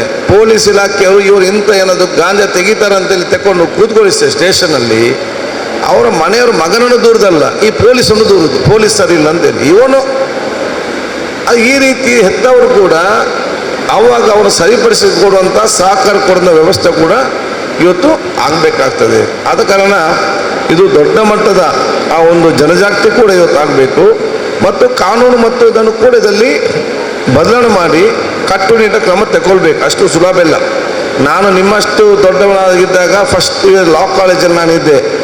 ಆ್ಯಂಟಿ ಡ್ರಗ್ಸ್ ಅಂತೇಳಿ ನಾನು ಕಮಿಟಿ ಮಾಡಿದ್ದೆ. ನಾನು ಸ್ಟೂಡೆಂಟ್ ಲೀಡರ್ ಇದ್ದಾಗ ಯಾರೆಲ್ಲ ಎಲ್ಲಿ ಅನ್ನೋದಿದ್ದರೆ ನಮಗೆ ಮಾಹಿತಿ ಕೊಡಬೇಕು. ನಾವು ಪೊಲೀಸಿಗೆ ಹೋಗಿ ಮಾಹಿತಿ ವಿದ್ಯಾರ್ಥಿಗಳು ಪೊಲೀಸ್ ಹೋಗಿ ಮಾಹಿತಿ ಕೊಡುವುದು ಅಂತೇಳಿ. ಅವ ಜಯಂತ್ ಶೆಟ್ಟಿ ಅವರೆಲ್ಲ ಬಹುಶಃ ಇನ್ಸ್ಪೆಕ್ಟರ್ ಆಗಿದ್ದರು, ನಾನೇ ಸ್ಟೂಡೆಂಟ್ ಲೀಡರ್ ಆಗಿದ್ದೆ. ಅಲ್ಲಿ ನಾನು ಆ್ಯಂಟಿ ಡ್ರಗ್ಸ್ ಕಮಿಟಿ ಅಂತೇಳಿ ಅಲ್ಲಿ ಮಾಡಿದ್ದೆ. ನಿಮಗೆ ನಂಬಲಿಕ್ಕಿಲ್ಲ, ಯಾರು ನಮ್ಮಲ್ಲಿ ಸಕ್ರಿಯವಾಗಿದ್ದರ ಅವರ ಮನೆಗೆ ಹೋಗಿ ಅವರನ್ನು ತಲವಾರಿಂದ ಕಡಿದು ಈ ಮಾಫಿಯಾಗಳು ಹೋಗಿದ್ದೆ. ಯಾವಾಗ ಇದು 20 ವರ್ಷದ ಹಿಂದಿನ ಸ್ಟೋರಿ. ಇದಕ್ಕೆ ಸಂಬಂಧಪಟ್ಟಾಗೆ ಕೆಲವೊಮ್ಮೆ ನಾವು ಹಿಡಿದು ಕೊಟ್ಟದು ಕೂಡ ಚೆಕ್ಕಾಗಿ ಬರುವಾಗ ಇದು ಉಪ್ಪು ಅಂತ ಹೇಳಿದ್ದಾರೆ. ಇದೆಲ್ಲ ಇಲ್ಲಿಂದಲ್ಲ ಅಲ್ಲಿ ತನಕ ಕೂಡ ಸರಿ ಇರಬೇಕು ಅಂತ ವಿಚಾರ ಆಗ್ತದೆ. ಪೊಲೀಸ್ನವರಿಗೆ ಇದರ ಬಗ್ಗೆ ದೊಡ್ಡ ಮಟ್ಟದ ಕ್ರಮ ಇದೆ. ಯಾರು ತೆಗಿತಾರೆ, ಯಾರು ಮಾಡ್ತಾರೆ ಅಂತ ತಲೆಮಾರು ಎಲ್ಲಿಂದ ಬರ್ತದೆ ಅಂತ ಹಿಡುವಂಥ ಕೆಲಸ ಇವತ್ತು ಆಗುವಂಥ ಅವಕಾಶ ಇವತ್ತು ಆಗಲೇಬೇಕಾಗ್ತದೆ. ಜನಸಾಮಾನ್ಯ ಕೂಡ ಅಂಗಡಿಯಲ್ಲಿ ಮಾರುವವರು ಯಾರು, ಅದೇ ನಮ್ಮ ಊರಲ್ಲಿರುವಂಥವ್ರೆ. ಸೊ ಎಲ್ಲ ಈ ಸಣ್ಣ ಸಣ್ಣ ಅಂಗಡಿಯವರಿಗೊಂದು ಜನಜಾಗೃತಿ ಅವರ ಬಗ್ಗೆ ಇರುವಂಥದ್ದು ಈ ರೀತಿಯ ಒಂದು ದೊಡ್ಡ ಮಟ್ಟದ ಸಮರ್ಪಕವಾದ ಕಾನೂನು ಇಲಾಖೆಯವರು ಮಾಡಬೇಕು. ನಾವು ಜನಪ್ರತಿನಿಧಿಯಾಗಿ ಇವರಿಗೆ ಏನು ಸಹಕಾರ ಬೇಕು, ಇಂಟರ್ಫಿಯರೆನ್ಸ್ ಇಲ್ಲದೆ. ಒಂದು ನನಗೆ ಹೇಳಿದರು, ಆದರೆ ದೇಲಗಟ್ಟೆ ತುಂಬ ಅಂಗಡಿ ಸಣ್ಣ ಸಣ್ಣ ಅಂಗಡಿ ಮೆಡಿಕಲ್ ಕಾಲೇಜ್ ಹತ್ರ ಏನು ಇವರು ಮಕ್ಕಳು ಒಳಗೆ ಹೋಗಿ ಸಿಗರೇಟ್ ಎಳಿತಾರ, ಜ್ಯೂಸ್ ಕುಡಿತಾರ ಏನಂತ ನಮಗೆ ಗೊತ್ತಾಗೋದಿಲ್ಲ. 20 ಅಂಗಡಿಗಳಿತ್ತು, ಒಂದೇ ದಿವಸ ತೆಗೆದು ಬಿಸಾಡಿದೆ ಕ್ಲೀನ್ ಮಾಡಿ, ಈ ಸಮಸ್ಯೆ ಬೇಡ ಅಂತೇಳಿ. ಅದಕ್ಕೆ ಭಾಳ ವಿರೋಧ ಇತ್ತು. ಅದು ನಮಗೆ ಉಪಾಯ ಇಲ್ಲ, ನಮಗೆ ಮಕ್ಕಳ ಭವಿಷ್ಯ ಇಂಪಾರ್ಟೆಂಟ್ ಹೇಳಿ ಎಲ್ಲ ಕ್ಲೀನ್ ಮಾಡಿ ಕೊಡುವಂಥ ಕೆಲಸ ಇರ್ತಾಯಿತ್ತು. ಆ ರೀತಿ ನಮ್ಮ ಸಂಪೂರ್ಣವಾದ ಸಹಕಾರ ಯಾವುದೇ ಕ್ರಮ ತಗೊಳ್ಳಿದ್ರೆ ನಾವು ಇಲಾಖೆಯ ಸಹಕಾರ ಕೊಡ್ತೇವೆ. Is that when a child is forced to work rather than study for the given situations where he cannot study and work, how will the government help him? The action will be taken as the person who is forcing them. If the parents also action, even the parents doesn't have a right to to force their children to go for the job or work without taking education. There is a legal law, and if anyone else will be action will be taken. So if you come to know and any situation arises where you come to any children is not going to class and for job, please let our child line is there, our health department, sorry, our women and child department is there, police department is there. You give a small intimation, the action will be taken. Hello. In our women and child department, for these special children, we have children homes. Okay, we have boys homes and some other NGOs also running the homes for these kind of children for their further education. If the child have no parents or single parents, he used to work, in that condition he can come. 6 to 18 years we are giving free education, free hostel facility and for other curriculum activities. ಬೇಕು ಇಲ್ಲ ಅಂದರೆ department ಇದೆ, like labour department ಬರ್ತಾರೆ, police ಬರ್ತಾರೆ, ನಾವು ಇರ್ತೀವಿ women and ಚೈಲ್ಡಿಂದ, ಅಲ್ಲಿ ನಾವು ಹೋಗಿ ಅವರನ್ನು ರೆಸ್ಕ್ಯೂ ಮಾಡಿ ಕರ್ಕೊಂಡು ಹೋಗ್ತೀವಿ. ಗೊತ್ತಾಯ್ತಾ? ಈಗ ಹೆಣ್ಣು ಮಕ್ಕಳಿಗೆ ನಮಗೆ ಸಾಂತ್ವನ ಕೇಂದ್ರಗಳಿದೆ, ಅವರ ತಾಯಿಯಂದರು ಅಲ್ಲಿರ್ಬೋದು. ಮಕ್ಕಳಿಗಾದರೆ ಬಿಲೋ 6 ನಮಗೆ ಒಂದು ಇನ್ಸ್ಟಿಟ್ಯೂಷನ್ಸ್ ಇರುತ್ತೆ, ನಾವು ಅಲ್ಲಿ ಮಕ್ಕಳನ್ನ ಇಡ್ಬೋದು. ಎಬೋ 6 years to 18 years ನಮ್ಮ ಇನ್ಸ್ಟಿಟ್ಯೂಷನ್ಗಳು ಕೆಲಸ ಮಾಡ್ತಾ ಇದೆ. ಗೊತ್ತಾಯ್ತಾ? ಈಗ ನಿಮ್ಮ ಶಾಲೆಯಲ್ಲಿ ಹೇಗೆ ಹಾಸ್ಟೆಲ್ ಫೆಸಿಲಿಟಿ ಇರುತ್ತೆ ಅಲ್ವಾ, ಗಂಡು ಮಕ್ಕಳಿಗೆ ಸಪ್ರೇಟ್, ಹೆಣ್ಮಕ್ಳು ಆ ಥರದ ಫೆಸಿಲಿಟಿ ಕೊಡ್ತಾ ಇದ್ದೀವಿ. ಬಟ್ ಇಲ್ಲಿ ಏನು ಅಂತಂದರೆ ಸರ್ ಹೇಳಿದಾಗ ಇಲ್ಲಿ ಅವರು ಒಂದು ಕಡೆ ನಿಲ್ಲಲ್ಲ, ಅದು ಸಮಸ್ಯೆ. ಅವರು ಗೊತ್ತಾಯ್ತಾ, ಒಂದು ಕಡೆ ನಿಲ್ಲಲ್ಲ. ಆ ಮಗುನ ನಾವು ಕರ್ಕೊಳ್ತೀವಿ, ಅವ್ರಿಗೆ ಎಜುಕೇಷನ್ ಕೊಡ್ತಾ ಇದ್ದೀವಿ, ಬಟ್ ಪೇರೆಂಟ್ಸ್ ಮತ್ತೆ ಟರ್ನ್ ಆಗ್ತಾರೆ, ಇಲ್ಲ ನಾನು ಮುಂದಿನ ಊರಿಗೆ ಹೋಗಬೇಕು ಅಂತ. ಆ ಥರದನ್ನ ಅವರು ಆ ಕನ್ಸರ್ನ್ ಡಿಪಾರ್ಟ್ಮೆಂಟಿಂದ ಅಲ್ಲಿ ತಗೊಳ್ಬೇಕಾಗತ್ತೆ ಎಜುಕೇಷನನ್ನು. My name is Tanvi. I'm from Saint Sebastian PU College. I'm Tanvi from Saint Sebastian PU College. My question is that why tough actions aren't taken against women harassment? Most of the criminals get out easily on influence. What can you say about this? Here, see, the rules and the law is very tough against any woman harassment is there. Ultimately, it depends who is implementing that. If a good officer is there, the law is not a problem. Now the officer is a problem. If a good officer is there, he'll say that the case will be such a way, the case will be filed, not easily you can get bail or you can come out. Anyone can, until punishment will be there. But as you know, sometimes I agree with you, who is arrested will go 6 months, 3 months will be coming out. It is because we failed to give the evidence, or the officers failed to give their evidence, or the advocate is failed to convince the judge that he has done such mistakes and he is accused and he should be punished, because that is let out. So it is like that. You know, the people have murdered Rajiv Gandhi, they are let out by the court. What, the Prime Minister of India was bombed and he is left out now. So what to do? It depends on the judiciary, and judiciary also we can't blame. You know, they stay far away, they don't know the society. But the people, the society, it is the police officer or any legal officer or any department officer who puts up the evidence, the case and all this objection. If they are perfect, ultimately no one can escape from this law. All will be punished. So the officer should have that interest and commitment. What if they are corrupt? What if they are corrupt? See, regard is a big subject now to discussion. That's what said, you need an honesty officer and a commitment officer, and who has what you say, to see that there will be that victims, whoever troubles human being or any individual will be punished according to the law. Then it will be perfect. So law is perfect. The implement officer is not perfect. That is a problem now. ಕಟ್ಟೆ ಆಜಾದ್ ನಗರ್ನಿಂದ ಬಂದಿದ್ದೀನಿ. ನನ್ನ question ಬಂದು ಶಾಸಕರಿಗೆ, ಮುಂದಿನ ದಿನಗಳಲ್ಲಿ ಸರ್ಕಾರದಿಂದ ಹೆಣ್ಣು ಮಕ್ಕಳಿಗೆ ವಿಶೇಷ ಸೌಲಭ್ಯಗಳು ಬರಬಹುದು ಎಂದು ನಾವು ನಿರೀಕ್ಷಿಸಬಹುದಾ? ಅಂದ್ರೆ ಎಜುಕೇಶನ್ ವಿಷಯದಲ್ಲಿ ಖಂಡಿತವಾಗಿ ಈಗ ಸಂಬಂಧಪಟ್ಟ ಸವಲತ್ತು ಕೊಟ್ಟಿದ್ದೇವೆ. ಉಚಿತವಾಗಿ ಡಿಗ್ರಿ ತನಕ ಕೂಡ ಸರ್ಕಾರದಲ್ಲಿ ಉಚಿತವಾಗಿ ಇವತ್ತು ಶಿಕ್ಷಣ. ಮತ್ತು ನಾವು ಮಹಿಳೆಯರಿಗೆ ಬಸ್ಸಲ್ಲಿ ಆ ಕಡೆ ಈ ಕಡೆ ಹೋಗಾಗಲೇ ರಶ್ ಆಗ್ತದೆ ಅಂತ ಹೇಳಿ ಮಹಿಳೆಯರಿಗೆ ಸಪ್ರೇಟ್ ಬಸ್ ಅಂತ ಮಾಡಿದ್ದೇವೆ. ನಮ್ಮ ಪರಿಸ್ಥಿತಿಯನ್ನು ಒಂದು ಮಹಿಳೆಯರು ಕೂಡ ಆ ಬಸ್ಸಲ್ಲಿ ಹೋಗುದಿಲ್ಲ, ಮತ್ತೆ ಬಸ್ ಬಂದ್ ಮಾಡಿದ್ದೇವೆ ನಾವು ಇದರಲ್ಲಿ. ಅದಕ್ಕೆ ಸವಲತ್ತುಗಳು ಬಹಳಷ್ಟಿದೆ, ಅದನ್ನು ತೆಗೊಳ್ಳುವಂಥ ಪ್ರಯತ್ನ ಮಾಡಬೇಕು.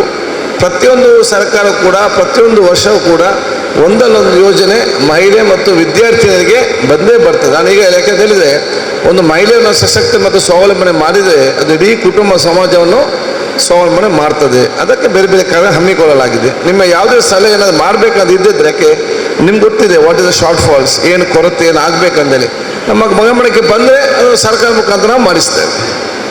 Thank you, sir. Good afternoon. My name is Khatija Sheifa. I am from K. Palraj Ballal Pre-University. My questions to MLA sir. Being a girl, I want to do higher education, but due to the parents, society and finance, I want to be able to do higher education. Why can't government do compulsory education still 18 to 20-year girl child? Until degree students. Ultimately, the professionals, it depends on marks. If you take good marks, you'll get free education. If you don't have marks only, they'll go through management. So you study hard, and whatever you want to achieve, if you get good marks, I think there's a lot of opportunities, lot of facilities where every seat you get free of cost. From Navodaya and Kendra Vidyalaya and all, if you get a good marks, entire free till second PUC. One of the best education wherever you get. But you should get marks to get a seat there. It is done in a from Delhi. When you come out in the second PUC, if you get good marks, you will get free medical college, free engineering college, free other seats also is there. So you have to study and get marks, then everything will be easy. But in the competitive world, the demand is more and the facilities are, seats are less. So many don't go through this. So ultimately, compulsory education for the degree government college, everything is free only, there is no cost at all. Fatima ರಾಯಿಷಾ. ಜೋರು ಮಾತಾಡಿ. ನನ್ನ ಹೆಸರು ಫಾತಿಮಾ ರಾಯಿಷಾ. ನಾನು ಟಿಪ್ಪು ಸುಲ್ತಾನ್ ಕಾಲೇಜಿನಿಂದ. ನನ್ನ question ನಿಮಗೆ, ಪಬ್ಲಿಕ್ನಲ್ಲಿ ಅಥವಾ ಬಸ್ನಲ್ಲಿ ಗರ್ಲ್ಸ್ಗೆ ಹ್ಯಾರಾಸ್ಮೆಂಟ್ ಆದರೆ ಸೀಕ್ರೆಟ್ ಆಗಿ ಹೇಗೆ ಹೇಳಬೇಕು? ಅಥವಾ ನಾವು ಈಗ ವಾಟ್ಸಪ್ನಲ್ಲಿ ಏನಾದರೂ ಮಾಡಿದರೆ ಅದು ಫುಲ್ ಶೇರ್ ಆಗ್ತದಲ್ಲ?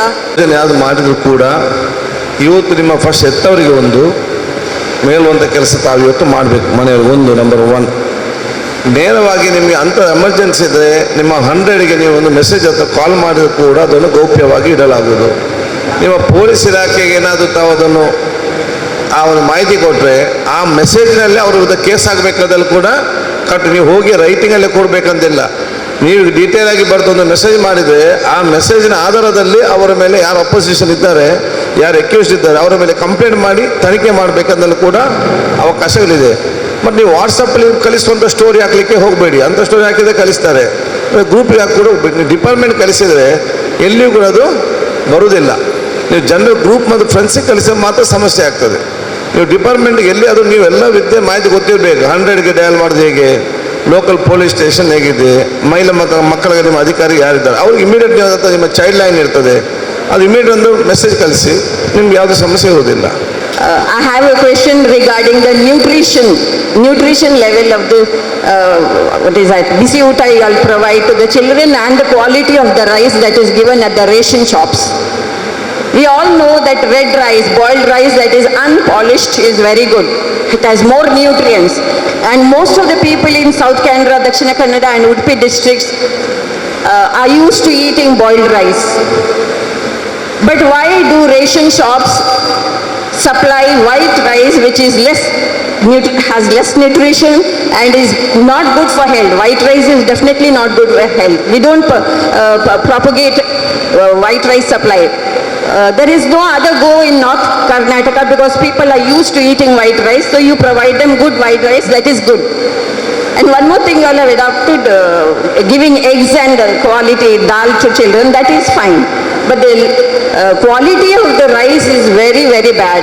I want to know who grows this kind of a rice which is so low in quality. Why do they have to grow this kind of quality when we have so many new kind of methods that has come up?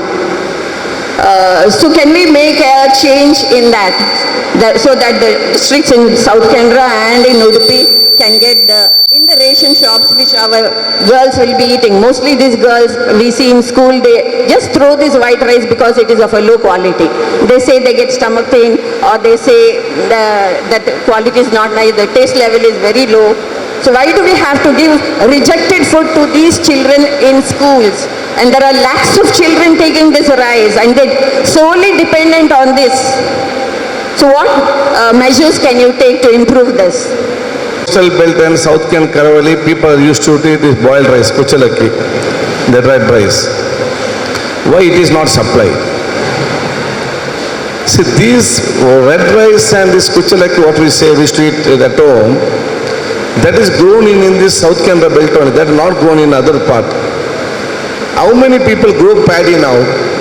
All want their paddy field to be building, commercially building, and either leave it there and go to Mangalore and settle down. So when you don't grow this red rice only, boiled rice only, when the paddy field is, you see, all these were paddy fields only before. Now what is the demand and what is the produce of the product? What is the difference?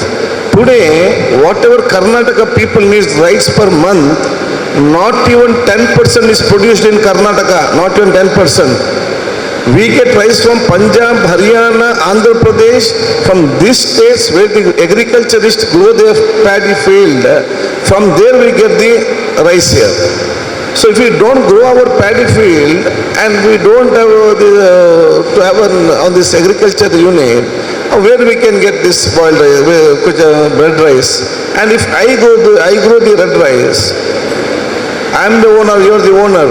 If I got 100 bags, whom I will go and give? I won't give the government, because government won't give the exact rate. They won't give today, they will give after 5 months. You go and give a local grocery shop, he will immediately give the rate to you. So all these things there. That is why kuchalakki, it's not so easy. I know this very well. I was food minister only. At that time, I made that the government will purchase from the paddy and mill it up in the milling units. Then we'll see how much are possible 2-3 districts. But now they have stopped it. And it is not one-time program. See, supplying food is a real-time duty. Every month you have to see whether it has come from Punjab, so on to state, from state it has gone to district, from district it has gone to taluk, from taluk it has reached Anganwadi Kendra. It's a real-time duty to look into this system. Ultimately, the production of the red rice is not even 1% what the demand is there. That is the main issue. And as you know, entire this belt, no one is growing paddy now. Before all this field was there, the interest was either they were commercial building or apartments or layouts or some of the infrastructure has come. And who has got field also, he has settled in Mangalore and that is dead. So last time we had in Konaje about 5 acres, we had a Vasant was there only. From car seat students, I think your students you can make this, any staffs are there, we can make a program. See, I just want to share it. Last year car seat student, we came and identified about 10 acres in Konaje. It was burned, all is left and gone. We took his permission, put water, they made it soft.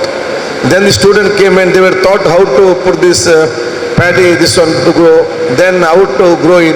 After 3 months the students only came and took it out. On that price only, they are having a Bishiyuta in the afternoon. So these stuff, when the social sector comes forward, the organizations in the local level comes and get such type of this, I think some of this problem will be solved. Age for a girl to get married was decided as 18, but recently it was in news that it has changed to 21. Why was it altered to 18 to 21? Can you give us clarification? The act has not come. It has not changed. They might have some medical reason or health issues or something like that, but still it has not been implemented. What is your suggestion? It should be 18 or 21? 21. This is a reason, no? Now, now the demand in the younger generation is, if that is there, they can study, they can go further studies. Otherwise, when you are 18, you are at home in your house, out of 50, if the 100 students are interested in studies, 50% will be cut down, you get married and go legally, they are permitted. So this is taken to 21, children will have a free zone to study, they continue their studies further. But it's not implemented, only discussion is going on. K. Pandaraj PU College. My question is, won't children take advantages of adult if they thought of their rights? ಈಗ it depends. ಮಕ್ಕಳು ಇವತ್ತು freedom ಕೊಟ್ಟರೆ ಮಾತ್ರ ಕೆಟ್ಟದಾಗಿ ಅಂತಲ್ಲ. ನೀವು ಮಕ್ಕಳನ್ನ ಎಷ್ಟು ಸ್ಟ್ರಿಕ್ಟಲ್ಲಿಟ್ಟು ಕೂಡ ಅವನಷ್ಟು ಉಪದ್ರ ಇಲ್ಲದವನು ಯಾರೂ ಇರುವುದಿಲ್ಲ. ಆ ರೀತಿ ಒಂದು ವಿಚಾರ ಆಗ್ತದೆ ಇದರಲ್ಲಿ. ಸೊ ಫ್ರೀಡಮ್ ಕೊಟ್ಟ ಕೂಡಲೇ ದಿ ಮಕ್ಕಳನ್ನು ನೀವು ಜೊತೆಯಲ್ಲಿ ಬೆಳೆದುಕೊಂಡು ಬರುವಂಥ ವಾತಾವರಣ ಇವತ್ತು ನಿರ್ಮಾಣ ಮಾಡಬೇಕು.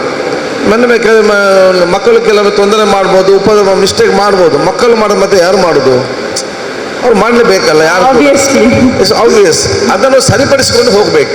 ಸೊ ಅಂತಂತ ಬಂದಾಗ will come in the flow. ಮತ್ತು ಹೆದರಿಕೆಯಿಂದ ಬೆದರಿಕೆಯಿಂದ ಕೋಪದಲ್ಲಿ ಕೂತ್ಕೊಂಡ್ರೆ ಅವನು ತಂದೆ ತಾಯಿನ ಮುಂದೆ ಕರೆಕ್ಟ್ ಇದ್ದಾನೆ. ಶಾಲೆಗೆ ಬಂದಾಗ ಅವನ ಉಪದ್ರ ಯಾರಿಂದ ಇರುವುದು, ಎಲ್ಲಿ ಫ್ರೀ ಅವನಿಗೆ ಸಿಗ್ತದೆ. ಅದಕ್ಕೆ both should be balance. It should be parents will see and automatically they will come up. Some mistake will happen, but they'll rectify and go further. Thank you, sir. One last question. My question is, boys when they are in minor age, they make mistakes like rape, but they are released because of their age. As they grow up, they only make mistakes. So what is your opinion for this case? See, habitual one time ಟೂರಿಗೆ ಆಗ್ತದೆ. Habitual offender ಅಂದರೆ ಅವು ಮಾಡಿದವನು ತಪ್ಪು ಮಾಡೋದು. You see all the criminals they are all habitual offenders. ಒಂದು ಮಾಡಿದವನೇ ಇನ್ನೂ ಮಾಡೋದು, ಇನ್ನೊಂದು ಮಾಡಿದ. ಈ ಸೊಸೈಟಿಯಲ್ಲಿ only few people are habitual offenders. ಇಷ್ಟು ಜನರಿಗೆ ಬೇಕಾಗಿ ಇಷ್ಟು % of the department is there. So ಯಾರು ಸತತವಾಗಿ ತಪ್ಪು ಮಾಡ್ತಾನೆ ವಿತ್ ಇಂಟೆನ್ಷನ್, ಅವನ ಮೇಲೆ ಕ್ರಮ ತಗೊಳ್ಳೇಬೇಕಲ್ಲ. ನೀವು ಮನೆಯಲ್ಲಿ ಒಂದು ತಪ್ಪು ಮಾಡಿದ್ರೆ ತಾಯಿ ತಂದೆ ಸುಮ್ಮನೆ ಇರ್ತಾರೆ, 2 ಮಾಡಿದ್ರೆ ಸುಮ್ಮನೆ ಇರ್ತಾರೆ, 3 ಮತ್ತೆ ಬಿಡ್ತಾರಾ? ಮತ್ತೆ ಬೆತ್ತ ತೆಗೆದು ನಾನು ಬಾರಿಸ್ತಾರೆ. ಹಾಗೆ ಸೊಸೈಟಿಲಿ ಕೂಡ 1 or 2 years, but after that strict action should be taken and will be taken. But some of the reformers should be there. I tell you, all the students, I'm telling you, see, one student will be one type. One will get angry very fast, some slow, some in the front they won't talk, one in the back they will talk, all these things. See, if you have to tune up yourself, you visit hospitals. You don't, I have told in assembly also, if anyone does a first mistake in the law, don't put him in the jail. He'll be a big criminal. You take him to mental hospital or remand, you make them visit and come, see the patients there. That time you'll feel at least God has given us so much. So once in a while, you all should visit these government hospitals, see the patients, talk to them. There are ashrama is there, 2-3 orphanages are there, see there, go and talk to them. And such type of environment you should go and mingle, and you should, the parents should take the children also. Then only they'll know what is the society, what is the situation the society is there. Otherwise the issue is there now, mingling of the students are very less. Parents doesn't allow them to mingle with us only. Even next neighbor, they won't know who is there. They are not allowed to go outside together. So they won't, the exchanging of the culture, it's very less. And taking selfie, all have become selfish. You don't need bothered about people, only you are bothered about yourself. So this, when you grow up, you will have the same mentality. You can't cope up anywhere. So once you, in students' age only, you should go visit hospitals, visit all the patients, see all the ashrama, all these things. And a mental retarded school children, schools are there, should go there in your free time, not in the class time, Saturdays and Sundays. This will be, I think I have molded myself by that. I was very hyper. I used to get angry when I was in college, I used to get very angry. And my parents was only at my fear of me because of my anger only. Or after becoming big, what this will be. And my anger was so much. But once I started visiting this, automatically our mindset, our heart, everything changed. Then it came to neutralize it, where now I don't get angry at all. Once was there a few years back when a student like you, and little when I was in college, my anger was the most. And more than 8 cases I had, criminal case was there on me. I changed. One day I decided, henceforth no, nothing. That is a clear-cut decision. If I had gone in that way, I wouldn't have been a minister, I wouldn't have been an MLA, my life would have gone. But one decision I took, I changed my character, this one change. complete is change. So everyone got an opportunity. So don't you mingle with the people, go to all the situation, automatically your personality will be tuned up, it will be cleared up, all small issues will go up and you will be a perfect individual in the society. ಮಾನ್ಯ ಶಾಸಕರು ಉತ್ತರವನ್ನು ನೀಡಿದ್ದಾರೆ. ಅದೇ ರೀತಿ ರೇವಣ್ಣ ಸಿದ್ದ sir ಕೂಡ ಮಾತಾಡಿದ್ದಾರೆ. ಅದೇ ರೀತಿ ಶೈಲಜಾ ಮೇಡಮ್ ಕೂಡ ಮಾತಾಡಿದ್ದಾರೆ. ಅವರ ಪ್ರಶ್ನೆಗಳಿಗೆ ಸರಿಯಾದ ಉತ್ತರಗಳನ್ನು ನೀಡಿದ್ದಾರೆ. ಎಲ್ಲರಿಗೂ ಧನ್ಯವಾದಗಳನ್ನು ತಿಳಿಸುತ್ತಾ ನಮ್ಮ ಈ ಕಾರ್ಯಕ್ರಮದಲ್ಲಿ ಅತಿಥಿಯಾಗಿ ಆಗಮಿಸಿದಂಥ ಶ್ರೀಮತಿ ಶೈಲಜಾ ಕಾರಗಿ, ಶಿಶು ಅಭಿವೃದ್ಧಿ ಯೋಜನಾಧಿಕಾರಿಗಳು ಮಂಗಳೂರು ಗ್ರಾಮಾಂತರ ಹಾಗೂ ಜಿಲ್ಲಾ ಮಕ್ಕಳ ರಕ್ಷಣಾಧಿಕಾರಿಗಳು ಮಂಗಳೂರು ಘಟಕ ದಾಖಾ ಜಿಲ್ಲೆ, ಇವರು ಈ ಕಾರ್ಯಕ್ರಮವನ್ನು ಉದ್ದೇಶಿಸಿ ಚುಟುಕಾಗಿ ಮಾತನಾಡಬೇಕಾಗಿ ಕೇಳಿಕೊಳ್ತಾ ಇದ್ದೇನೆ. ನಿರ್ಗಮಿಸಿರ್ತಕ್ಕಂತಹ ಮಾನ್ಯ ಶಾಸಕರು ಇವರಿಗೆ ಈ ಕಾರ್ಯಕ್ರಮದ ಪರವಾಗಿ ಮಕ್ಕಳ ಮಾಸೋತ್ಸವ ಸಮಿತಿಯ ಸಂಚಾಲಕರಾದ ಶ್ರೀಮತಿ ಕಮಲಗೌಡರು ನೀಡಬೇಕಾಗಿ ಕೇಳಿಕೊಳ್ತಾ ಇದ್ದೇನೆ. ಹಾಗೂ ಶಿಕ್ಷಕ ಬಂಧುಗಳೇ, ಈ ಒಂದು ಕಾರ್ಯಕ್ರಮವನ್ನು ಅಚ್ಚುಕಟ್ಟಾಗಿ ವ್ಯವಸ್ಥೆ ಮಾಡಿದಂತಹ ಈ ಸಂಘಟಕರೇ, ಇವತ್ತು ಈ ಒಂದು ಕಾರ್ಯಕ್ರಮ ತುಂಬ ಅತ್ಯುತ್ತಮವಾಗಿ ಮೂಡಿಬಂತು. ಅತ್ಯುತ್ತಮವಾಗಿ ಈ ಒಂದು ಕಾರ್ಯಕ್ರಮವು ಮೂಡಿಬಂತು. ಜೊತೆಗೆ ಸಾಕಷ್ಟು ವಿದ್ಯಾರ್ಥಿನಿಯರು ಇಲ್ಲಿ ತಮ್ಮ ಪ್ರಶ್ನೆಗಳನ್ನು ಕೇಳುವ ಮೂಲಕ ತಮಗೆ ಸಂಬಂಧಿಸಿದ ಸಮಸ್ಯೆ ಅಥವಾ ಸಾರ್ವಜನಿಕವಾಗಿ ಕಾಡುವಂಥ ಸಮಸ್ಯೆಗಳ ಬಗ್ಗೆ ಮಾಹಿತಿಯನ್ನು ಪಡ್ಕೊಂಡಿದ್ದೇವೆ. Thank you. ಇಲ್ಲಿ ನಾನು 1-2 ನಿಮಿಷ ಮಾತ್ರ ಮಾತಾಡಲಿಕ್ಕೆ ಇಚ್ಛೆ ಪಡ್ತೇನೆ. ಈಗಾಗಲೇ ಗೊತ್ತಿರಬಹುದು, ನಮ್ಮ ಇತ್ತೀಚಿನ ದಿನಗಳಲ್ಲಿ ಸಮಾಜದಲ್ಲಿ ನಾವು ವಿದ್ಯಾರ್ಥಿಗಳು ಸಾಕಷ್ಟು ಸಮಸ್ಯೆಗಳಿಗೆ ಒಳಗಾಗುವಂಥದ್ದು, ಜೊತೆಗೆ ಈ ಸಮಸ್ಯೆಗೆ ಪರಿಹಾರ ಸಿಗದೆ ಆತ್ಮಹತ್ಯೆಯಂತಹ ಒಂದು ಇದಕ್ಕೆ ಕೈ ಹಾಕುವಂಥದ್ದು ಕೂಡ ನಾವು ದಿನನಿತ್ಯ ನ್ಯೂಸ್ ಮಾಧ್ಯಮದಲ್ಲಿ ನೋಡ್ತಾ ಇದ್ದೇವೆ. ಇದಕ್ಕೆ ಮುಖ್ಯ ಕಾರಣ ನಮ್ಮ ಶಿಕ್ಷಣ ವ್ಯವಸ್ಥೆಯ ಜೊತೆಗೆ ನಮ್ಮ ಹದಿಹರೆಯದ ಮಕ್ಕಳಿಗೆ ಅಡೋಲಸೆಂಟ್ ಹೆಲ್ತಲ್ಲಿ ಏಜಲ್ಲಿ ಅಡೋಲಸೆಂಟ್ ಹೆಲ್ತಿನ ಬಗ್ಗೆ ಜಾಗೃತಿಯನ್ನು ನಮ್ಮ ಎಲ್ಲ ಶಾಲಾ ಕಾಲೇಜುಗಳಲ್ಲಿ ಹಮ್ಮಿಕೊಳ್ಬೇಕಾಗಿದೆ. ಯಾಕೆಂತೇಳಿದರೆ ಹಿಂದೆ ನಮ್ಮ ಶಾಲಾ ಹಂತದಲ್ಲಿ ಶಿಕ್ಷಣ ಹಂತದಲ್ಲಿ ಎಲ್ಲ ರೀತಿಯ ಮೌಲ್ಯಯುತ ಜೀವನವನ್ನು ನಮ್ಮ ಶಿಕ್ಷಕರು ನಮಗೆ ನೀಡ್ತಾ ಎಂದು ಇತ್ತೀಚಿನ ದಿನಗಳಲ್ಲಿ ಈ ಒಂದು ಮೌಲ್ಯಯುಕ್ತ ಶಿಕ್ಷಣದ ಮೌಲ್ಯವು ಕೂಡ ಕಡಿಮೆ ಆಗ್ತಾ ಇದೆ. ಜೊತೆಗೆ ವಿದ್ಯಾರ್ಥಿನಿಯರಿಗೆ ಬೇಕಾದ ಶಿಕ್ಷಣದಲ್ಲಿ ನೈತಿಕ ಅಂಶಗಳನ್ನು ಅಳವಡಿಸಲಿಕ್ಕೆ ನಮ್ಮ ಶಿಕ್ಷಣ ಪದ್ಧತಿ ಅದಕ್ಕೆ ಸರಿಯಾದ ವ್ಯವಸ್ಥೆಯನ್ನು ಕಲ್ಪಿಸ್ತಾ ಇಲ್ಲ ಅಂತ ಹೇಳ್ಬೋದು. ಇಲ್ಲಿ ನಮ್ಮ ಉತ್ತಮವಾದ ಆರೋಗ್ಯ ಅಂತ ಹೇಳಿದರೆ ನಾವು ದೈಹಿಕವಾಗಿ, ಮಾನಸಿಕವಾಗಿ, ಸಾಮಾಜಿಕವಾಗಿ ಉತ್ತಮವಾದ ಆರೋಗ್ಯವನ್ನು ಪಡೆಯಬೇಕು. ಈ ಉತ್ತಮವಾದ ಆರೋಗ್ಯ ಇಲ್ಲದಿದ್ದಲ್ಲಿ ಸಾಮಾಜಿಕವಾಗಿ, ದೈಹಿಕವಾಗಿ ಮತ್ತು ಮಾನಸಿಕವಾಗಿ ನಾವು ಚೆನ್ನಾಗಿ ಇಲ್ಲದಿದ್ದಾಗ ಮಾತ್ರ ನಾವು ಇತರ ಕೆಟ್ಟ ಅಭ್ಯಾಸ ಅಥವಾ ನಮ್ಮ ಸುತ್ತಮುತ್ತಲು ನಡೆಯುವಂಥ ಕೆಲವು ಘಟನೆಗಳಿಗೆ ಸಂಬಂಧಪಟ್ಟ ಹಾಗೆ ಮಾದಕ ವಸ್ತು ಇರ್ಬೋದು ಅಥವಾ ಲೈಂಗಿಕ ದೌರ್ಜನ್ಯ ಮುಂತಾದ ಇದಕ್ಕೆ ಬಲಿಯಾಗುವ ಸಾಧ್ಯತೆ ಇದೆ. ಈ ನಿಟ್ಟಿನಲ್ಲಿ ನಾನು ಎಲ್ಲ ಶಿಕ್ಷಣ ಸಂಸ್ಥೆಯವರಿಗೆ ನಾನು ಈ ಸಂದರ್ಭದಲ್ಲಿ ಹೇಳೋದೇನಂತೇಳಿದರೆ, ಸಾಧಾರಣ ನಮ್ಮ 10ರಿಂದ 19 ವರ್ಷದ ವಯಸ್ಸಿನ ಮಕ್ಕಳಿಗೆ ಶಾಲಾ ಹಂತದಲ್ಲಿ ಅಡೋಲಸೆಂಟ್ ಹೆಲ್ತಿನ ಬಗ್ಗೆ ಅರಿವನ್ನು ಮೂಡಿಸಬೇಕಾಗಿದೆ. ನಮ್ಮ ಆರೋಗ್ಯ ಇಲಾಖೆಯಿಂದ ನಾವು ನೀಡ್ತಾ ಇದ್ದೇವೆ. ಜೊತೆಗೆ ನಮ್ಮ ಸುತ್ತಮುತ್ತ ಚೈಲ್ಡ್ ಲೈನ್ ಸಂಸ್ಥೆ ಇರ್ಬೋದು ಅಥವಾ ಹಲವಾರು ಸಂಘ ಸಂಸ್ಥೆಗಳಿವೆ. ಇವುಗಳ ಮೂಲಕ ನಮ್ಮ ಮಕ್ಕಳು ಬೆಳೆಯುವ ಹಂತದಲ್ಲೇ ಅವರಿಗೆ ಹದಿಹರೆಯದ ಆರೋಗ್ಯ ಬಗ್ಗೆ ಮಾಹಿತಿ ಕೊಟ್ಟು ಉತ್ತಮವಾದ ಆರೋಗ್ಯವನ್ನು ಕಾಪಾಡುವುದರೊಂದಿಗೆ ಉತ್ತಮವಾದ ಸಮಾಜವನ್ನು ನಿರ್ಮಿಸಲಿಕ್ಕೆ ಸಾಧ್ಯವಾಗ್ತದೆ. ಈ ನಿಟ್ಟಿನಲ್ಲಿ ನಮ್ಮ ಮಕ್ಕಳು ಸಮಾಜದ ಉತ್ತಮ ಪ್ರಜೆಯಾಗಿ ಬೆಳೀಲಿಕ್ಕೆ ಅವಕಾಶ ಆಗ್ತದೆ ಅಂತ ಹೇಳುತ್ತಾ, ನಮಗೆ ನಮ್ಮ ಒಂದು ಈ ಸಂದರ್ಭದಲ್ಲಿ ಸಮಾಜದಲ್ಲಿ ಯಾವುದೇ ಒಂದು ವಿದ್ಯಾರ್ಥಿನಿಗೆ ಏನಾದರೂ ಸಮಸ್ಯೆಗಳು ಬಂದಲ್ಲಿ ಅಥವಾ ಯಾರಿಂದಲಾದರೂ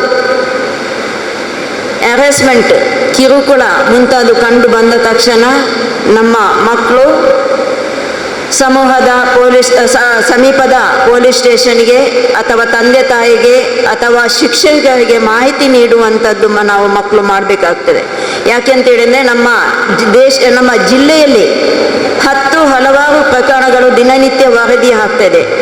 ಇಲ್ಲಿ ಎಲ್ಲವೂ ಕಡೆ ಮುಖ್ಯವಾಗಿ ನಮ್ಮಲ್ಲಿ ಲೇಡಿಗೇಷನ್ಗೆ ಬರುವಂತಹ ಕೆಲವು ಹದಿಹರೆಯದ ಮಕ್ಕಳಲ್ಲಿ ಗರ್ಭಿಣಿಯರು ಆಗುವಂಥದ್ದು, ಆಮೇಲೆ ಸೆಕ್ಸುವಲ್ ಆಗಿ ಹ್ಯಾರೆಸ್ಮೆಂಟ್ ಆಗಿ ಬರುವಂಥ ಪ್ರಕರಣಗಳು ಕೂಡ ದಿನದಿಂದ ದಿನಕ್ಕೆ ಜಾಸ್ತಿ ಆಗ್ತದೆ. ಇವೆಲ್ಲವನ್ನು ನಾವು ತಡಿಬೇಕಾದ್ರೆ ನಾವು ಹೆಣ್ಣು ಮಕ್ಕಳು ಎದ್ದು ನಿಂತು ಎಲ್ಲವನ್ನು ಪ್ರಶ್ನಿಸುವ ಹಂತಕ್ಕೆ ಬರಬೇಕು. ಅದಕ್ಕೋಸ್ಕರ ನಮಗೆ ಶಾಲಾ ಹಂತದಲ್ಲಿ ನೈತಿಕ ಮೌಲ್ಯಗಳನ್ನು ಕೂಡ ಹೇಳಿಕೊಡಬೇಕು, ಹೆಲ್ತ್ ಎಜುಕೇಷನನ್ನು ಕೂಡ ನೀಡಬೇಕು ಅಂತ ಹೇಳುತ್ತಾ, ಇಲ್ಲಿ ಬಂದಿರುವ ಎಲ್ಲ ಮಕ್ಕಳು ಇಲ್ಲಿ ತಿಳ್ಕೊಂಡ ಅಂಶಗಳು ಏನಿದೆಯೋ ಅದನ್ನು ನಿಮ್ಮ ಶಾಲೆಯ ಇತರ ವಿದ್ಯಾರ್ಥಿಗಳಿಗೂ ಕೂಡ ತಿಳಿಸಿಕೊಡುವಂಥ ಕೆಲಸವನ್ನು ಮಾಡಿ ಉತ್ತಮ ವಿಷಯಗಳನ್ನು ತಿಳ್ಕೊಂಡಿದ್ದೀರಿ. ಏನೇ ಕಷ್ಟಗಳು ಬಂದರೂ ಕೂಡ ಸಮಸ್ಯೆಯನ್ನು ಎದುರಿಸುವಂಥ ಒಂದು ಮನೋಸ್ಥಿತಿ ನಿಮ್ಮಲ್ಲಿ ಬೆಳೆಸ್ಕೊಳ್ಬೇಕು ಎಂದು ಹೇಳುತ್ತಾ, ನನಗೆ ಅವಕಾಶವನ್ನು ಮಾಡಿಕೊಟ್ಟಂತಹ ಎಲ್ಲ ಸಂಘಟನೆಗೆ ಕೂಡ ನಾನು ಈ ಸಂದರ್ಭದಲ್ಲಿ ವಂದನೆಗಳನ್ನು ಸಲ್ಲಿಸುತ್ತಾ, ಏನು ಅಂತಂದ್ರೆ ನಮ್ಮೆಲ್ಲರಿಗೂ ಕೂಡ ಏನು ಇವತ್ತು ಈ ಕಾರ್ಯಕ್ರಮದಲ್ಲಿ ಭಾಗಿಯಾಗಿದ್ದೀವಿ, ಎಲ್ಲರಿಗೂ ಕೂಡ ಅವಕಾಶ ಇದೆ. ಹಲವಾರು ಕಾರ್ಯಕ್ರಮಗಳಲ್ಲಿ ನಾವು ನಮ್ಮ ಇಲಾಖೆಯ ಬಗ್ಗೆ ಹಾಗೆ ಸರ್ಕಾರದ ಏನೇನೆಲ್ಲ ಸೇವೆಗಳಿದೆ ಅದನ್ನು ನಾವು ಹೇಳ್ತಾ ಹೋಗ್ತೀವಿ. ಬಟ್ ಮೊದಲ ಬಾರಿಗೆ ಇದು ಸಂವಾದ ಕಾರ್ಯಕ್ರಮ, ಅಂದರೆ ನಿಮ್ಮ ಅನಿಸಿಕೆಗಳೇನು, ನಿಮ್ಮ ಪ್ರಶ್ನೆಗಳೇನು, ನಾವು ಏನು ಕ್ಷೇತ್ರದಲ್ಲಿ ಕರ್ತವ್ಯ ನಿರ್ವಹಿಸ್ತಾ ಇದ್ದೀವಿ ಅದರಲ್ಲಿ ಇನ್ನೂ ಏನೆಲ್ಲ ಗ್ಯಾಪ್ಸ್ಗಳಿದೆ ಅದನ್ನೆಲ್ಲ ಇವತ್ತು ನಾವು ನಿಮ್ಮಿಂದ ಕಂಡುಕೊಂಡಿದ್ದೀವಿ. ಈ ಸಂದರ್ಭದಲ್ಲಿ 2-3 ಪಾಯಿಂಟನ್ನು ನಾನು ನೋಟ್ ಮಾಡಿಕೊಂಡೆ. ಮೊದಲನೇದಾಗಿ ನಮ್ಮ ಒಬ್ಬರು ಸ್ಟೂಡೆಂಟ್ ಹೇಳಿದರು, ನ್ಯೂಟ್ರಿಷನ್ ಬಗ್ಗೆ ಹೇಳಿದರು. ಖಂಡಿತವಾಗ್ಲೂ ಅದು ಮಹಿಳಾ ಮತ್ತು ಮಕ್ಕಳ ಅಭಿವೃದ್ಧಿ ಇಲಾಖೆಗೆ ಬರುತ್ತೆ. ನಮ್ಮ ಅಂಗನವಾಡಿ ಕೇಂದ್ರಗಳ ಮೂಲಕ ನಾವು ಗರ್ಭಿಣಿ ಬಾಣಂತಿಯರಿಗೆ ಹಾಗೂ ಏನು ಎಳೆ ವಯಸ್ಸಿನ ಮಕ್ಕಳಿಗೆ ಅವರಿಗೆ ಶಾಲಾ ಪೂರ್ವ ಶಿಕ್ಷಣ ಜೊತೆಗೆ ನಾವು ಪೂರಕ ಪೌಷ್ಟಿಕ ಆಹಾರವನ್ನು ಕೂಡ ಅವರನ್ನ ಸ್ಟ್ರೆಂಥಿಂಗ್ ಮಾಡಲಿಕ್ಕೆ ಒಂದು ಸೇವೆಯನ್ನಾಗಿ ಬಳಸ್ಕೊಂಡು ನಾವು ಕೆಲಸ ಮಾಡ್ತಾ ಇದ್ದೀವಿ. ಹಾಗೆ ಇನ್ನೊಬ್ಬ ಸಹೋದರಿ ಕೇಳಿದ್ರು, ಏನು ಮಹಿಳೆಯರ ಮೇಲಿನ ದೌರ್ಜನ್ಯ ಹ್ಯಾರಾಸ್ಮೆಂಟ್ ಕುರಿತು ಕೇಳಿದ್ರು. ಯಾಕಂದ್ರೆ ಹ್ಯಾರಾಸ್ಮೆಂಟ್ ಕೂಡ ಎಲ್ಲ ವಿಧದಲ್ಲಿದೆ. ಅವರು ಒಂದು ಪಾಯಿಂಟ್ ಹೇಳಿದ್ರು, ಅಂದ್ರೆ ನಾವು ಮನೆಯಿಂದ ಹೊರಗಿದ್ದಾಗ ಏನಾದರೂ ದೌರ್ಜನ್ಯ ಆದರೆ ಪೊಲೀಸ್ ಇಲಾಖೆ ಹೇಗೆ ತಗೊಳುತ್ತೆ, ಶಾಸಕರು ಏನು ಕ್ರಮ ಕೈಗೊಳ್ತಾ ಇದ್ದಾರೆ, ನಾವೇನ್ ಮಾಡ್ತೀವಿ, ಇದ್ರ ಎಲ್ಲ ಕಡೆಗೂ ಇದೆ ದೌರ್ಜನ್ಯ. ಅಂದ್ರೆ ನಾವು ಒಂದು ತಿಳ್ಕೊಳ್ಬೇಕು, ನಮ್ಮ ಇಲಾಖೆಯಿಂದ ನಾವು ಕೌಟುಂಬಿಕ ದೌರ್ಜನ್ಯ ಕಾಯ್ದೆನ ಹ್ಯಾಂಡಲ್ ಮಾಡ್ತೀವಿ. ಅಂದ್ರೆ ಕುಟುಂಬದಲ್ಲಿ ಒಂದು ಹೆಣ್ಣು ಮಗುಗಿರ್ಬೋದು ಇಲ್ಲ ಮಕ್ಕಳಿಗೂ, ಅಲ್ಲೂ ಕೂಡ ಮಾನಸಿಕವಾಗಿ ದೈಹಿಕವಾಗಿ ಇಲ್ಲ ಲೈಂಗಿಕವಾಗಿ ಏನೇ ದೌರ್ಜನ್ಯಗಳಾದರೂ ಕೂಡ ಅದರದೇ ಸಪರೇಟ್ ಕಾಯ್ದೆಗಳೊಟ್ಟಿಗೆ ನಾವು ಡೀಲ್ ಮಾಡ್ತಾ ಹೋಗ್ತೀವಿ. ಕೌಟುಂಬಿಕ ದೌರ್ಜನ್ಯ ಆದಾಗ ಈಗ ಒಂದು ಹೆಣ್ಣಿಗೆ ತಂದೆಯಿಂದ ಇರ್ಬೋದು, ಅಣ್ಣ ತಮ್ಮ, ಇಲ್ಲ ಅಂತಂದ್ರೆ ಗಂಡನಿಂದ, ಅವರಿಗೆ ಇಲ್ಲ ಯಾವುದೇ ಸಂಬಂಧಿಗಳಿಂದ ಅದನ್ನು ಆದಾಗ ಅದನ್ನು ನಾವು ಯಾವುದೇ ಕೋರ್ಟಿಗೆ ಹೋಗದೆ ನೇರವಾಗಿ ಅವ್ರು ನಮಗೆ ಬಂದು ಒಂದು ಏನೋ ಕೊಡ್ತಾರೆ, ಈ ಥರ ಆಗ್ತಾ ಇದೆ ಅಂತ. ನಾವು ಅವರು ಇಡೀ ಕುಟುಂಬದವ್ರನ್ನ ಕರೆಸಿ ಒಂದು ಕೌನ್ಸಿಲಿಂಗ್ ಥರ ಮಾಡಿ ಅದನ್ನು ಅಲ್ಲೇ ಸರಿಪಡಿಸುವಂಥ ಕೆಲಸ ಮಾಡ್ತೀವಿ. ಈ ಥರದಿಂದ ಎಷ್ಟೋ ಕುಟುಂಬಗಳು ಏನೋ ಒಂದು ಸಂದರ್ಭದಲ್ಲಿ ಆಗಿರುವಂಥ ಇನ್ಸಿಡೆಂಟಿಂದ ಅದನ್ನು ಸ್ಪಾಯ್ಲ್ ಮಾಡದೆ ಅದನ್ನೆಲ್ಲ ತಗೊಂಡು ಹೋಗುವಂಥ ಉದಾಹರಣೆಗಳು ನಮ್ಮ ಮೇಲಿದೆ. ಹಾಗೆ ಕೂಡ ಕೆಲಸದ ಸ್ಥಳದಲ್ಲಿ ಏನಾದರೂ ಲೈಂಗಿಕ ದೌರ್ಜನ್ಯ ಆದರೆ, ಶಾಲೆಗಳಲ್ಲಿ ಕಾಲೇಜುಗಳಲ್ಲಿ ಆದರೆ ಅದರದ್ದೇ ಪೋಕ್ಸೋ ಕಾಯ್ದೆ ಇದೆ. ಹಾಗೆ ಕೆಲಸದ ಸ್ಥಳಗಳಲ್ಲಿ ಆಗುವಂಥ ದೌರ್ಜನ್ಯನೂ ಕೂಡ ನಾವು ನೋಡ್ತಾ ಇದ್ದೇವೆ. ಈ ರೀತಿ ಹಲವಾರು ಪ್ರಶ್ನೆಗಳು ಇವತ್ತು ಬಂದು, ಹಾಗೆ ಮಕ್ಕಳ ಬಗ್ಗೆ ಈ ಕ್ವಶನ್ ಆ್ಯಂಡ್ ಆನ್ಸರಲ್ಲಿ ಒಂದು ನನಗೆ ಬಂತು, ಏನು ಅಂದರೆ ಒಂದು ನೀವು ನಿಮ್ಮ ಬಗ್ಗೆ ಬಗ್ಗೆ ಯೋಚನೆ ಮಾಡ್ತಾ ಇದ್ದೀರಾ, ಅದು ವೆರಿ ಗುಡ್. ಅದು ನಾವು ನಮ್ಮ ಬಗ್ಗೆ ನಾವೇ ಯೋಚನೆ ಮಾಡಬೇಕು. ಬಟ್ ಇನ್ನೊಂದು ಥಿಂಗ್ ಏನು ಅಂತಂದ್ರೆ, ನೀವು ಕೂಡ ಈ ವಯಸ್ಸಿನಲ್ಲಿ ಸಮಾಜದ ಬಗ್ಗೆ ಅಂದ್ರೆ ನೀವು ಈಗ ಕಲಿತಾ ಇದ್ದೀರಾ. ಅದೇ ನೀವು ಒಂದು ಟ್ರಾಫಿಕ್ ಅಲ್ಲಿ ನಿಂತಾಗ ಆ ಮಗು ಕಂಡಿದ್ದಾಗ ನಿಮ್ಮಲ್ಲಿ ಅದೊಂದು ಮನಸ್ಸಲ್ಲಿ ಬರುತ್ತೆ, ಎಸ್ ನಾನು ಶಾಲೆಗೆ ಹೋಗ್ತಾ ಇದ್ದೀನಿ, ನನ್ನ ತಂದೆ ನೋಡ್ತಾ ಇದ್ದಾರೆ. ಬಟ್ ಅವರ ಪರಿಸ್ಥಿತಿ ಏನು ಅಂತ ನಿಮ್ಮಲ್ಲೂ ಅದು ಏನು ಒಂದು ಪ್ರಜ್ಞೆ ಬೆಳೀತಾ ಇದೆಯಲ್ಲ, ಅದಕ್ಕೆ ಖಂಡಿತವಾಗ್ಲೂ ನಾನು ಎಲ್ಲರಿಗೂ ಧನ್ಯವಾದಗಳನ್ನ ಹೇಳ್ತಾ ಇದ್ದೀನಿ. ಯಾವಾಗಲೂ ಹೇಗಿರುತ್ತೆ ಅಂದ್ರೆ ಅದು ಈ ಹಂತದಲ್ಲಿ ಬೆಳಿಬೇಕು. ಈಗ ನಾವು ಮಕ್ಕಳು ಅಂತೀವಿ, ಖಂಡಿತವಾಗ್ಲೂ ಮಕ್ಕಳನ್ನ ಪೋಷಕರು ಇಲ್ಲ ಸಮಾಜ ಬೆಳೆಸೋದಲ್ಲ, ಅವರ ಜೊತೆಗೆ ನಾವು ಬೆಳಿತೀವಿ. ಆಮೇಲೆ ಏನು ಅಂತಂದ್ರೆ ಅವರ ಹಲವಾರು ಪ್ರಶ್ನೆಗಳಿಗೆ ನಮಗೆ ಉತ್ತರ ಇರಲ್ಲ, ಹೌದಲ್ಲ. ಆಮೇಲೆ ಹಲವಾರು ವಿಷಯಗಳನ್ನ ನೀವು ಮನೆ ತಗೊಂಡೋಗಿ ಪೇರೆಂಟ್ಸ್ಗೆ ಹೇಳ್ತೀರಾ, ನಿಮ್ಮ ಸಿಬ್ಲಿಂಗ್ಸ್ಗೆ ಹೇಳ್ತೀರಾ, ಹೌದಲ್ಲ. ನಾನು ಕನ್ನಡ ಮಾಧ್ಯಮದಲ್ಲಿ ಓದಿದ್ದು, ನನಗೆ ಗೊತ್ತಿದೆ, ನಾನು ಎಷ್ಟೊಂದು ವಿಷಯ ಕನ್ನಡದಲ್ಲಿ ಹೇಳ್ತೀನಿ. ಬಟ್ ಅದೇ ನನ್ನ ಮಗಳಿಗೆ ಅವಳು ಇಂಗ್ಲೀಷನ್ನ ನನಗೆ ಕಲಿಸ್ತಾಳೆ, ಇಲ್ಲ ಮಮ್ಮಿ ಈ ವರ್ಡ್ ಇಂಗ್ಲೀಷಲ್ಲಿ ಈ ಥರ ಬರುತ್ತೆ ಅಂತೇಳಿ. ಅಂದರೆ ಸೋ ಮೆನಿ ಥಿಂಗ್ಸ್ ನಾವು ಮಕ್ಕಳಿಂದ ಕಲಿತೀವಿ. ಯಾಕಂದರೆ ನಿಮಗೆ ಅವಕಾಶಗಳು ಆಗಿದೆ. ಸರ್ ಕೂಡ ಹೇಳಿದರು ಅವರ ಕಾಲದಲ್ಲಿ ಹೇಗಿತ್ತು ಎಜುಕೇಷನ್ ಸಿಸ್ಟಮ್ಮು, ಸೊಸೈಟಿ, ಇಲಾಖೆಗಳದ್ದು. ಬಟ್ ಈಗ ತುಂಬ ಬದಲಾವಣೆಗಳಾಗಿದೆ. ನಮ್ಮಲ್ಲಿದ್ದಾಗ ಚೈಲ್ಡ್ ಲೈನ್ ಇರಲಿಲ್ಲ, ನಿಮಗೆ ಚೈಲ್ಡ್ ಲೈನ್ ಇದೆ, 1098 ಇದೆ. ಅದು ಸೀದಾ ನಮ್ಮ ಇಲಾಖೆಗೆ ಕನೆಕ್ಟ್ ಆಗುತ್ತೆ. ನಿಮ್ಮ ಯಾವುದೇ ವಿಷಯ, ಚೈಲ್ಡ್ ಮ್ಯಾರೇಜ್ ವಿಷಯ ಬಂತು, ಯಾಕೆ 18 ವರ್ಷ ಅಂತ, ಯಾವುದೇ ಒಂದು ಹೆಣ್ಣು ಮಗುಗೆ ಚೈಲ್ಡ್ ಮ್ಯಾರೇಜ್ ಆಗುತ್ತೆ ಅಂದರೆ ನಮಗೆ ಮಾಹಿತಿ ಸಿಕ್ಕ ತಕ್ಷಣ ನಾವು ಅದು ಕಾರ್ಯಪ್ರವೃತ್ತ ಆಗ್ತೀವಿ. ಯಾಕಂದರೆ ಆ ಮಗು ಭವಿಷ್ಯ ಇದೆ ಅಂತ. ಹೀಗಾಗಿ ಎಲ್ಲ ಇಲಾಖೆಗಳು, ಅದು ಸ್ಪೆಷಲಿ ಮಹಿಳಾ ಮತ್ತು ಮಕ್ಕಳ ಇಲಾಖೆಯಿಂದ ಮಹಿಳೆಯರ ಏನೇನು ಹಕ್ಕುಗಳಿದೆ, ಕಾಯ್ದೆಗಳಿದೆ, ಅದನ್ನು ನಾವು ಫೀಲ್ಡಲ್ಲಿ ಕಾರ್ಯಕ್ಷೇತ್ರದಲ್ಲಿ ಇಂಪ್ಲಿಮೆಂಟ್ ಮಾಡ್ತಾ ಇದ್ದೇವೆ.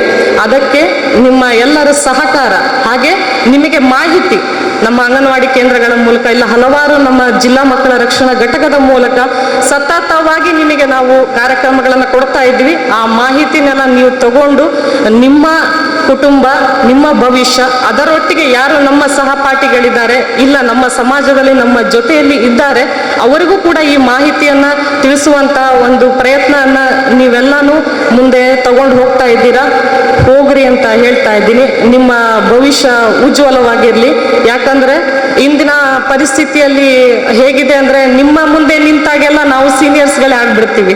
ನೀವು ಈಗಿನ ಜನ್ರೇಷನ್ ಆಗ್ತೀರಾ.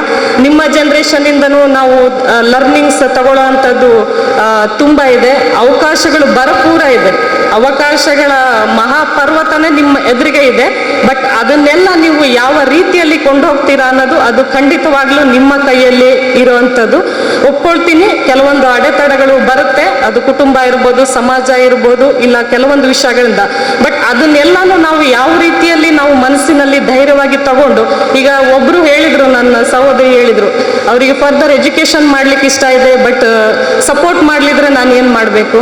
ವಿ ಹ್ಯಾವ್ ಸೋ ಮೆನಿ ದಾರಿಗಳಿದೆ ಅಲ್ಲ, ಹೌದಲ್ಲ. ಈಗ ನಾನು ಡಿಗ್ರಿವರೆಗೂ ನಾನು ಮಾಡ್ಲಿಕ್ಕೆ ಸಾಧ್ಯ, ಫರ್ದರ್ ಏನು ಮಾಡ್ಲಿಕ್ಕೆ ವಿ ಹ್ಯಾವ್ ಎಜುಕೇಷನ್ ಲೋನ್ ಇದೆ. ನನ್ನ ಪೇರೆಂಟನ್ನು ನಾನು ಕನ್ವಿನ್ಸ್ ಮಾಡಿ, ಯಾಕಂದರೆ ನಾನು ಅವಾಗ 21 ಏಜಿಗೆ ಬಂದಿರ್ತೀನಿ, ನನ್ನ ಪೇರೆಂಟ್ಸನ್ನು ನಾನು ಕನ್ವಿನ್ಸ್ ಮಾಡ್ಬೋದು, ನನಗೆ ಲೋನ್ ಸಿಗುತ್ತೆ. ಫಿನಾನ್ಷಿಯಲಿ ನನಗೆ ಸ್ಟ್ರೆಂಥನ್ ಬೇಕು ಅಂದರೆ ಯು ಕ್ಯಾನ್ ಕಂಪ್ಲೀಟ್ ಇಟ್. ನೀನು ಕಂಪ್ಲೀಟ್ ಮಾಡಿ ನೀನು ಒಂದು ಕೆಲಸಕ್ಕೆ ಸೇರಿ ಆ ಲೋನನ್ನು ನೀನು ತೀರಿಸುವಂಥ ಸಾಮರ್ಥ್ಯಕ್ಕೆ ನೀನು ಬರ್ತೀಯ. ಹಾಗಾಗಿ ಯಾವಾಗಲೂ ವಿಚಾರಗಳನ್ನು ನಾವು ಯಾವುದು ಪಾಸಿಟಿವ್ ವೇಯಲ್ಲಿರುತ್ತೆ ಅದನ್ನು ನಾನು ತಗೊಂಡು ಹೋಗ್ಬಿಟ್ಟು, ನೆಗೆಟಿವ್ನ ನಾವು ಅಲ್ಲಿಗೆ ಅದನ್ನು ಬಿಟ್ಬಿಟ್ಟು ಮುಂದೆ ಹೋಗೋಣ. ನಿಮ್ಮ ಎಲ್ಲರ ಭವಿಷ್ಯ ಕೂಡ ಉಜ್ವಲವಾಗಿರಲಿ. ಮುಂದಿನ ದಿನಗಳಲ್ಲಿ ನೀವು ಕೂಡ ಒಳ್ಳೊಳ್ಳೆ ಸ್ಥಾನಗಳಲ್ಲಿ ಇರಬೇಕು ಅಂತ ಬಯಸ್ತಾ ಇದ್ದೀನಿ. ಧನ್ಯವಾದಗಳು. ಕಾರ್ಯಕ್ರಮಕ್ಕೆ ಆಗಮಿಸಿದಂಥ ಎಲ್ಲರಿಗೂ ಧನ್ಯವಾದದೊಂದಿಗೆ ಶಿಕ್ಷಕರಿಗೊಂದು ಮಾತು. ಶಿಕ್ಷಕರೇ, ತಮ್ಮ ಶಾಲೆಗಳಲ್ಲಿ ಯಾವುದಾದ್ರೂ ನಿಮಗೆ ತರಬೇತಿಗಳು ಬೇಕಿದ್ರೆ, ಮಾಹಿತಿಗಳು ಬೇಕಾದರೆ ನಮ್ಮ ಶಿಕ್ಷಣ ಸಂಪನ್ಮೂಲ ಕೇಂದ್ರವನ್ನು ಧಾರಾಳವಾಗಿ ನೀವು ಸಂಪರ್ಕಿಸಬಹುದು.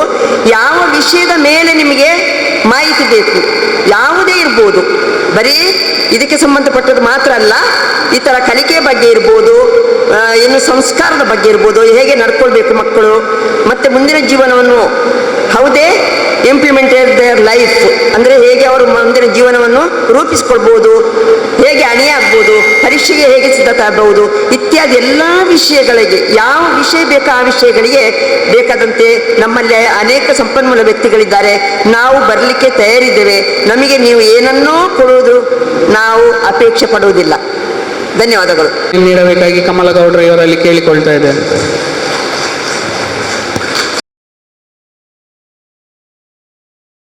ಮಹೋತ್ಸವ ಸಮಿತಿ, ಶಿಕ್ಷಣ ಸಂಪನ್ಮೂಲ ಕೇಂದ್ರಗಳ ಒಕ್ಕೂಟ ಇದರ ಸಂಯುಕ್ತ ಆಶ್ರಯದಲ್ಲಿ ಶಿಕ್ಷಣ ಸಂಪನ್ಮೂಲ ಕೇಂದ್ರ ಮಂಗಳೂರು ತಾಲೂಕು,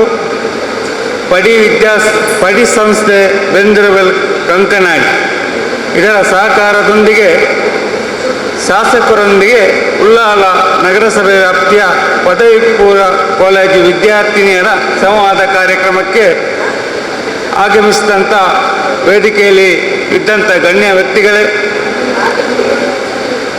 ಉಳ್ಳಾಲ ನಗರಸಭೆ ವ್ಯಾಪ್ತಿಯ ವಿದ್ಯಾರ್ಥಿನಿಯರೇ,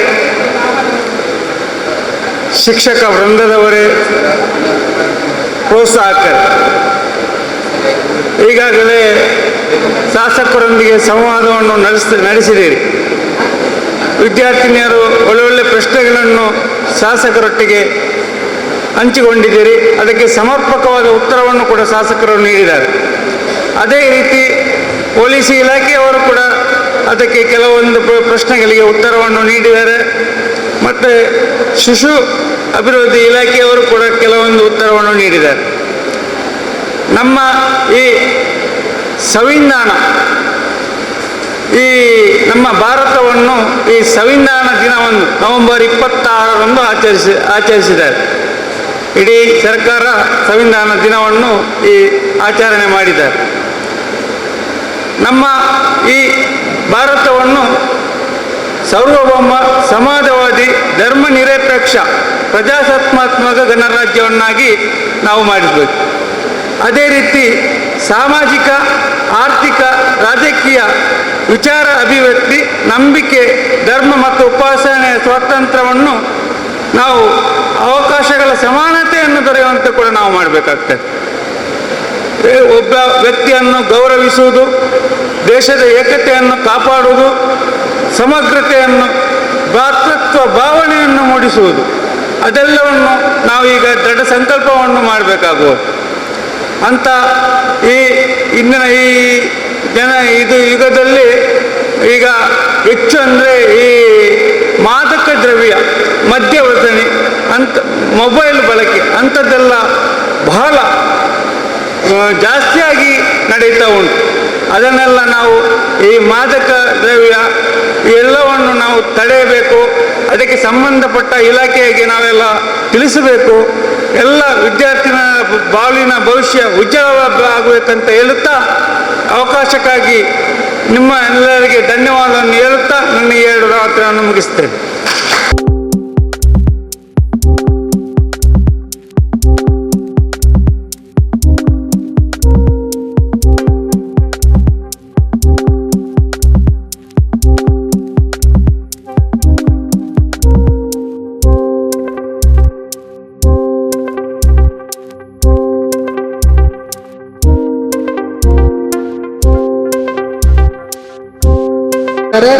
ಶ್ರೀಮತಿ ಆಶಾಲತಾ ಸುವರ್ಣ, ಶಿಕ್ಷಣ ಸಂಪನ್ಮೂಲ ಕೇಂದ್ರ ಮಂಗಳೂರು ಇದರ ಅಧ್ಯಕ್ಷರು. ಎಲ್ರಿಗೂ ನಮಸ್ತೆ.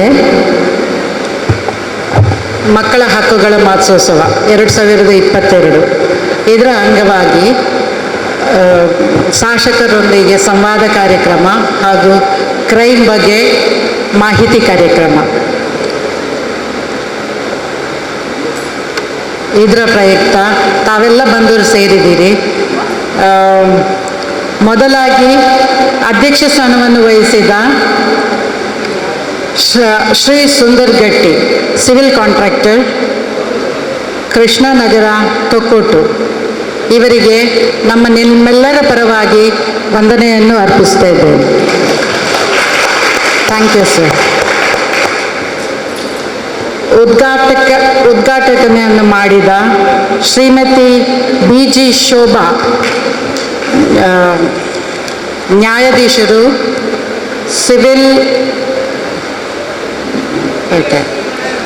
ಹಿರಿಯ ಸಿವಿಲ್ ನ್ಯಾಯಾಧೀಶರು ಹಾಗೂ ಸದಸ್ಯ ಕಾರ್ಯದರ್ಶಿಗಳು, ಕಾನೂನು ಸೇವಾ ಪ್ರಾಧಿಕಾರ ದಕ್ಷಿಣ ಕನ್ನಡ ಜಿಲ್ಲೆ, ಅವರಿಗೂ ತುಂಬ ಹೃದಯದ ಧನ್ಯವಾದಗಳನ್ನು ಅರ್ಪಿಸ್ತಾ ಇದ್ದೇನೆ. ಮುಖ್ಯ ಅತಿಥಿಗಳಾಗಿ ಬಂದ ಶ್ರೀಮತಿ ಶೈಲಜಾ ಕಾರಗಿ, ಶಿಶು ಅಭಿವೃದ್ಧಿ ಯೋಜನಾಧಿಕಾರಿ ಮಂಗಳೂರು ಗ್ರಾಮಾಂತರ ಹಾಗೂ ಜಿಲ್ಲಾ ಮಕ್ಕಳ ರಕ್ಷಣಾ ಅಧಿಕಾರಿ ಮಂಗಳೂರು ಘಟಕ ದಕ್ಷಿಣ ಕನ್ನಡ, ಇವರಿಗೂ ನಿಮ್ಮೆಲ್ಲರ ಪರವಾಗಿ ತುಂಬ ಹೃದಯದ ಧನ್ಯವಾದಗಳು ಅರ್ಪಿಸ್ತಾ ಇದ್ದೇನೆ. ಹಾಗೂ ಜ್ಯೋತಿ ಉಳ್ಳೆಪಾಡಿ ಜಿಲ್ಲಾ ಆರೋಗ್ಯ ಶಿಕ್ಷಣಾಧಿಕಾರಿ ಕುಟುಂಬ ಕಲ್ಯಾಣ ಇಲಾಖೆ ದಕ್ಷಿಣ ಕನ್ನಡ ಜಿಲ್ಲೆ, ಇವರಿಗೂ ನಿಮ್ಮೆಲ್ಲರ ಪರವಾಗಿ ತುಂಬ ಹೃದಯದ ಧನ್ಯವಾದ ಮೇಡಮ್. ಶ್ರೀ ಮಾರಪ್ಪ ಹಿರಿಯ ಇಂಜಿನಿಯರಿಂಗ್ ಮೆಸ್ಕಾಂ ಇಲಾಖೆ, ಇವರಿಗೂ ನಿಮ್ಮೆಲ್ಲರ ಪರವಾಗಿ ತುಂಬ ಹೃದಯದ ಧನ್ಯವಾದ. ನಮಸ್ತೆ. ಅಲ್ತಾಫ್ ಒಡೆಯ ಮ್ಯಾನೇಜಿಂಗ್ ಡೈರೆಕ್ಟರ್ ಇರಬೇಕು, ಯೂನಿಟಿ ಹಾಲ್, ಇವರಿಗೆ ನಿಮ್ಮೆಲ್ಲರ ಪರವಾಗಿ ಧನ್ಯವಾದಗಳನ್ನು ಅರ್ಪಿಸ್ತಾ ಇದ್ದೇನೆ. ಹಾಗೂ ನಮ್ಮಲ್ಲಿ ಬಂದ ರೇವತಿ ಚೈಲ್ಡ್ ಲೈನ್ ಮಂಗಳೂರು 1098 ಸದಸ್ಯರು, ಇವರಿಗೂ ನಮ್ಮೆಲ್ಲರ ಪರವಾಗಿ ಧನ್ಯವಾದಗಳನ್ನು ಅರ್ಪಿಸ್ತಾ ಇದ್ದೇವೆ. ಹಾಗೂ ಶ್ರೀಮತಿ ಗ್ರೀಷ್ಮಾ ಪಡಿ ಸಂಸ್ಥೆ ಜಿಲ್ಲಾ ಸಂಯೋಜಕರು, ಇವರಿಗೂ ನಿಮ್ಮೆಲ್ಲರ ಪರವಾಗಿ ಧನ್ಯವಾದಗಳು. ಶ್ರೀ ಹ್ಯಾರಿಸ್ ಸರ್ ಬಂದಿದ್ದಾರೆ, ಬಂಟ್ವಾಳ ಶಿಕ್ಷಣ ಸಂಪನ್ಮೂಲ ಕೇಂದ್ರ ಸದಸ್ಯರು, ಇವರಿಗೂ ಧನ್ಯವಾದಗಳು. ಹಾಗೂ ಆಶಯ ಗೀತೆಯನ್ನು ಹಾಡಿದ ಉಷಾ ನಾಯಕ್ ಶಿಕ್ಷಣ ಸಂಪನ್ಮೂಲ ಕೇಂದ್ರ ಒಕ್ಕೂಟ ಜೊತೆ ಕಾರ್ಯದರ್ಶಿ, ಮಕ್ಕಳ ಮಾಸೋತ್ಸವ ಸಮಿತಿ ಸಂಚಾಲಕರು, ಇವರಿಗೂ ನಿಮ್ಮೆಲ್ಲರ ಪರವಾಗಿ ಧನ್ಯವಾದಗಳನ್ನು ಅರ್ಪಿಸ್ತಾ ಇದ್ದೇನೆ. ಹಾಗೂ ಇದರ ಹಿಂದೆ ತುಂಬ ಕೆಲಸ ಮಾಡಿದ ಕಮಲಗೌಡರು ಮಕ್ಕಳ ಮಾಸೋತ್ಸವ ಸಮಿತಿ 2022 ದಕ್ಷಿಣ ಕನ್ನಡ ಜಿಲ್ಲಾ ಸಂಯೋಜಕರಾಗಿ ಹಾಗೂ ಶಿಕ್ಷಣ ಸಂಪನ್ಮೂಲ ಕೇಂದ್ರ ಒಕ್ಕೂಟದ ಕಾರ್ಯದರ್ಶಿಯಾಗಿ ಕಾರ್ಯನಿರ್ವಹಿಸ್ತಾ ಇದ್ದಾರೆ. ಅವರಿಗೂ ನಿಮ್ಮೆಲ್ಲರ ಪರವಾಗಿ ತುಂಬ ಹೃದಯದ ಧನ್ಯವಾದಗಳನ್ನು ಅರ್ಪಿಸ್ತೀನಿ. Thank you madam. Siddhant P ವಕಾಲತ್ತು ಸಂಯೋಜಕರು ಪಡಿ ಸಂಸ್ಥೆ, ಇದಕ್ಕೆ ಪ್ರಾಸ್ತಾವಿಕ ನುಡಿಗಳನ್ನು ಆಡಿ ಹಾಗೂ MC ನಿರ್ವಹಿಸಿದ ಇವರಿಗೆ ನಿಮ್ಮೆಲ್ಲರ ಪರವಾಗಿ ಧನ್ಯವಾದಗಳನ್ನು ಅರ್ಪಿಸ್ತಾ ಇದ್ದೇನೆ.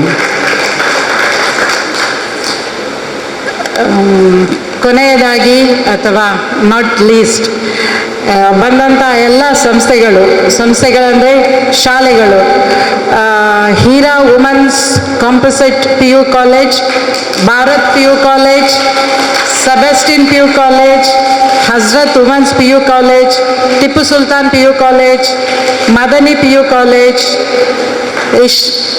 ಇಸ್ಲಾಹಿ PU ಕಾಲೇಜ್ ಹಾಗೂ ಕೆ ಪಾಂಡ್ಯರಾಜ PU ಕಾಲೇಜ್, ಇವರಿಗೂ ಧನ್ಯವಾದಗಳನ್ನು ಅರ್ಪಿಸ್ತಾ ಇದ್ದೇನೆ. ಹಾಗೂ ನಮ್ಮ ಶಿಕ್ಷಣ ಸಂಪನ್ಮೂಲ ಕೇಂದ್ರದ ಒಕ್ಕೂಟದಿಂದ ಹಾಗೂ ನಮ್ಮ ಮಂಗಳೂರಿನ ಸದಸ್ಯರು ಬಂದಿರುತ್ತಾರೆ, ಅವರಿಗೂ ನಿಮ್ಮೆಲ್ಲರ ಪರವಾಗಿ ಧನ್ಯವಾದಗಳನ್ನು ಅರ್ಪಿಸ್ತಾ ಇದ್ದೇನೆ. ಹಾಗೂ ಚೈಲ್ಡ್ ಆ್ಯಂಡ್ ಸ್ಟಾಫ್ಗಳು ಬಂದಿದ್ದಾರೆ, ಅವರಿಗೂ ನಿಮ್ಮೆಲ್ಲರ ಪರವಾಗಿ ಧನ್ಯವಾದಗಳನ್ನು ಅರ್ಪಿಸ್ತಾ ಇದ್ದೇನೆ. ಹಾಗೂ ಈ ಶಾಲೆಗಳ ಮಕ್ಕಳನ್ನು ಕರ್ಕೊಂಡು ಬರಲಿಕ್ಕೆ ಅವರ ಟೀಚರ್ಸ್ಗಳು ಬಂದಿದ್ದಾರೆ, ಲೆಕ್ಚರರ್ಸ್, ಅವರಿಗೂ ನಿಮ್ಮೆಲ್ಲರ ಪರವಾಗಿ ಧನ್ಯವಾದಗಳನ್ನು ಅರ್ಪಿಸ್ತಾ ಇದ್ದೇನೆ. ಹಾಗೂ ಮಾಧ್ಯಮ ಮಿತ್ರರು ಇಲ್ಲಿದ್ದಾರೆ, ಅವರಿಗೂ ನಿಮ್ಮೆಲ್ಲರ ಪರವಾಗಿ ಧನ್ಯವಾದಗಳು. ಸ್ಥಳಾವಕಾಶ ಕೊಟ್ಟ ಯೂನಿಟಿ ಹಾಲ್ ಇವರ ಸಿಬ್ಬಂದಿ ವರ್ಗದವರು ನಮ್ಮ ಜೊತೆ ಎಲ್ಲ ಬೆಳಗಿಂದ ಹೆಲ್ಪ್ ಮಾಡ್ತಾ ಇದ್ದಾರೆ, ಅವರಿಗೂ ನಿಮ್ಮೆಲ್ಲರ ಪರವಾಗಿ ಧನ್ಯವಾದಗಳನ್ನು. ಕಾರ್ಯಕ್ರಮದ ಊಟೋಪಚಾರಕ್ಕೆ ಸಹಕರಿಸಿದ ಕ್ಯಾಟ್ರಿಂಗ್ಸ್ ಅವರಿಗೂ ನಿಮ್ಮೆಲ್ಲ ಪರವಾಗಿ ಧನ್ಯವಾದಗಳನ್ನು ಅರ್ಪಿಸ್ತೇನೆ. ಹಾಗೂ ಪ್ರತ್ಯಕ್ಷ ಹಾಗೂ ಪರೋಕ್ಷವಾಗಿ ಸಹಕರಿಸಿದ ಎಲ್ಲ ಸದಸ್ಯ ಮಿತ್ರರಿಗೂ ನಿಮ್ಮೆಲ್ಲರ ಪರವಾಗಿ ಧನ್ಯವಾದಗಳನ್ನು ಅರ್ಪಿಸುತ್ತಾ ನನಗೆ ಅವಕಾಶಕ್ಕಾಗಿ ಧನ್ಯವಾದಗಳನ್ನು ಹೇಳ್ತಾ ಇದ್ದೆ.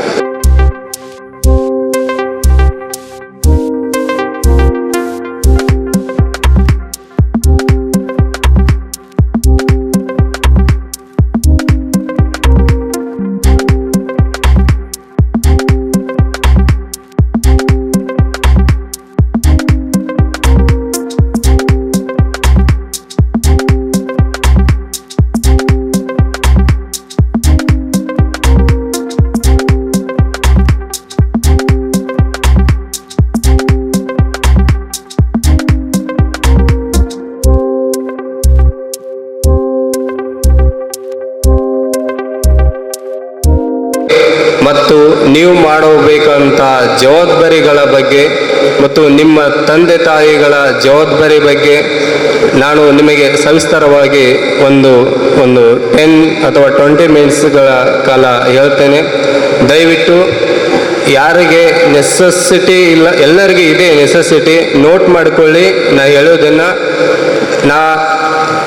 3 ಟಾಪಿಕ್ ಬಗ್ಗೆ ಹೇಳ್ತೀನಿ. ಒಂದು ಸೈಬರ್ ಕ್ರೈಮ್ ಮತ್ತು ಮಕ್ಕಳು ಮತ್ತು ಮಹಿಳೆಯರಿಗೆ ಬಗ್ಗೆ ಇರುವ ಕಾನೂನುಗಳ ಬಗ್ಗೆ, ಇನ್ನೊಂದು ಡ್ರಗ್ಸ್. ಈ 3 ವಿಷಯಗಳ ಬಗ್ಗೆ ಸ್ವಲ್ಪ ನಮಗೆ ತಿಳಿಸ್ತೀನಿ. ದಯವಿಟ್ಟು ಅದನ್ನು ತಿಳಿದುಕೊಂಡು ತಾವೆಲ್ಲರೂ ಫಾಲೋ ಮಾಡಬೇಕಂತ ನಾನು ತಮ್ಮಲ್ಲಿ ವಿನಂತಿ ಮಾಡಿಕೊಳ್ತೇನೆ. ಮೊದಲನೇದಾಗಿ ಈ ಡ್ರಗ್ಸ್ ಬಗ್ಗೆ ಈಗಾಗಲೇ ಮಕ್ಕಳು 1-2-3 ಕ್ವಶನ್ ಕೇಳಿದ್ದಾರೆ. ಈ ಡ್ರಗ್ಸ್ ಸಂಬಂಧಪಟ್ಟಂಗೆ ಭಾರತ ಸರ್ಕಾರ 1985ರಲ್ಲಿ NDPS ಒಂದು ಆ್ಯಕ್ಟನ್ನು ಜಾರಿಗೊಳಿಸಿದೆ. ಈ ಆ್ಯಕ್ಟ್ ಪ್ರಕಾರ ಯಾವುದೇ ಮಾದಕ ವಸ್ತು, ಗಾಂಜಾ, ಆಫೀಮ್, ಹ್ಯಾಸಿಸ್, MDM, ಮೆಥೋಪೆಡಡೈನ್ ಇನ್ನಿತರ ಯಾವುದೇ ಮಾದಕ ಅಂದರೆ ಇಟ್ ಮೀನ್ಸ್ ಮತ್ತ ಬರೆಸುವ ಯಾವುದೇ ಡ್ರಗ್ಸ್ ಇರಬಹುದು, ಈ ಎಲ್ಲಗಳನ್ನು ನಿಷೇಧ ಮಾಡಿದೆ. ಇದಕ್ಕೆ ಸಂಬಂಧಪಟ್ಟಂತೆ ಯಾವುದೇ ಈ ಮಾದಕ ವಸ್ತುಗಳನ್ನು ಕನ್ಸ್ಯೂಮ್ ಮಾಡೋದಾಗಲಿ, ತಮ್ಮ ಹತ್ರ ಸ್ವಾಧೀನ ಇಟ್ಟುಕೊಳ್ಳೋದಾಗಲಿ, ಅಥವಾ ಸೇಲ್ ಮಾಡುವುದಾಗಲಿ, ಅಥವಾ ಖರೀದಿ ಮಾಡುವುದಾಗಲಿ, ಅಥವಾ ಬೇರೆದವರಿಗೆ ಟ್ರಾನ್ಸ್ಪೋರ್ಟ್ ಮಾಡೋದಾಗಲಿ ಎಲ್ಲ ಕಾನೂನಿನಡಿಯಲ್ಲಿ ನಿಷೇಧ. ಮತ್ತು ಇದಕ್ಕೆ ಗ್ರೀವಿಯಸ್ ಅಂದರೆ ಕಠಿಣ ಶಿಕ್ಷೆ ಕೂಡ ಇದೆ. ಆದ ಕಾರಣ ತಾವೆಲ್ಲರೂ ಆ ಒಂದು ಆ್ಯಕ್ಟ್ ಬಗ್ಗೆ ಗಮನ ಇರಲಿ. ಮತ್ತು ನಿಮ್ಮ ಮನೆಯಲ್ಲಿ ನಿಮ್ಮ ಅಣ್ಣ ತಮ್ಮ ಅಥವಾ ನಿಮ್ಮ ನೆರೆಹೊರೆ ಅಥವಾ ನಿಮ್ಮ ಸ್ಕೂಲ್ಗಳಲ್ಲಿ ಅಥವಾ ನಿಮ್ಮ ಊರುಗಳಲ್ಲಿ ನಿಮ್ಮ ಪರಿಸರಗಳಲ್ಲಿ ಆದಷ್ಟು ಈ ಡ್ರಗ್ಸ್ ಬಗ್ಗೆ ಅವೇರ್ನೆಸ್ ಕಾರ್ಯಕ್ರಮ ನಾವು ಈಗಾಗಲೇ ಬೀಟ್ ವೈಸ್ ಪೊಲೀಸ್ ಇಲಾಖೆ ಬೀಟ್ ವೈಸ್ ಇನ್ಫಾರ್ಮೇಷನ್ ತಗೊಂಡು ಅದಕ್ಕೆ ಏನೇ ಕ್ರಮ ಕೈಗೊಳ್ಳಬೇಕು ಅದನ್ನು ಮಾಡ್ತಿದ್ದೀವಿ.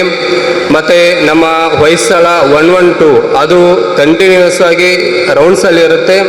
ಈ ಡ್ರಗ್ಸ್ ಅಡಿಕ್ಟ್ ಆದ ನಂತರ ಏನಾಗುತ್ತೆ ಅಥವಾ ಇದಕ್ಕೆ ಪೊಲೀಸ್ ಇಲಾಖೆಯಲ್ಲಿ ನಾವು ಏನು ಕ್ರಮ ಕೈಗೊಂಡಿದ್ದೀವಿ ಅಂದರೆ, ಡ್ರಗ್ಸ್ ಅಡಿಕ್ಟಲ್ಲಿ ಇದರಲ್ಲಿ ಪೊಲೀಸ್, ಸಮಾಜ ಮತ್ತು ಆ ಯಾರು ಅಡಿಕ್ಟ್ಸ್ ಆಗ್ತಾರಲ್ಲ ಅವ್ರನ್ನೆಲ್ಲ ರೆಸ್ಪಾನ್ಸಿಬಿಲಿಟಿ ಇದೆ.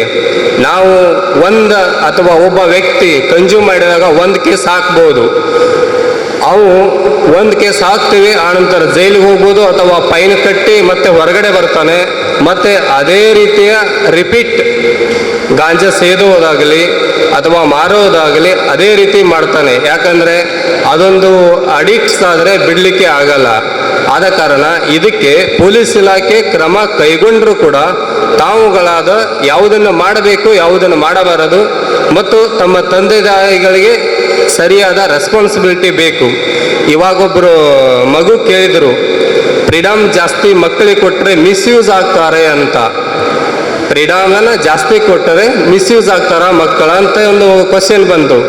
ನೋಡಿ, ಫ್ರೀಡಮ್ ಅಂದರೆ ಹೇಗಿರಬೇಕಂದ್ರೆ, ಎಕ್ಸಾಂಪಲ್, ನಾನು ಓದುತ್ತೇನೆ, ಆಟ ಆಡುತ್ತೇನೆ, ಒಳ್ಳೆ ಕಾರ್ಯಗಳು ತಿಳ್ಕೊತೇನೆ ಅಂದರೆ ಇದು ತಂದೆ ತಾಯಿಗಳಿಗೆ ಮಕ್ಕಳಿಗೆ ಕೊಡುವಂಥ ಫ್ರೀಡಮ್.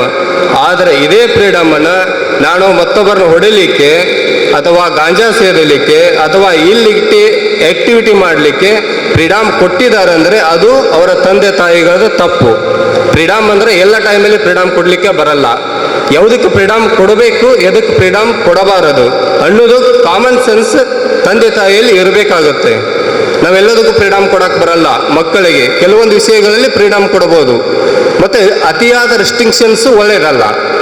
ಮಕ್ಕಳಿಗೆ ಆಟ ಪಾಠ ಸ್ಕೂಲು ಏನಿದ್ರೆ ಯಾವುದು ಈ ಸಮಾಜಕ್ಕೆ ಒಳ್ಳೆಯದಿದೆ ಅದಕ್ಕೆ ಮಾತ್ರ ನಾವು ಅವಕಾಶ ಕೊಟ್ಟು ಬೇರೆ ರೀತಿಯ ಅಬ್ಸರ್ವೇಷನ್ ತಂದೆ ತಾಯಿಗಳು ಆದಷ್ಟು ತಮ್ಮ ಮಕ್ಕಳ ಮೇಲೆ ಅಬ್ಸರ್ವ್ ಮಾಡಬೇಕು. ಸುಮ್ಮನೆ ಸ್ಕೂಲಿಗೆ ಕಳಿಸಿದ್ರು ಅಂದರೆ ನಮ್ಮ ಕೆಲಸ ಮುಗಿತಂತಲ್ಲ. ಸ್ಕೂಲಲ್ಲಿ ಏನು ಮಾಡ್ತಿದ್ದಾರೆ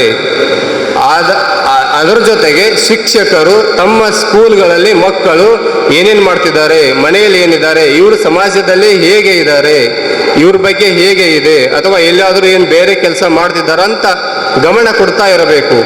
ಅಥವಾ ಇದೆಲ್ಲಕ್ಕಿಂತ ಮಿಗಿಲಾಗಿ ನಿಮಗೆ ಏನಾದರೂ ಡೌಟ್ ಬಂತು, ಇಂಥ ವ್ಯಕ್ತಿ ಹತ್ರ ಗಾಂಜಾ ಇದೆ ಅಥವಾ ಇವನು ಬೇರೆ ಹುಡುಗರ ಜೊತೆ ಸೇರಿ ಏನೇ ಒಂದು ಅಪರಾಧ ಮಾಡ್ತಿದ್ದಾನೆ, ದಯವಿಟ್ಟು ಎಲ್ಲರೂ ಶಿಕ್ಷಕರಾಗಿರ್ಬೋದು, ತಂದೆ ತಾಯಿ ಆಗಿರ್ಬೋದು, ವಿದ್ಯಾರ್ಥಿಗಳಾಗಿರ್ಬೋದು, ಆದಷ್ಟು ಬೇಗ ನಿಮ್ಮ ಹತ್ತಿರದ ಪೊಲೀಸ್ ಠಾಣೆಗೆ ಹೋಗಿ ಮಾಹಿತಿ ನೀಡಬೇಕು. ಇಲ್ಲಪ್ಪ ನನಗೆ ಮಾಹಿತಿ ನೀಡೋಕ್ಕಾಗಲ್ಲ, ಠಾಣೆಗೆ ಹೋದರೆ ಭಯ ಬರುತ್ತೆ. 112 ERSS emergency response supporting system. ಇದು any time anywhere all over India 24 hours into 7 any time call ಮಾಡ್ಬೋದು. 112 ಡೈಲ್. ಇದಕ್ಕೆ ಡೈಲ್ ಮಾಡಿ ನಿಮಗೆ ಏನು ಸಮಸ್ಯೆ ಇದೆ, ನಿಮ್ಮ ಹತ್ರ ಏನು ಮಾಹಿತಿ ಇದೆ, ದಯವಿಟ್ಟು ಅದನ್ನು ಹಂಚ್ಕೋಬೇಕು. ಅದು ಮಾಹಿತಿ ಎಲ್ಲೂ ಲೀಕ್ ಆಗೋದಿಲ್ಲ. ಓನ್ಲಿ ನೀವು ಅದು ಯಾರು ರಿಸೀವ್ ಮಾಡಿರ್ತಾರಲ್ಲ ನಮ್ಮ ಇಲಾಖೆದವರು, ಅವ್ರಿಗೆ ಮಾತ್ರ ಗೊತ್ತಿರುತ್ತೆ. ನಿಮ್ಮ ಹೆಸರನ್ನಾಗಲಿ ಅಥವಾ ನಿಮ್ಮ ಮನೆಯವರ ಹೆಸರನ್ನಾಗಲಿ ನಾವು ಎಲ್ಲೂ ಯಾವುದೇ ಕಾರಣಕ್ಕೂ ಇವತ್ತು ಇವನ್ ಕೋರ್ಟ್ ಕೇಳಿದ್ರು ಕೋರ್ಟಿಗೆ ಸರ ಇರಲ್ಲ, ಅಷ್ಟೊಂದು ಕಾನ್ಫಿಡೆನ್ಸ್ ಇಲ್ಲಾಗಿರುತ್ತೆ. ದಯವಿಟ್ಟು ಇದನ್ನೊಂದು ಮಾಡಿ. ಮತ್ತೆ 112ಗೆ ಈದ್ ಮಾಹಿತಿ ಅಷ್ಟೇ ಅಲ್ಲದೆ ಇವಾಗ ಪೊಲೀಸ್ಗೆ ಮೊದಲು ನೀವು ಯೂಸ್ ಮಾಡ್ತಿದ್ದ ನಂಬರ್ ಯಾವ್ದು ಹೇಳಿ? 100. ದಯವಿಟ್ಟು ಇವಾಗ 100 ಯೂಸ್ ಮಾಡಬೇಡಿ, ಅದು ಚೇಂಜ್ ಆಗಿದೆ. ಭಾರತ ಸರ್ಕಾರ ಬೇರೆ ದೇಶಗಳಲ್ಲಿ ಇರುವಂತೆ ವ್ಯವಸ್ಥೆನೂ ಭಾರತದಲ್ಲಿ ಮಾಡಿದೆ. ಬೇರೆ ದೇಶಗಳಲ್ಲಿ ಒಂದೇ ನಂಬರನ್ನು ಎಲ್ಲ ಕಡೆ ಯೂಸ್ ಮಾಡೋ ರೀತಿ ನಮ್ಮ ಸರ್ಕಾರದವರು 112 ಅಂತೇಳಿ ERSS ಅಂತೇಳಿ ಮಾಡಿದ್ದಾರೆ. ದಯವಿಟ್ಟು ಅದಕ್ಕೆ health issue, ambulance, fire, police, ನಿಮ್ಮ ಇನ್ನಿತರ ಯಾವುದೇ ಎಕ್ಸೆಟ್ರಾ ಯಾವುದೇ ಇದ್ರೂ ಅದಕ್ಕೆ ಕಾಲ್ ಮಾಡಿ. ನೀವೊಂದು ವೇಳೆ ಈ ಹೋಗೋ ದಾರಿಯಲ್ಲಿ ಆಕ್ಸಿಡೆಂಟ್ ಆಯಿತು, ಆಟೋಮೆಟಿಕ್ ಆಂಬ್ಯುಲೆನ್ಸ್ ಮಾಡೋ ಅವಶ್ಯಕತೆ ಇಲ್ಲ. 112 ಡೈಲ್ ಮಾಡಿ ನಿಮ್ಮ ಹೆಸರನ್ನು ಮತ್ತು ಆ ಪ್ಲೇಸದ ಏರಿಯಾವನ್ನು ಹೇಳಿದ್ರೆ ಸಾಕು. ನಮ್ಮದು ಸಾಗರ ಇಮಿಡಿಯೇಟ್ ಆಗಿ 10 minutesಲ್ಲಿ ನಿಮಗೆ ಸ್ಪಾಟಿಗೆ ರೀಚ್ ಆಗುತ್ತೆ. ಅದರ ಉದ್ದೇಶ ಇಷ್ಟೇ, ನೀವಾಗಿ ಸ್ಟೇಷನ್ಗೆ ಬರಲಿಕ್ಕಿಲ್ಲ, ನಾವಾಗಿ ನಿಮ್ಮ ಕಡೆ ಬರ್ತೀವಿ. ಎಲ್ಲಿ ಸಮಸ್ಯೆ ಇದೆಯಲ್ಲ ಅಲ್ಲಿ ನಾವು ಬಂದು ನಿಮಗೆ ಪರಿಹಾರ ಮಾಡ್ತೀವಿ. ಅದರ ಟೋಟಲ್ ಆಗಿ ಉದ್ದೇಶನೇ ಇಷ್ಟೇ. ನೀವಾಗಿ ಬರೋದು ಬೇಡ. ಏನೋ ಒಂದು ಆಕ್ಸಿಡೆಂಟ್ ಆಯಿತು ಅಥವಾ ಏನೋ ಒಂದು ಫೈರ್ ಆಯಿತು, ನೀವು ಹೋಗೋ ದಾರಿಯಲ್ಲಿ ಫೈರ್ ಆಯಿತು, ಏನೋ ಬೆಂಕಿ ಹೇಳ್ತಿದೆ ಮನೆಗೆ, ಅವರಿಗೆ ಏನು ಅಷ್ಟು ಗೊತ್ತಿಲ್ಲ, ನೀವಾಗಿ ಹೇಳ್ಬೋದು, ಏನೂ ತೊಂದರೆ ಇಲ್ಲ. ಮಕ್ಕಳು ಹೇಳ್ಬೋದು, ತಂದೆ ತಾಯಿ ಹೇಳ್ಬೋದು, ಯಾರಾದರೂ ಹೇಳ್ಬೋದು. ಮಾಹಿತಿಯನ್ನು ಆದಷ್ಟು ಬೇಗ ಕೊಟ್ಟರೆ ಅದನ್ನೇ ನಮ್ಮಲ್ಲಿ ಸಿಸ್ಟಮ್ ಇದೆ. ಫೈರ್ ಬಂದರೆ ಅದಕ್ಕೆ ಬೇರೆ, ಪೊಲೀಸ್ ಬಂದರೆ ಬೇರೆ, ಆಂಬ್ಯುಲೆನ್ಸ್ ಬಂದರೆ ಬೇರೆ, ಈ ರೀತಿ ಹೆಲ್ತ್ ಬಂದರೆ ಬೇರೆ. ದಯವಿಟ್ಟು ಇದೊಂದು ನೆನಪಿನಲ್ಲಿ ಇಟ್ಕೊಳ್ಳಿ. 112 ಬಗ್ಗೆ ಖಂಡಿತವಾಗಿ ಮಾಹಿತಿ ಕೊಡಬೇಕು, ನಿಮ್ಗೇನೇ ತೊಂದರೆ ಇರಲಿ. ಮತ್ತೊಂದು, ಈ ಡ್ರಗ್ಸ್ ವಿಷಯದಲ್ಲಿ ನಾವು ಈಗಾಗಲೇ ಸಾಕಷ್ಟು ಕೇಸುಗಳನ್ನು ಮಾಡ್ತಿದ್ದೀವಿ ಮತ್ತು ಮಾಡಲಿಕ್ಕೆ ಹೇಳಿದ್ದಾರೆ. ನಮಗೆ ಟಾರ್ಗೆಟು ಇದೆ.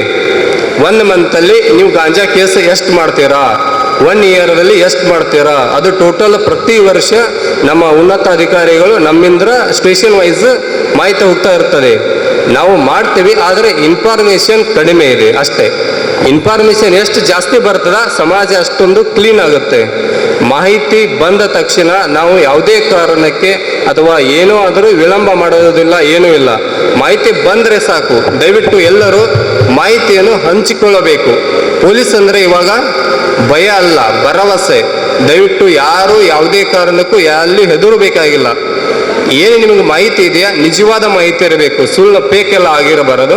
ನಿಜವಾಗಿಯೂ ನಿಮಗೆ ಮಾಹಿತಿ ಇದ್ದರೆ ನಿಮ್ಮ ಸ್ಕೂಲ್ಗಳಲ್ಲಿ, ನಿಮ್ಮ ಮನೆ ಪಕ್ಕ ಎಲ್ಲದಿದ್ದರೆ ದಯವಿಟ್ಟು ನಮಗೆ ತಿಳಿಸಿ. ಮತ್ತು ಈ ಡ್ರಗ್ಸ್ ಅಡಿಕ್ಟೆಡ್ ಅಂದರೆ ಕಾನೂನಿನಲ್ಲಿ ಬಿಲೋ 18 ಮೈನರ್ಸ್, ಅದಕ್ಕೆ ಅವರಿಗೆ ಕಡಿಮೆ ಶಿಕ್ಷೆ ಕೂಡ ಇದೆ. ನಾವು ಒಮ್ಮೆಗೆ ಅವರು ತಂದು ಹೊಡೆದು ಬಡದು ಅಥವಾ ಯಾವುದೇ ರೀತಿಯಾಗಿ ಮಾಡಲಿಕ್ಕಿಲ್ಲ. ಮೈನರ್ ಇದ್ದಾಗ ಅವರನ್ನು ನಾ ಹೇಳ್ತೀನಿ ನಿಮಗೆ, ಮಕ್ಕಳಿಗೆ ಯಾವ ಕಾನೂನು ಇದ್ದಾವೆ ಆ ಕಾನೂನಿನ ಅಡಿಯಲ್ಲಿ ಮಾತ್ರ ಶಿಕ್ಷೆ ಕೊಡಬೇಕು ವಿನಃ ಬೇರೆ ಅಡಲ್ಟ್ ಇರ್ತಾರಲ್ಲ ಅಬೋ 18 years ಇದ್ದವ್ರಿಗೆ ಆ ರೀತಿ ಶಿಕ್ಷೆ ಕೊಡ್ಲಿಕ್ಕಾಗಲ್ಲ. ಅವರಿಗೆ ತಂದೆ ತಾಯಿಗೆ ಹೇಳಿ ಕಳಿಸ್ಕೊಡ್ಬೋದು. ಇಲ್ಲ ಅಂದ್ರೆ ಗ್ರಿವಿಯಸ್ ಇದ್ದರೆ ಅವರನ್ನು JJ ಬೋರ್ಡಿಗೆ ಕಳಿಸ್ಬೋದು. JJ ಬೋರ್ಡ್ದವರು ಅಬ್ಸರ್ವೇಷನ್ನು ಅಥವಾ ಅವರಿಗೆ ಸ್ಪೆಷಲ್ ಹೋಮ್ಸ್ ಇದೆ, ಅಥವಾ ಇನ್ನೂ ಗ್ರಿವಿಯಸ್ ಅಫೆನ್ಸ್ ಇದ್ದರೆ ರಿಮೈಂಡ್ ಹೋಮ್ ಅಂತಿದೆ. ಆ ಅಪರಾಧನ ನೋಡಿ ಕ್ರಮ ಕೈಗೊಳ್ಳಬೇಕಾಗುತ್ತೆ ಮೈನರ್ಸ್ ಇದ್ದರೆ.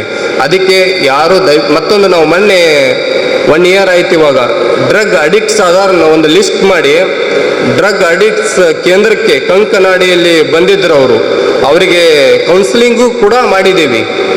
ಈ ಜಾಸ್ತಿ ಕೇಸ್ ಇದ್ದವರು 1 ಕೇಸು 2 5 6 ಕೇಸುಗಳೆಲ್ಲ ಇರ್ತಾವೆ. ಕೆಲವೊಬ್ರು ಕನ್ಸ್ಯೂಮ್ ಮಾಡೋದು ಅಥವಾ ಸೇಲ್ ಮಾಡೋದು, ಪರ್ಚೇಸ್ ಮಾಡೋದು, ಬೇರೆಯವ್ರಿಗೆ ಕೊಡೋದು, ಈ ರೀತಿ ಎಲ್ಲ ಮಾಡಿದವರಿಗೆ ಕೌನ್ಸಿಲಿಂಗ್ ಕೂಡ ಮಾಡಿದ್ದೀವಿ. ಅವರೆಷ್ಟು ಪರಿವರ್ತನೆ ಆಗ್ತಾರ ಇಲ್ಲ ಗೊತ್ತಿಲ್ಲ, ಆದರೆ ನಮ್ಮ ಕೆಲಸವನ್ನು ನಾವು ಮಾಡಿದ್ದೀವಿ. ಈ ಡ್ರಗ್ಸ್ ವಿಷಯದಲ್ಲಿ ಹೇಳೋದಿಷ್ಟೇ, ಮಕ್ಕಳು, ಶಿಕ್ಷಕರು, ತಂದೆ ತಾಯಿ ಮತ್ತು ಪೊಲೀಸ್ ಇಲಾಖೆ ಸದಾಕಾಲ ಒಂದು ರೆಸ್ಪಾನ್ಸಿಬಲ್ ತಗೋಬೇಕು. ಓನ್ಲಿ ಪೊಲೀಸ್ ಮಾತ್ರ ಮಾಡಲಿಕ್ಕೆ ಆಗಲ್ಲ, ಯಾಕಂದರೆ ಎಲ್ಲೋ ಇರ್ತಾರೆ, ಏನೇನೋ ಮಾಡ್ತಾರೆ, ಎಷ್ಟೋ ಜನರಿದ್ದಾರೆ. ಪೊಲೀಸ್ ಒಂದು ಸ್ಟೇಷನಲ್ಲಿ ಒಂದು 50 ಜನ ಇರ್ಬೋದು. ಇಡೀ ಉಳ್ಳಾಳದಲ್ಲಿ ಸುಮಾರು ಎಷ್ಟು ಜನಸಂಖ್ಯೆ ಇದೆ? ಮೋರ್ ದ್ಯಾನ್ 1 ಲ್ಯಾಕ್ ಇರ್ಬೋದು ಇವಾಗ. ಆದ ಕಾರಣ ಪ್ರತಿಯೊಬ್ಬರು ಮಾಹಿತಿಯನ್ನು ಶೇರ್ ಮಾಡ್ಕೋಬೇಕು, ಅದು ಇಂಪಾರ್ಟೆಂಟು. ಮಾಹಿತಿಯನ್ನು ನಿಮಗೆ ಬರಲಿಕ್ಕೆ ಆಗಲಿಲ್ಲ ಅಂದ್ರೆ ಸ್ಟೇಷನ್ಗೆ, ನಿಮ್ಮ ತಂದೆ ತಾಯಿಗೆ, ನಿಮ್ಮ ಅಣ್ಣಂದಿರಿಗೆ ಅಥವಾ ನಿಮ್ಮ ಮನೆಯವರಿಗೆ ಯಾರಿಗೆ ಸ್ವಲ್ಪ ಮಾಹಿತಿ ಇದೆ ಅಥವಾ 112 ಬೆಸ್ಟ್ ಆಪ್ಷನ್. ಯಾರಿಗೂ ಅವಶ್ಯಕತೆ ಇಲ್ಲ, ನಿಮ್ಮ ನಂಬರು ನೋಟ್ ಆಗಲ್ಲ, ಏನೂ ಇಲ್ಲ. ಅದಕ್ಕೆ ಮಾಹಿತಿ ಕೊಡಿ ಆದಷ್ಟು ಈ ಡ್ರಗ್ಸ್ ಬಗ್ಗೆ. ಮತ್ತೊಂದು ಇಲ್ಲಿ ನಮ್ಮ ಉಳ್ಳಾಲ ಭಾಗದಲ್ಲಿ ಡ್ರಗ್ಸ್ ಯಾಕೆ ಇದೆ ಅಂದರೆ, ಒಂದೇ ಗಡಿ ಭಾಗ ಕೇರಳದಿಂದ ಮ್ಯಾಕ್ಸಿಮಮ್ 90% ನಮ್ಮ ಮಂಗಳೂರಲ್ಲಿ ಡ್ರಗ್ಸ್ ಸಪ್ಲೈ ಆಗೋದು ಕೇರಳದಿಂದ. ಅದಕ್ಕೆ ಒಂದು ಸಮಸ್ಯೆ ಅಷ್ಟೇ, ಮತ್ತೇನಿಲ್ಲ. ಅಲ್ಲಿಂದನೇ ಬರೋದು ಮ್ಯಾಕ್ಸಿಮಮ್ 99% ಡ್ರಗ್ಸ್ ಕೇರಳ ಮೂಲ. ನಮ್ಮಲ್ಲಿಂದ ಯಾರಿಲ್ಲ, ಅಲ್ಲಿಂದ ತಂದು ಸೇಲ್ ಮಾಡೋದು ಅಥವಾ ಬೇರೆ ಬೇರೆ ಇನ್ನಿತರ ಬೇರೆ ಕಡೆ ಕೊಡೋದು. ಇವಾಗ ಗಾಂಜಾ ಅಷ್ಟೇ ಅಲ್ಲ, ಅದು MDM ಅಂದರೆ ಒಂದು ಸಕ್ಕರೆ ಟೈಪ್ ಪುಡಿ ಬರ್ತದೆ. ಅದ್ರ ಬಗ್ಗೆ ಗಮನ ಇರಲಿ ಎಲ್ಲರಿಗೂ. ದಯವಿಟ್ಟು ಎಲ್ಲರೂ ಮಾಹಿತಿ ಕೊಡಿ. ಡ್ರಗ್ಸನ್ನು ನಿರ್ಮೂಲನೆ ಮಾಡಲಿಕ್ಕೆ ನೀವು ನಿಮ್ಮ ತಂದೆ ತಾಯಿಯೂ ಕೂಡ ಇದಕ್ಕೆ ಭಾಗಿಯಾಗಬೇಕು. ಇವಾಗ ನಾವು ಒಂದು ಮೈನರ್ ಹುಡುಗನ ಠಾಣೆಗೆ ತರಲಿಂದು ಅಂದರೆ ಅದಕ್ಕೆ ತಂದೆ ತಾಯಿಯು ಅಪೋಸ್ ಮಾಡ್ಬೋದು, ನಮ್ಮ ಮಗ ಹಂಗಲ್ಲ ಈ ರೀತಿ ಅಲ್ಲ ಅಂತ. ಆದರೆ ಅವನು ಬೇರೆ ಇಲ್ಲಿಗಲ್ ಅಪರಾಧಿಗಳು ಯಾರು ಇರ್ತಾರಲ್ಲ ಅವ್ರ ಜೊತೆ ಸೇರಿ ತಪ್ಪು ಮಾಡಿರ್ಬೋದು, ಅದಕ್ಕೂ ಕ್ಷಮೆನೂ ಇದೆ ಒಮ್ಮೆ. ಬಟ್ ಅದೇ ರೀತಿ ಪುನಃ ಆದರೆ ದಯವಿಟ್ಟು ಯಾರು ಆ ವಿಷಯಕ್ಕೆ ಹೋಗಬೇಡಿ. ಒಮ್ಮೆ ಡ್ರಗ್ ನೀವು ಅಡಿಕ್ಟ್ ಆದರೆ ಅದರಿಂದ ಹೊರಗೆ ಬರಲಿಕ್ಕೆ ತುಂಬ ಕಷ್ಟ ಇದೆ, ಅದು ಮಾತ್ರ ಸತ್ಯ. ಒಮ್ಮೆ ಅಡಿಕ್ಟ್ ಆದರೆ 1 ಸಲ 2 ಸಲ ಕನ್ಸ್ಯೂಮ್ ಮಾಡ್ರೆ ಅದರಿಂದ ಹೊರಗೆ ಬರಲಿಕ್ಕೆ ತುಂಬ ಕಷ್ಟ ಇದೆ. ದಯವಿಟ್ಟು ಹೆಣ್ಮಕ್ಳು ಯಾರಿಲ್ಲ, ಬಟ್ ಇಲ್ಲಿ ಹುಡುಗರು ಜಾಸ್ತಿ, ಈ ಗಂಡು ಮಕ್ಕಳು below 18 and above 18 maximum drugs addicts ಆಗಿದ್ದಾರೆ. ನೀವು ಆದಷ್ಟು ಮಾಹಿತಿ ಕೊಡಿ ಆ ಡ್ರಗ್ಸನ್ನು. ಮತ್ತು ಅದಕ್ಕೆ ಪನಿಷ್ಮೆಂಟ್ ಅತಿ ಹೆವಿ ಇದೆ, not less than 10 years. Minor ಇದ್ದರೆ ಎಕ್ಸ್ಕ್ಯೂಸ್ ಇದೆ, ಬಟ್ ಅಬೋವ್ 18 ಇದ್ದರೆ ನಾಟ್ ಲೆಸ್ ದನ್ 10 years. ಅಂದರೆ ಅವನಿಗೆ ಒಮ್ಮೆ ಸಜ್ಜೆ ಆದರೆ 10 ವರ್ಷಕ್ಕಿಂತ ಕಡಿಮೆನೇ ಇಲ್ಲ, 10 ವರ್ಷದ ನಂತರನ ಆಗಬೇಕು. ಮಿನಿಮಮ್ 10 ವರ್ಷ ಆಗಬೇಕು, ಇಲ್ಲಾಂದ್ರೆ 11 ಆಗಬೇಕು, 12. ಮ್ಯಾಕ್ಸಿಮಮ್ ಲಿಮಿಟ್ಸ್ ಇಲ್ಲ ಅದಕ್ಕೆ. ಅದು ಮತ್ತು KG ಮೇಲಿದೆ ಗಾಂಜಾ. 1 kg ಸಿಕ್ಕರೆ ಬೇರೆ, 20 kg ಗಾಂಜಾ ಸಿಕ್ಕರೆ ಬೇರೆ, ಅಬೋವ್ 100 kg ಸಿಕ್ಕರೆ ಅದಕ್ಕೆ ಪನಿಷ್ಮೆಂಟ್ ಬೇರೆ. 14 ಕ್ಯಾರೆಕ್ಟರ್ ಮಿನಿಮಮ್ ಪಾಸ್ವರ್ಡ್ ಇರಬೇಕು ನಿಮ್ಮ ಮೊಬೈಲ್ಗಳಲ್ಲಿ, 14 ಡಿಜಿಟ್ ಇರಬೇಕು ಅದು. ನೀವು ಈಗ ಮಾಮೂಲಿ ಎಲ್ಲರೂ ಇಡ್ತಾರೆ 1 2 3 ಅಥವಾ 100 ಅಥವಾ ನಿಮ್ಮ ಮೊಬೈಲ್ ನಂಬರ್ ಇಡೋದು, ಅದು ತಪ್ಪು. ಮೊಬೈಲ್ ನಂಬರ್ ಇವರ ಡೇಟ್ ಆಫ್ ಬರ್ತ್ ಅದು ಯಾವುದೇ ಕಾರಣಕ್ಕೂ ಇಡಕ್ಕೆ ಹೋಗಬೇಡಿ. ಯಾಕಂದರೆ ನಿಮ್ಮ ಮೊಬೈಲ್ ನಂಬರ್ ನಿಮ್ಮ ಡೇಟ್ ಆಫ್ ಬರ್ತ್ ಆಲ್ರೆಡಿ ಈ ಆ್ಯಪ್ಗಳು ಏನು ಡೌನ್ಲೋಡ್ ಮಾಡ್ಕೊಂಡಿರ್ತೀರಲ್ಲ, ಒಂದು ಆ್ಯಪ್ಸ್ ಡೌನ್ಲೋಡ್ ಮಾಡ್ಬೇಕಾದ್ರೆ ಅದು ಕೇಳುತ್ತೆ ನಿಮಗೆ, ನಿಮ್ಮ ಜಿಮೇಲ್ ಕೇಳುತ್ತೆ, ನಿಮ್ಮ ಮೊಬೈಲ್ ನಂಬರ್ ಆಲ್ರೆಡಿ ಕೊಂತಿರ್ತಾರೆ. ಇವೆಲ್ಲ ಅವರಿಗೆ ಆಲ್ರೆಡಿ ಆಕ್ಸೆಸ್ ಮಾಡ್ಕೊಂಡಿರ್ತಾರೆ, ಅವ್ರ ಹತ್ರ ಇರುತ್ತೆ ಮೊಬೈಲ್ ನಂಬರ್ಸ್, ನಿಮ್ಮ ಜಿಮೇಲ್, ನಿಮ್ಮ ಡೇಟ್ ಆಫ್ ಬರ್ತ್, ನಿಮ್ಮ ಆಧಾರ್ ಕಾರ್ಡ್ ನಂಬರ್. ಈಗ ಒಂದು ಸಿಮ್ ತೊಗೋಬೇಕಾದ್ರೆ ಆಧಾರ್ ಕಾರ್ಡ್ ಕೊಡಲೇಬೇಕಲ್ಲ ನೀವು. ಆದ ಕಾರಣ ದಯವಿಟ್ಟು ಡಿಫ್ರೆಂಟ್ ಕ್ಯಾರೆಕ್ಟರ್ ಪಾಸ್ವರ್ಡನ್ನು ಯೂಸ್ ಮಾಡಿ. ಇದು main important, different character password. ಅದು ಯಾರಿಗೂ ಅಟ್ಲೀಸ್ಟ್ ನಿಮ್ಗೆ ಗೊತ್ತಿರಬೇಕು. ಮತ್ತು ಆ ರೀತಿ ನಿಮ್ಮದು 14 ಕ್ಯಾರೆಕ್ಟರ್ ಪಾಸ್ವರ್ಡ್ ಒಂದು ಯೂಸ್ ಮಾಡಿ. ಮತ್ತು ಯಾವುದೇ ಕಾರಣಕ್ಕೂ ನೀವು ನಿಮ್ಮ ಪರ್ಸನಲ್ ಇನ್ಫಾರ್ಮೇಷನನ್ನು, example debit card, credit card, ATMs, PAN card, Aadhaar card, ನಿಮ್ಮ ಡೇಟ್ ಆಫ್ ಬರ್ತ್, ಏನೋ OTP ಯಾವುದನ್ನು ಯಾವುದೇ ಕಾರಣಕ್ಕೂ ಯಾವ ಬ್ಯಾಂಕ್ದವರಾದರೂ ನಿಮ್ಮ ಹತ್ರ ಕೇಳೋದಿಲ್ಲ. ಇದೊಂದು ಮೈಂಡಲ್ಲಿ ಇರಲಿ. ಯಾವುದೇ ಬ್ಯಾಂಕ್ ಇಲ್ಲಿವರೆಗೂ ಒಂದು ಎಕ್ಸಾಂಪಲ್ಲು ಇಲ್ಲ, ಖಾಸಗಿ ಬ್ಯಾಂಕ್ ಆಗಿರ್ಬೋದು ಅಥವಾ ಸರ್ಕಾರಿ ಬ್ಯಾಂಕ್ ಆಗಿರ್ಬೋದು, ಒಂದು ನಿಮ್ಮ ಪರ್ಸ್ನಲ್ ಇನ್ಫಾರ್ಮೇಷನ್ ಕೇಳಿದ ಒಂದು ಎಕ್ಸಾಂಪಲ್ಲು ಇಲ್ಲ ಭಾರತದಲ್ಲಿ. ಇದನ್ನೆಲ್ಲ ಕೇಳೋರು ಫ್ರಾಡ್. ನಿಮ್ಮ ATM ನಂಬರ್ ಅಥವಾ ನಿಮ್ಮ OTP ದಯವಿಟ್ಟು ಅದರ ಬಗ್ಗೆ ಗಮನ ಹರಿಸಬೇಕು. OTP is very important. PAN card important, ATM cards, credit cards, debit ಇದೇನಿರ್ತಲ್ಲ ಈ ಇನ್ಫಾರ್ಮೇಷನ್ ನಿಮಗೆ ಮಾತ್ರ ಅದು. ಈಗ ನಿಮ್ದು ATM ಹೇಗೆ ಬರ್ತದೆ ಹೇಳಿ? ಬ್ಯಾಂಕಿಂದ ಸೀಲ್ಡ್ ಆಗಿ ಬರುತ್ತೆ. ಅಂದರೆ ATM ಬ್ಯಾಂಕಿನವ್ರಿಗೆ ಗೊತ್ತಿರಲ್ಲ ನಿಮ್ಮ ATM ನಂಬರ್, ನೀವು ಓಪನ್ ಮಾಡಿದಾಗ ನಿಮಗೆ ಮಾತ್ರ ಗೊತ್ತಾಗಬೇಕು ಅದು. ಆ ರೀತಿ ಇರುತ್ತೆ ಸಿಸ್ಟಮ್. ATM ನಂಬರ್ ನನಗಷ್ಟೇ ಗೊತ್ತಿರಬೇಕು, ಬೇರೆದವ್ರಿಗೆ ಗೊತ್ತಿರ್ಲಿಕ್ಕೆ ಸಾಧ್ಯನೇ ಇಲ್ಲ. ನಾನು ಹೇಳಿದ್ರೆ ಮಾತ್ರ ಗೊತ್ತಾಗುತ್ತೆ ಬೇರೆದವರಿಗೆ. ಅಲ್ಲೇ ಬ್ಯಾಂಕಿಂದ್ರೂ ಹಾಗೆ ಕಳಿಸೋದವರು, ಬ್ಯಾಂಕಿನವ್ರಿಗೆ ಗೊತ್ತಿರಲ್ಲ. ಕೇಳಬೇಕಾರೆ ಬ್ಯಾಂಕಿನವ್ರು ಹೋಗಿ ನಮ್ಮ ATM ಸದ್ರೂ ಗೊತ್ತಿಲ್ಲ. ಅಕೌಂಟ್ ನಂಬರ್ ಗೊತ್ತಿರ್ಬೋದು ಅಷ್ಟೇ, ಬಿಟ್ಟರೆ ATM ಗೊತ್ತಿರ್ಲಿಕ್ಕೆ ಸಾಧ್ಯನೇ ಇಲ್ಲ. ಆದ ಕಾರಣ ಈ ನಿಮ್ಮ ಪರ್ಸ್ನಲ್ ಇವು 4-5 ATM ಕಾರ್ಡ್ ಸಂಬಂಧಪಟ್ಟಂಗೆ, ಪ್ಯಾನ್ ಕಾರ್ಡಿಗೆ ಸಂಬಂಧಪಟ್ಟಂಗೆ, ಆಧಾರ್ ಕಾರ್ಡಿಗೆ ಸಂಬಂಧಪಟ್ಟಂಗೆ, OTP ಸಂಬಂಧಪಟ್ಟಂಗೆ ದಯವಿಟ್ಟು ಯಾವುದೇ ಕಾರಣಕ್ಕೂ ಅವರು 1 ಲಕ್ಷ ಅಲ್ಲ ಕೋಟಿ ಕೊಡ್ತಾರಂದ್ರೂ ಶೇರ್ ಮಾಡಬೇಡಿ. ಯಾರು ದುಡ್ಡು ಸುಮ್ಮನೆ ಕೊಡೋಕ್ಕೂ ಸಾಧ್ಯನೇ ಇಲ್ಲ. ಕೊಡ್ತಾರೆ ಯಾರಾದರೂ ಸುಮ್ಮನೆನಾ? ನಿಮ್ಮ ಫ್ರೆಂಡ್ ಹತ್ರ ಕೇಳಿ 100 ರೂಪೀಸ್ ಕೊಡಿ ಅಂತೇಳಿ ಯಾವಾಗ ಕೊಡ್ತೀವಿ ಅಂತ ಕೇಳ್ತಾರೆ ಅವರು. ರಿಟರ್ನ್ ಕೊಡಲೇಬೇಕಲ್ಲ, ಸುಮ್ಮನೆ ಕೊಡ್ತಾರೆ ಯಾರಾದರೂ? ಸಾಧ್ಯ ಇಲ್ಲ. 10 ರೂಪೀಸ್ ಅಲ್ಲ, ಏನು ಕೊಡೋದಿಲ್ಲ. ಕೊಟ್ಟರು ಮತ್ತೆ 1 ವೀಕಲ್ಲಿ ಕೊಡ್ಬೇಕು ನಾವು ರಿಟರ್ನ್ ಅವರಿಗೆ. ಈ ರೀತಿ ಇರುವಾಗ ಯಾರಾದರೂ ಸುಮ್ಮನೆ ದುಡ್ಡು ಕೊಡ್ತಾರಾ? ಮೆಸೇಜ್ ಅವರು ಕಳಿಸ್ತಾ ಇರ್ತಾರೆ, you have won 30,000, 1 lakh something ಏನೇನೋ ಕಳಿಸ್ತಾ ಇರ್ತಾರೆ. ದಯವಿಟ್ಟು ಅದಕ್ಕೆ ಯಾರೂ ಮೊರೆ ಹೋಗಬೇಡಿ. ಇಷ್ಟೇ. ಸೈಬರ್ ಕ್ರೈಮಲ್ಲಿ ನೋಡಿ, ನನಗೆ ಗೊತ್ತಿರೋತ್ತಿಗೆ ನಮ್ಮ ಠಾಣೆಗೆ ಬಂದಿದ್ದ ವ್ಯಕ್ತಿಗಳಲ್ಲಿ ಒಂದು OTP ಶೇರ್ ಮಾಡಿರ್ತಾರೆ, ಇನ್ನೊಂದು ಲಿಂಕ್ ಸಬ್ಸ್ಕ್ರೈಬ್ ಮಾಡಕ್ಕೆ ಹೋಗಬೇಡಿ. ಯಾವುದೇ ಕಾರಣಕ್ಕೂ ಬ್ರೌಸಿಂಗ್ ಮಾಡಬಾರದು. ಅಮೆಝಾನ್, ಫ್ಲಿಪ್ಕಾರ್ಟ್ ಇವೇನೇನಿದಾವ, ಮೀಸೋ, ಇವು ಖರೀದಿ ಮಾಡೋವು ಏನೇನಿದಾವಲ್ಲ, ದಯವಿಟ್ಟು ಲಿಂಕ್ಗಳನ್ನು ದಯವಿಟ್ಟು ಅದರ ಮೇಲೆ ಕ್ಲಿಕ್ ಮಾಡಬೇಡಿ. ನೀವು ಲಿಂಕನ್ನು ಕ್ಲಿಕ್ ಮಾಡಿದ್ರೆ, ಇಲ್ಲ ಜಸ್ಟ್ 2 ದಿನದ ಹಿಂದೆ ಒಬ್ಬರು ಲೇಡಿ ಬಂದಿದ್ದರು, ಅಮೆಝಾನ್ದಿಂದ ಒಂದು ಲಿಂಕ್ ಬಂದಿದೆ, ಕ್ಲಿಕ್ ಮಾಡಿದರೆ 82,000 ರೂಪೀಸ್ ಹೋಗಿದೆ. 82,000 ಯಾವ ನಂಬರಿಗೆ ಹೋಯಿತು, ಯಾವ ಅಕೌಂಟಿಗೆ ಹೋಯಿತು, ಎಲ್ಲಿ ಹೋಯಿತು ಏನೂ ಗೊತ್ತಿಲ್ಲ. ಓನ್ಲಿ ಲಿಂಕ್ ಬಂದಿದ್ದು ಅಮೆಝಾನ್ದಿಂದ. ಇಷ್ಟೇ ಮಾಹಿತಿ. ನಮಗೂ ಏನು ಮಾಡೋಕ್ಕಾಗಲ್ಲ, ಯಾಕಂದ್ರೆ ಅಷ್ಟೊಂದು ಅಡ್ವಾನ್ಸ್ ಆಗಿ ಪೊಲೀಸಲ್ಲಿ ಅಂಥ ಟೂಲು ಇಲ್ಲ. ನಾವು ಏನಾದರೂ ನೀವು OTP ಶೇರ್ ಮಾಡಿ ಅವ್ರ ಅಕೌಂಟ್ ನಂಬರ್ ನಿಮ್ಮ ಹತ್ರ ಇದ್ರೆ ನಾವು ಏನಾದರೂ ಟ್ರೇಸ್ ಮಾಡೋದು ಬಿಟ್ಟರೆ, ಈ ಒಂದು ಲಿಂಕ್ ಇರ್ತೈತಲ್ಲ ಆ ಲಿಂಕ್ ಇಂದ್ರೆ ಯಾರಿಗೂ ಏನೂ ಮಾಡ್ಲಿಕ್ಕಾಗಲ್ಲ. ಈ ಹ್ಯಾಕರ್ಸ್ ಮಾಡೋದು ಅದೇ. ಒಂದು ಲಿಂಕ್ ಕಳಿಸ್ತಾರೆ ನಿಮಗೆ, ನಿಮ್ಮ ಕ್ಯೂರಿಯಾಸಿಟಿ ಬರ್ಬೋದು ಏನಪ್ಪ ಅಂತೇಳಿ. 82,000 ಜಸ್ಟ್ 2 days 82,000 ಹೋಯಿತು. ಸೈಬರ್ ಕ್ರೈಮಲ್ಲಿ FIR ಆಗುತ್ತೆ, ಅದು ಸೆಕೆಂಡರಿ. ಟ್ರೇಸ್ ಮಾಡೋದಷ್ಟು ಈಸಿ ಇಲ್ಲ, ದುಡ್ಡು ಬರಲಿಕ್ಕೆ ಸಾಧ್ಯನೇ ಇಲ್ಲ. 99% ದುಡ್ಡು ಬರಲ್ಲ. ಮತ್ತು ಅದಕ್ಕೆ ಕಷ್ಟಪಟ್ಟರೂ ಕೂಡ ಅದು ಮುಂಬೈ, ದಿಲ್ಲಿ, ಹರಿಯಾಣ, ಅಸ್ಸಾಂ ಈ ಕಡೆ ನಾರ್ತ್ ಇಂಡಿಯಾ ಟೋಟಲ್ ಆಗಿ ಆ ನಂಬರ್ ಸ್ವಿಚ್ ಆಫ್, ರೆಸ್ಪಾನ್ಸೇ ಮಾಡಲ್ಲ ಅವರು. ದಯವಿಟ್ಟು ಯಾವುದೇ ಲಿಂಕ್ಗಳಿಗೆ ಸಬ್ಸ್ಕ್ರೈಬ್ ಅಥವಾ ದಯವಿಟ್ಟು ನೋಡಕ್ಕೆ ಹೋಗಬೇಡಿ. ಲಿಂಕ್ಗಳ ಅವಶ್ಯಕತೆನೇ ಇಲ್ಲ, ಅದನ್ನೊಂದು ಮಾಡಬೇಡಿ. ಇತ್ತೀಚೆಗೆ ಮತ್ತೆ ಇದು ಒಂದು ಲೋನ್ ಆ್ಯಪ್ಸ್ ಅಂತೇಳಿ ಬಂದಿದ್ದಾವೆ ಚೀನಾದವರು. Loan apps, micro loan apps. ನಿಮಗೆ ಸಡನ್ನಾಗಿ ನಾವು ಒಂದು 10,000 20,000 ರೂಪೀಸ್ ಕೊಡ್ತೇವೆ ಅಂತ. ದಯವಿಟ್ಟು ಈ ಲೋನ್ಸ್ ಆ್ಯಪ್ಗಳ ಬಗ್ಗೆ ಗಮನ ಇರಲಿ. ಯಾವುದೇ ಕಾರಣಕ್ಕೂ ನೀವು ಲೋನ್ ಆ್ಯಪ್ಗಳನ್ನು ಡೌನ್ಲೋಡ್ ಮಾಡಬೇಡಿ. ಯಾಕಂದರೆ ಆ ಡೌನ್ಲೋಡ್ ಮಾಡುವಾಗ ನಿಮ್ಮ ಇನ್ಫಾರ್ಮೇಷನ್ ತಗೋತಾರೆ ಅವರು. ಆಧಾರ್ ಕಾರ್ಡ್ ಕೇಳ್ಬೋದು, ನಿಮ್ಮ ಅಡ್ರೆಸ್ ಕೇಳ್ಬೋದು, ನಿಮ್ಮ ಪ್ಯಾನ್ ಕಾರ್ಡ್ ಕೇಳ್ಬೋದು, ಅಥವಾ ನಿಮ್ಮದು ಬ್ಯಾಂಕ್ ಡೀಟೇಲ್ಸ್ ಕೇಳ್ಬೋದು. ನಿಮ್ಗೆ ಆಯಿತು ಇಷ್ಟೆಲ್ಲ ಇನ್ಫಾರ್ಮೇಷನ್ ಅವ್ರು ಕೊಡ್ತೀರಾ, ನಿಮ್ಮ ಫೋಟೋನ ಕೊಡ್ತೀರಾ, 10,000 ಕೊಡ್ತಾರೆ ದುಡ್ಡು, ಅಗೇನ್ 20,000 ಕೊಡ್ತಾರೆ, ಓಕೆ 30,000 ದುಡ್ಡು ಆಯಿತು. ಆ ನಂತರ ನಿಮ್ಮನ್ನು ಬ್ಲ್ಯಾಕ್ ಮೇಲ್ ಮಾಡ್ತಾರೆ ಅವರು. ನಿಮ್ಮ ಫೋಟೋ ಇರುತ್ತೆ, ಅದನ್ನು ಮಾರ್ಪಿಂಗ್ ಅಥವಾ ಬೇರೆ ಬೇರೆ ಆಯಾಮಗಳಲ್ಲಿ ಅಪ್ಲೋಡ್ ಮಾಡ್ತೀವಿ. ಇಲ್ಲ ಅಂದರೆ ದುಡ್ಡು ಕೊಡಲಿಲ್ಲ ಅಂದರೆ 30,000ಗೆ ಅವರು 3 lakh ನಿಮ್ಮಿಂದ ರಿಸೀವ್ ಮಾಡ್ಕೋಬೋದು. ದಯವಿಟ್ಟು ಗಮನ ಇರಲಿ. ಮೈಕ್ರೋ ಲೋನ್ ಆ್ಯಪ್ಸ್ ಬಗ್ಗೆ ನಾ ಎಷ್ಟೋ ಸಲ ಹೇಳಿದ್ದೀನಿ, ದಯವಿಟ್ಟು ಯಾರೂ ಡೌನ್ಲೋಡ್ ಮಾಡಬೇಡಿ ಮೈಕ್ರೋ ಲೋನ್ಸ್ ಆ್ಯಪ್ಸ್. ಅವ್ರು ಕೊಡ್ಬೋದು, ಸಡನ್ನಾಗಿ ಕೊಡ್ತಾರೆ ನಿಮಗೆ 10,000-20,000ವರೆಗೆ ಕೊಡ್ತಾರೆ, ತೊಂದರೆ ಇಲ್ಲ. ಅದೇ 2 ಅಥವಾ 3 ದಿನ ಆದ ನಂತರ ನಿಮ್ಮನ್ನೇ ಬ್ಲ್ಯಾಕ್ ಮೇಲ್ ಮಾಡ್ತಾರೆ. ನಿಮ್ಮ ಫ್ರೆಂಡ್ಸ್ ನಂಬರ್ ಎಲ್ಲ ತೊಗೋಬೋದು ಅವರು. ನಿಮ್ಮ ಒಂದು ಮೊಬೈಲ್ ನಂಬರಿಂದ ನಿಮ್ಮ ಫ್ರೆಂಡ್ಸ್ ಮೊಬೈಲ್ ನಂಬರು ತೊಗೋಬೋದು. ನಿಮ್ಮ ವಾಟ್ಸಪ್ಪು ಹ್ಯಾಕಿಂಗ್ ಮಾಡ್ಬೋದು. ಆವಾಗ ಮೆಸೇಜ್ ಕಳಿಸ್ತಾರೆ ಬೇರೆ ಬೇರೆ ರೀತಿ. ಆವಾಗ ಯಾರಾದರೂ ಹೆದರಲೇಬೇಕಲ್ಲ. ಈ ಸಮಾಜದಲ್ಲಿ ಮಾನ ಹೋಗ್ತದೆ ಅಂದರೆ ಯಾವ್ದಾದ್ರು ಎಸತಾರ? ಇಲ್ಲ. 30,000 ನೀವು ತೊಗೊಂಡು ಅವರಿಗೆ ರಿಟರ್ನ್ 3 lakhsವರೆಗೂ ಕೊಡೋದಾಗ್ಬೋದು.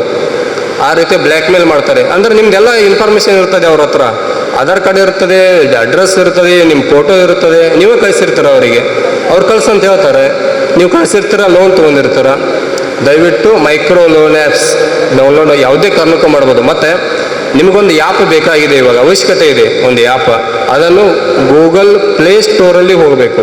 ಪ್ಲೇಸ್ಟೋರಲ್ಲಿ ಮಾತ್ರ ಡೌನ್ಲೋಡ್ ಮಾಡ್ಕೋಬೇಕು, ಬೇರೆ ಯಾವುದೇ ಕಾರಣಕ್ಕೂ ಡೌನ್ಲೋಡ್ ಮಾಡಬೇಡಿ.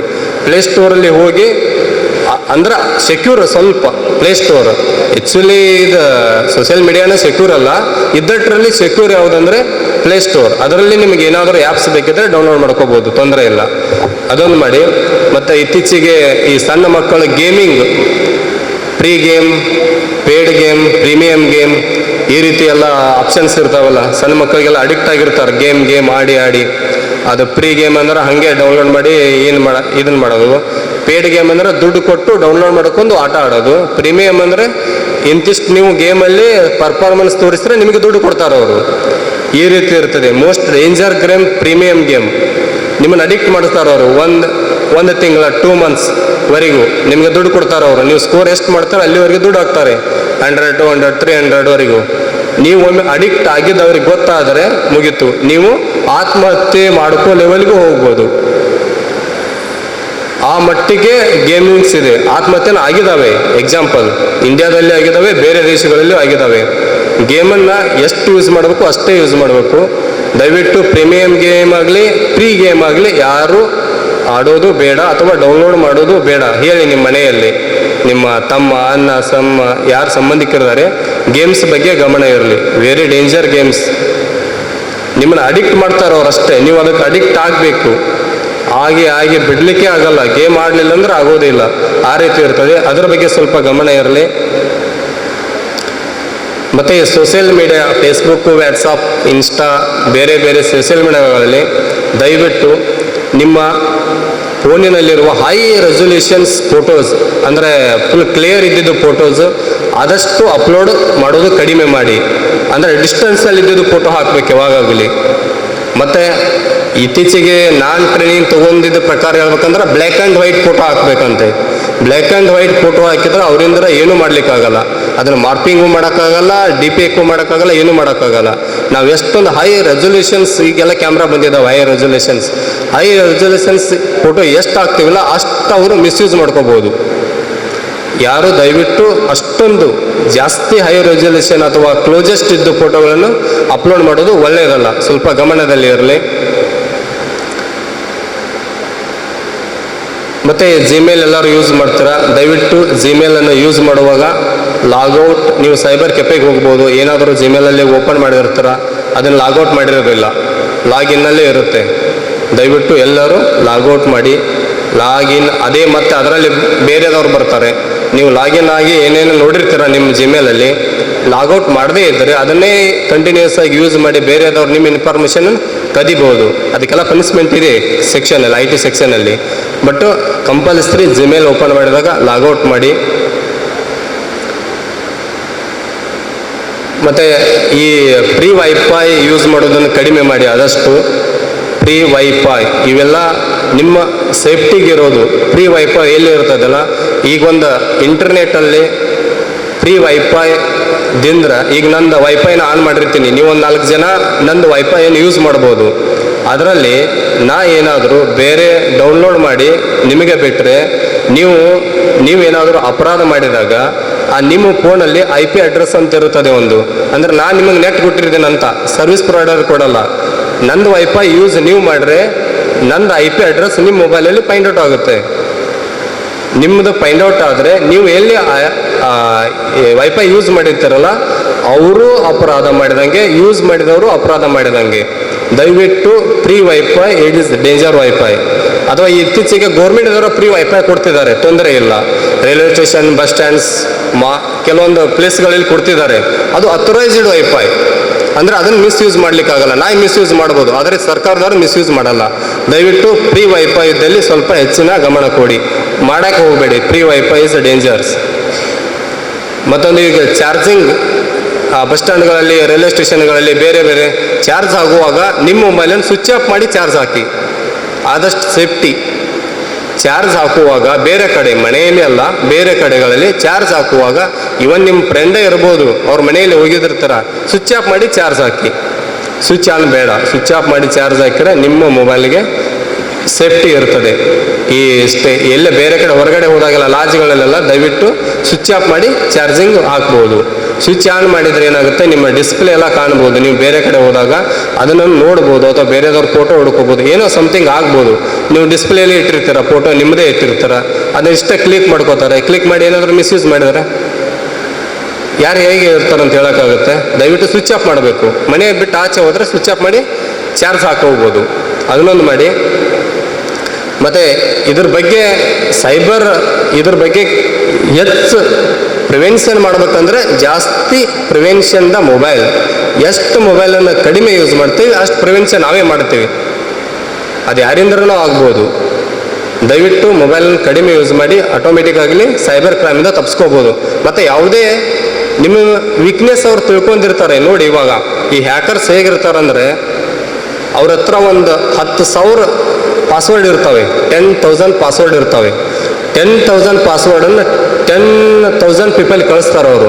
ಆ 10,000 ಪೀಪಲಲ್ಲಿ ಅಟ್ಲೀಸ್ಟ್ 10 ಪೀಪಲ್ ಪಾಸ್ವರ್ಡ್ ಸೇಮ್ ಇದ್ದೇ ಇರುತ್ತೆ. 10,000ರಲ್ಲಿ ಒಂದು 10 ಆದರೂ ಅವ್ರಿಗೆ ಕಾಮನ್ ಸಿಗುತ್ತೆ. 10 ಜನ ಆದರೂ ಬ್ಲ್ಯಾಕ್ ಮೇಲ್ ಆಯ್ತಾರ? ಅದು ಉದ್ದೇಶ ಅದೇ ಅವ್ರಿಗೆ ಒಮ್ಗೆ ಸಿಗಲ್ಲ ಯಾರು. ಇದೇ ಅವರು ಸ್ಟ್ಯಾಟಿಕ್ ಯೂಸ್ ಮಾಡೋದು. ಒಂದು 10,000 ಪಾಸ್ವರ್ಡ್ ರೆಡಿ ಮಾಡಿ ಕೊಡುವಂದಿರ್ತಾರೆ, ಅವ್ರವ್ರ ಮೊಬೈಲ್ಗೆ ಕಳಿಸ್ತಾರೆ. 10,000ಅಲ್ಲಿ 10 ಜನ ಸಿಕ್ಕರೆ ಸಾಕು ಅವರಿಗೆ. 10 ಜನರಲ್ಲಿ ಕಡಿಮೆ ಅಂದರೂ 1 ಲಕ್ಷ 2 ಲಕ್ಷ ರೂಪಾಯಿ ತೊಗೊಂಡ್ರೆ ಮುಗಿತಲ್ಲ ಅವ್ರ ಕತೆ. ಇನ್ನೇನು ಹೆಚ್ಚಿಂದ ಏನು ಬೇಕಿದೆ ಅವರಿಗೆ? ಇದೆ. ನಿನ್ನೆ ನಮಗೆ ಒಂದು ಇದೇ ಇತ್ತು, ಸೈಬರ್ ಟ್ರೈನಿಂಗ್ ಬಗ್ಗೆ ಒಬ್ಬರು ಹೇಳಲಿಕ್ಕೆ ಬಂದಿದ್ರು. ಅವ್ರು ಹೇಳಿದ ವಿಷಯ ಇದು. ಅವ್ರ ಹತ್ರ ಪಾಸ್ವರ್ಡ್ ಇರುತ್ತೆ, ಇಮೇಲು ಇರುತ್ತೆ, ಎಲ್ಲರ ಹೆಸರಲ್ಲಿ ಇಮೇಲ್ ಇರುತ್ತೆ. ಅವರು ತಾವೇ ಓನ್ ಕ್ರಿಯೇಟ್ ಮಾಡಿರ್ತಾವೆ. ಆಗಿರ್ಬೋದಲ್ಲ, ಆಗ್ಲಿಕ್ಕಿಲ್ಲಲ್ಲ, ಸುಮಾರು ಕ್ರಿಯೇಟ್ ಮಾಡಿ ಅವರ ಮೊಬೈಲಿಗೆ ಕಳಿಸ್ತಾ ಇರ್ತಾರೆ. ನಾವು ಅವ್ರನ್ನ ಅದೇ ಲಿಂಕ್ ಕಳಿಸ್ಬೋದು, ಈ ರೀತಿ ಏನಿದು ಪಾಸ್ವರ್ಡ್ ತಿಳ್ಕೊಬೋದು. ಅದಕ್ಕಾಗೇನ 14 ಕ್ಯಾರೆಕ್ಟರ್ದು ಡಿಫ್ರೆಂಟ್ ಕ್ಯಾರೆಕ್ಟರ್ ಇಡಬೇಕಂತ ಹೇಳೋದು ಅಷ್ಟೇ. ಮತ್ತೇನು ಮತ್ತೊಂದು ಅದು ಚೈಲ್ಡ್ ಅಂಡ್ ವುಮೆನ್ಸ್ ರಿಲೇಟೆಡ್, ಮಹಿಳೆ ಮತ್ತು ಮಕ್ಕಳಿಗೆ ಸಂಬಂಧಪಟ್ಟಂತೆ ಒಂದು ಆ್ಯಕ್ಟ್ ಇದಾವೆ, ಒಂದು 4-5 ಹೇಳ್ತೀನಿ, ಸ್ವಲ್ಪ ನೋಟ್ ಮಾಡಿ. ಈಗ ಮಕ್ಕಳಿಗೆ ಸಂಬಂಧಪಟ್ಟಂತೆ ಈ ವೆರಿ ಇಂಪಾರ್ಟೆಂಟ್ ಪೋಕ್ಸೋ 2012 ಪೋಕ್ಸೋ ಆ್ಯಕ್ಟಲ್ಲಿ ಕ್ಲಿಯರ್ ಕಟ್ ಆಗಿದೆ. 2 ಮಂತ್ಸಲ್ಲಿ ಅಪರಾಧಿಗೆ ಶಿಕ್ಷೆ ಆಗುತ್ತೆ. ಅದೊಂದು ಮೈಂಡಲ್ಲಿ ಇರಲಿ. ನಾವು ಹೋಗ್ತೀವಿ ಸರ್, ಅವ್ರಿಗೆ ಅಪರಾಧ ಆಗುತ್ತೆ, ಆಗ ಶಿಕ್ಷೆ ಆಗೋದಿಲ್ಲ ಅನ್ನೋದು ಬಿಡಿ. 2 ಮಂತ್ಸ್, ವಿದಿನ್ 2 ಮಂತ್ಸಲ್ಲಿ ಅವರಿಗೆ ಶಿಕ್ಷೆ ಆಗುತ್ತದೆ. ಯಾಕಂದರೆ POCSO act special act. Bharat ಸರ್ಕಾರ 2012ರಲ್ಲಿ ಓನ್ಲಿ ಮಕ್ಕಳಂದ್ರೆ ಗಂಡು ಹೆಣ್ಣು 2, male or female, below 18 years, ನೆನಪಿಟ್ಕೊಳ್ಳಿ, ಬಿಲೋ 18 ಇಯರ್ಸ್ ಯಾವುದೇ ಮಕ್ಕಳಿಗೆ. ಇವಾಗ IPC ಸೆಕ್ಷನಲ್ಲಿ ನಾವು ಕೇಸ್ ಮಾಡಲ್ಲ. ಬಿಲೋ 18 ಇಯರ್ಸ್ ಇದ್ದರೆ ಆ ಮಗು ಬಂದು ಠಾಣೆಗೆ ಬರ್ಬೋದು, ತಂದೆ ತಾಯಿಯ ಮುಖಾಂತರ, ಅಥವಾ ನಮ್ಮದು ಈ CWC ಇದೆಲ್ಲ ಇದೆ, ಚೈಲ್ಡ್ ವೆಲ್ಫೇರ್ ಕಮಿಟಿ, ಯಾರಾದರೂ ಮುಖಾಂತರ ಒಂದು ಕಂಪ್ಲೇಂಟನ್ನು ಕೊಟ್ಟರೆ ನಾವು ಪೋಕ್ಸೋ ಆ್ಯಕ್ಟಲ್ಲಿ ಅದನ್ನು ಫೈಲ್ ಮಾಡುತ್ತೀವಿ. ಪೋಕ್ಸೋ ಆ್ಯಕ್ಟ್ ಅಂದ್ರೆ ಅದೇ protection of children from sexual offences, protection for children from sexual offences 2012ರಲ್ಲಿ. ಇದು ಸ್ಪೆಷಲ್. ಇಂಡಿಯಾದಲ್ಲಿ ಸ್ಟ್ರಾಂಗೆಸ್ಟ್ ಪನಿಷ್ಮೆಂಟ್ ಇರೋದು ಇದಕ್ಕೆ, ಈ ಮಕ್ಕಳಿಗೆ ಸಂಬಂಧಪಟ್ಟಂತೆ ಬಿಲೋ 18 ಇಯರ್ಸ್ಗೆ. ನಿಮಗೆ ನೋಡಿ ಇದರಲ್ಲಿ ಏನೇನು ಬರ್ತದೆ ಅಂದರೆ, ಈ ಆ್ಯಕ್ಟಲ್ಲಿ below 18 years mail or female ಯಾವುದೇ ಮಗುವನ್ನು ಟಚ್ ಮಾಡೋದಾಗಲಿ, ನೋಡೋದಾಗಲಿ, ಫಾಲೋ ಮಾಡೋದಾಗಲಿ, ಅಥವಾ ಇನ್ನಿತರ ಆಮಿಷ ಒಡ್ಡಿ ಮಗುವಿಗೆ ಚಾಕ್ಲೇಟ್ ಅಥವಾ ಬೇರೆ ಬೇರೆ ಆಟದ ರೀತಿಯಲ್ಲಿ ಪುಸಲಾಯಿಸೋದಾಗಲಿ, ಇದರ ಎಲ್ಲದರಲ್ಲೂ ಅಪರಾಧ. ಯಾವುದೇ ಮಾಡಿದ್ರೂ ಅಪರಾಧ. ಬರೀ ಟಚ್ ಮಾಡಿರೋ ಒಂದು ಮಗುವನ್ನು, ಬೇರೆ ಉದ್ದೇಶ ಇಲ್ಲ ಅಂದರೂ ಬರೀ ಟಚ್ ಮಾಡಿರೋ ಕಾನೂನಿನಲ್ಲಿ ಅಪರಾಧವಿದೆ. ಅಷ್ಟ ಸ್ಟ್ರಾಂಗ್ ಸೆಕ್ಷನ್ ಇದು. ಮಕ್ಕಳಿಗೆ ಯಾವುದೇ ರೀತಿ ಏನು ಆಗಲೇಬಾರ್ದಂತೇಳಿ ಸರ್ಕಾರದವ್ರು ತಂದಿದ್ದು. ಈ ಆ್ಯಕ್ಟ್ ಬಗ್ಗೆ ಗಮನ ಇರಲಿ. ನಿಮಗೆ ಯಾರೇ ವ್ಯಕ್ತಿ ಆಗಿರ್ಬೋದು, ಬರೀ ನೋಡೋದು, ಟಚ್ ಮಾಡೋದು ಅಥವಾ ಇನ್ನಿತರ ಏನೇ ಮಾಡಿದರೂ ದಯವಿಟ್ಟು ಠಾಣೆಗೆ ಮಾಹಿತಿ ಹೇಳಬೇಕು, ಅಥವಾ 112ಗೆ ಮಾಹಿತಿ ಹೇಳಬೇಕು. ಲಿಮಿಟೇಷನ್ ಬರಲಿಕ್ಕೆ ಆಗಲಿಲ್ಲ ಅಂದರೆ, ಮೊನ್ನೆ ಒಂದು ಎಕ್ಸಾಂಪಲ್ ಒಂದು ಕೇಸ್ ಆಯಿತು. ಒಬ್ಬರು ಲೇಡಿ ಬೆಂಗಳೂರಿಂದ ಮಂಗಳೂರಿಗೆ KS ಹೆಗಡೆ ಹಾಸ್ಪಿಟಲಲ್ಲಿ ಡಾಕ್ಟರ್ ಅವರು ಬೆಂಗಳೂರಲ್ಲಿ ಗಾಡಿ ಎತ್ತಿದ್ದಾರೆ. ಆದ ಡ್ರೈವರ್ ಅಲ್ಲ, ಕಂಡಕ್ಟ್ರು ಉಪ್ಪಿನ ಅಂಗಡಿಯಲ್ಲಿ ಆ್ಯಕ್ಚುಲಿ ಅವರು ಬಂದು ಹೇಳ್ತಾರೆ ನಿಮ್ಮ ಸ್ಟಾಪ್ ಬಂತು ಇಳ್ಕೊಳ್ಳಿ ಅಂತೇಳಿ. ಆ ರೀತಿ ಬೇಕಂತ ಹೋಗಿ 3-4 ಸಲ ಆ ಲೇಡಿಗೆ ಹಿಂಸೆ ಕೊಟ್ಟಿದ್ದ. ಅಂದರೆ ಪದೇ ಪದೇ ಬರೋದು ನಿಮ್ಮ ಸ್ಟಾಪ್ ಅಂತೇಳಿ, ಒಂಥರ ರ್ಯಾಶಾಗಿ ಮಾತಾಡೋದು, ಪದೇ ಪದೇ ಅವ್ರನ್ನೇ ನೋಡೋದು. ಅವಾಗ ಅವರು ಇಲ್ಲಿ KS ಹೆಗಡೆವರೆಗೂ ಬರೋವರೆಗೂ ಏನೂ ಮಾಡಲಿಲ್ಲ. KS ಹೆಗಡೆ ಹಾಸ್ಪಿಟಲ್ ಹತ್ರ ಅಂದ್ರೆ ಸೆಕ್ಯೂರ್, ಅವ್ರಿಗೂ ಭಯ ಇದ್ರದ್ದು ಸ್ವಲ್ಪ. ಮಾನವ ಸಾಗಾಣಿಕೆ ಈ ಮಕ್ಕಳು ಮತ್ತು ಈ ಮಹಿಳೆಯರಿಗೆ ಮಿಸ್ಯೂಸ್ ಆಗಿ ಮಕ್ಕಳನ್ನು, ಅನಾಥ ಮಕ್ಕಳಾಗಿರ್ಬೋದು ಅಥವಾ ಬೀದಿ ಮಕ್ಕಳಾಗಿರ್ಬೋದು ಅಥವಾ ಏನೋ ಆಮಿಷ ಒಡ್ಡಿ ಮಕ್ಕಳನ್ನು ಕರ್ಕೊಂಡು ಹೋಗಿ ಏಜೆಂಟ್ಗಳ ಮುಖಾಂತರ ಬಾಂಬೆ ಬೇರೆ ಬೇರೆ ಕಡೆಗಳಲ್ಲಿ ಭಿಕ್ಷಾಟನೆಗೆ, ವೇಶ್ಯಾಗೃಹಕ್ಕೆ, ಗಂಡು ಮಗು ಆದರೆ ಭಿಕ್ಷೆ ಮಾಡಲಿಕ್ಕೆ ಕಳಿಸೋದು, ಹೆಣ್ಣು ಮಗು ಆದರೆ ವೇಶ್ಯಾಗೃಹಕ್ಕೆ ಕಳಿಸುವುದು, ಈ ರೀತಿಯಾಗಿದೆ. ತಂದೆ ತಾಯಿಗಳಿಗೆ ಆದಷ್ಟು ಜವಾಬ್ದಾರಿ ಇರಲಿ ಮಕ್ಕಳ ಬಗ್ಗೆ. ಆ ಭಿಕ್ಷಾಟನೆ ಬಗ್ಗೆ ಮೊನ್ನೆ ಒಂದು ನಾವು ಕಾರ್ಯಕ್ರಮ ಮಾಡಿದ್ದೀವಿ, ಅದರ ಬಗ್ಗೆ ಒಂದು ನೆನಪಿರಲಿ. ಇನ್ನು ಮಹಿಳೆಯರಿಗೆ ಸಂಬಂಧಪಟ್ಟಂತೆ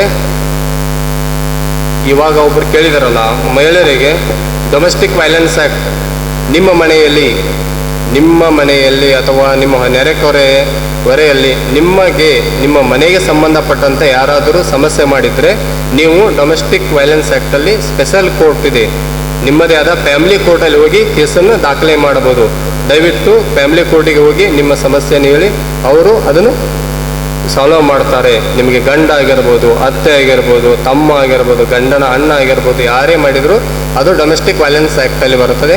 ಅದರ ಬಗ್ಗೆ ಎಲ್ಲರೂ ಗಮನ ಇರಲಿ. ಮತ್ತು ನಿಮಗೆ ಅದೇ ರೀತಿ ತೊಂದರೆ ಆದರೆ ದಯವಿಟ್ಟು ಎಲ್ಲರೂ ಹೋಗಿ ಫ್ಯಾಮಿಲಿ ಕೋರ್ಟಲ್ಲಿ ಹೋಗ್ಬೋದು, ನಮ್ಮ ಸ್ಟೇಷನ್ಗಾದರೂ ಹೋಗ್ಬೋದು. ಮತ್ತು ಮಹಿಳೆಯರಿಗೆ ಸಂಬಂಧಪಟ್ಟಂತೆ ಇನ್ನೊಂದು ಡೌರಿ ಪ್ರಿವೆನ್ಷನ್ ಆ್ಯಕ್ಟ್, ವರದಕ್ಷಿಣೆ ಕಿರುಕುಳ ನಿಷೇಧ ಕಾಯ್ದೆ ಅದು ಇದೆ. ನಿಮಗೇನಾದರೂ ಮದುವೆ ಆದ ಸಂದರ್ಭದಲ್ಲಿ, ಮದುವೆಗಿಂತ ಮುಂಚೆ ಆಗಿರ್ಬೋದು, ಮದುವೆ ಆದ ನಂತರ ಆಗಿರ್ಬೋದು, ಏನಾದರೂ ಡಿಮ್ಯಾಂಡಿಂಗ್ ಮಾಡಿರ್ಬೋದು ಅಥವಾ ತಗೊಂಬ ಅಂತೇಳಿ ಹರಾಸ್ಮೆಂಟ್ ಆಗಿರ್ಬೋದು, ಕಿರುಕುಳ ಯಾವುದೇ ರೀತಿ ಮಾಡಿದರೂ ಡೌರಿ ಆ್ಯಕ್ಟಲ್ಲಿ ಕೇಸನ್ನು ದಾಖಲೆ ಮಾಡಬಹುದು. ಇಷ್ಟೇ ಹೇಳಿ ಎಲ್ಲ ನನ್ನ ನೆಚ್ಚಿನ ವಿದ್ಯಾರ್ಥಿಗಳಿಗೆ ಇದನ್ನೆಲ್ಲ ಫಾಲೋ ಮಾಡಿ ಮತ್ತು ನಿಮ್ಮ ನೆರೆಹೊರೆ ಎಲ್ಲರಿಗೂ ಇದ್ದಿದ್ದ ಮಾಹಿತಿಯನ್ನು ಶೇರ್ ಮಾಡಿ ಅಂತ ಹೇಳ್ತಾ ನನ್ನ 2 ಮಾತು ಮುಗಿಸ್ತೇನೆ. ಜೈ ಹಿಂದ್.